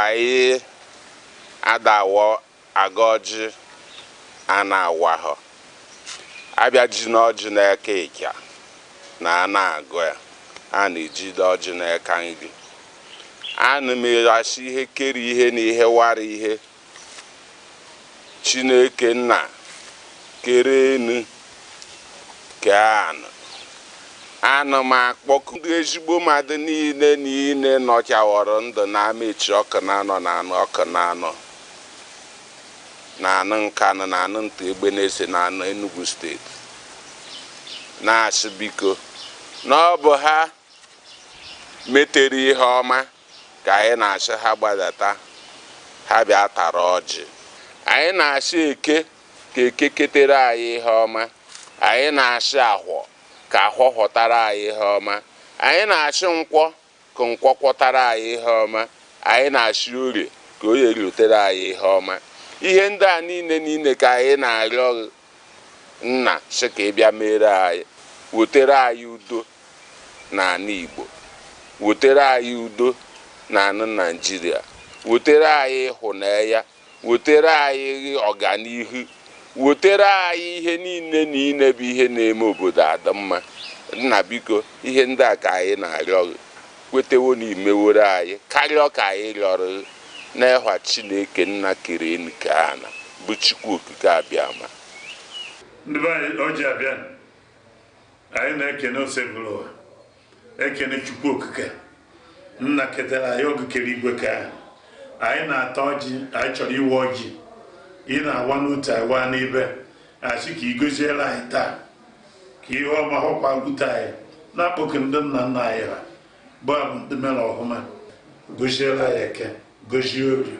gozie nkwọ mee ka ndị ọbụla na-agagharị na-achọghị ha ga-eri mee ọhụma na ndị sokwa ụzọ ọtọ ndị kwụkwara ụzọ na-eje n'ụzọ kwụrụ ọtọ soro ka iwu Chukwu ji wee dị Chukwu na anyị si ka anyị wụọ gị a tata nde udo na ọgụ na aga m n'ihu ka ọ dịrị anyị mma ndewo anyị na-ewepụta ile ọjị na-egosi ụmụnna anyị okenye na-awa ọjị ndị ọzọ na-awa ọjị na-enye ile ọjị nsọfụrụ maka na ebe a n'ọnụ ile ọjị a ka eji ama eziokwu iweta ọjị onye ọzọ na-asa ile ọ ga-eji na-ekwu eziokwu onye sara ile weta ile ọjị were na-ekpe ekpere were na-aga ọhụụ ọ ga-ekwuneta eziokwu ọjị a anyị na-enye nsọfụrụ ọjị lụọ ịnọ otu a ata ya o ruo ise atakwa ya mana o bido ruo na asaa ịma na ị ga-egbu anụ ị ga-egbu ọkụkọ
Close your eyes, let the years roll back, echoes of the past, taking you back in time, where every story shines like a sweet old rhyme, from classic hits to faces we've missed, from golden days to timeless bliss. It's not just memories, it is a journey through the moment that made us. Echoes of the past, the stories that last, on your Throwback Thursday, bringing back the past. Only here on Aneke TV, where yesterday lives again. Hello and welcome to another interesting episode on Days of the Past. Today we will be talking about a woman who was called the Lioness of Lisabi, a fearless woman who stood toe to toe with kings, challenged colonial powers, and gave her voice to thousands of women who had none. Long before the world spoke loudly of feminism, she lived it. She was a mother, a teacher, a fighter, and the matriarch of a family that shook Nigeria and the world. This is a remarkable story of Funmilayo Ransome Kuti, the woman who refused to be silenced. Funmilayo Ransome Kuti was born Frances Abigail Olufunmilayo Thomas on 25th October 1900 in Abeokuta, present-day Ogun State, Nigeria. She grew up in a Yoruba Christian home, the daughter of Chief Daniel Olumeyuwa Thomas and Lauretia Phyllis Omoyeni Adeosholu. Her parents valued education at a time when many Nigerian girls had little access to formal schooling. Young Funmilayo attended the prestigious Abeokuta Grammar School, where she became the first female student to enroll. From there, she proceeded to England, studying at Wincham Hall School for Girls in Cheshire. This exposure to British education broadened her worldview and sharpened her confidence, preparing her for a life of activism. When she returned to Nigeria in the 1920s, she quickly stood out as one of the few highly educated women of her generation, and she intended to use that privilege to challenge injustice. Back in Nigeria, Funmilayo became a teacher, passionate about passing on education to girls. She married Reverend Israel Oludotun Ransome Kuti in 1925, a union that produced 4 children, including Fela Anikulapo Kuti, the world-renowned Afrobeat pioneer. As a teacher and community leader, Funmilayo emphasized women's empowerment. She dropped her English names and insisted on being addressed by her Yoruba names, an early sign of her anti-colonial stance. Her activism blossomed in the 1930s and 1940s. She organized market women who formed the backbone of the local economy, but were often marginalized and overtaxed by colonial authorities. She helped them form cooperatives, negotiate better prices, and resist unfair levies. This grassroots mobilization would set the stage for her most famous movement, the Abeokuta Women's Union. In the 1940s, the colonial government and the Aneke, traditional ruler of Egbaland, imposed oppressive taxation on women traders. Funmilayo Ransome Kuti rallied thousands of women under the Abeokuta Women's Union. Their protests were disciplined, strategic, and powerful. They marched, sang songs of resistance, and refused to be silenced. At times, over 10,000 women would gather at the palace to demand justice. The movement was successful. The Aneke was forced to abdicate in 1949, a groundbreaking victory led by women in colonial Nigeria. This cemented Funmilayo's reputation as the Lioness of Lisabi. Her activism extended beyond Abeokuta. She joined the National Council of Nigeria and the Cameroon's NCNC, working with Nnamdi Azikiwe and other nationalists in the struggle for Nigeria's independence. She also traveled widely to China, the USSR, Britain, and the US, making her one of the first Nigerian women to engage in international diplomacy and anti-colonial advocacy. Funmilayo Ransome Kuti continued her activism into the 1950s and 1960s. She campaigned for women's suffrage, economic justice, and against foreign domination. She also raised fearless children who carried a radical spirit, most notably Fela, who blended music with political rebellion, often citing his mother's influence. In 1978, during the military regime of General Olusegun Obasanjo, soldiers raided Fela's Kalakuta Republic Commune in Lagos. The violent attack led to the brutal assault on Funmilayo, who was thrown from a window. She sustained severe injuries and never fully recovered. She died on 13th April 1978, aged 77. Her death shocked the nation but also immortalized her as a matter for justice. Today, Funmilayo Ransome Kuti is remembered as a trailblazer in Nigerian feminism, nationalism and social justice. She challenged both colonial powers and patriarchal structures, proving that women could not only participate in but lead political change. Funmilayo Ransome Kuti lived a life larger than fear. She fought for women when silence was the norm. She confronted colonial power when obedience was expected. And she raised a generation that carried her fire into music, politics and activism. Her voice may have been silenced in 1978, but her role still echoes in the rights women enjoy today, in the courage of activists across Africa, and in the history books that cannot forget her. She was not just a woman of her time. She was a woman ahead of her time. The lioness of Lisabi lives on. And that's all we have for you today on Echoes of the Past on Aneke TV. Join us again, same time, same station, next week Thursday. My name is Aneke.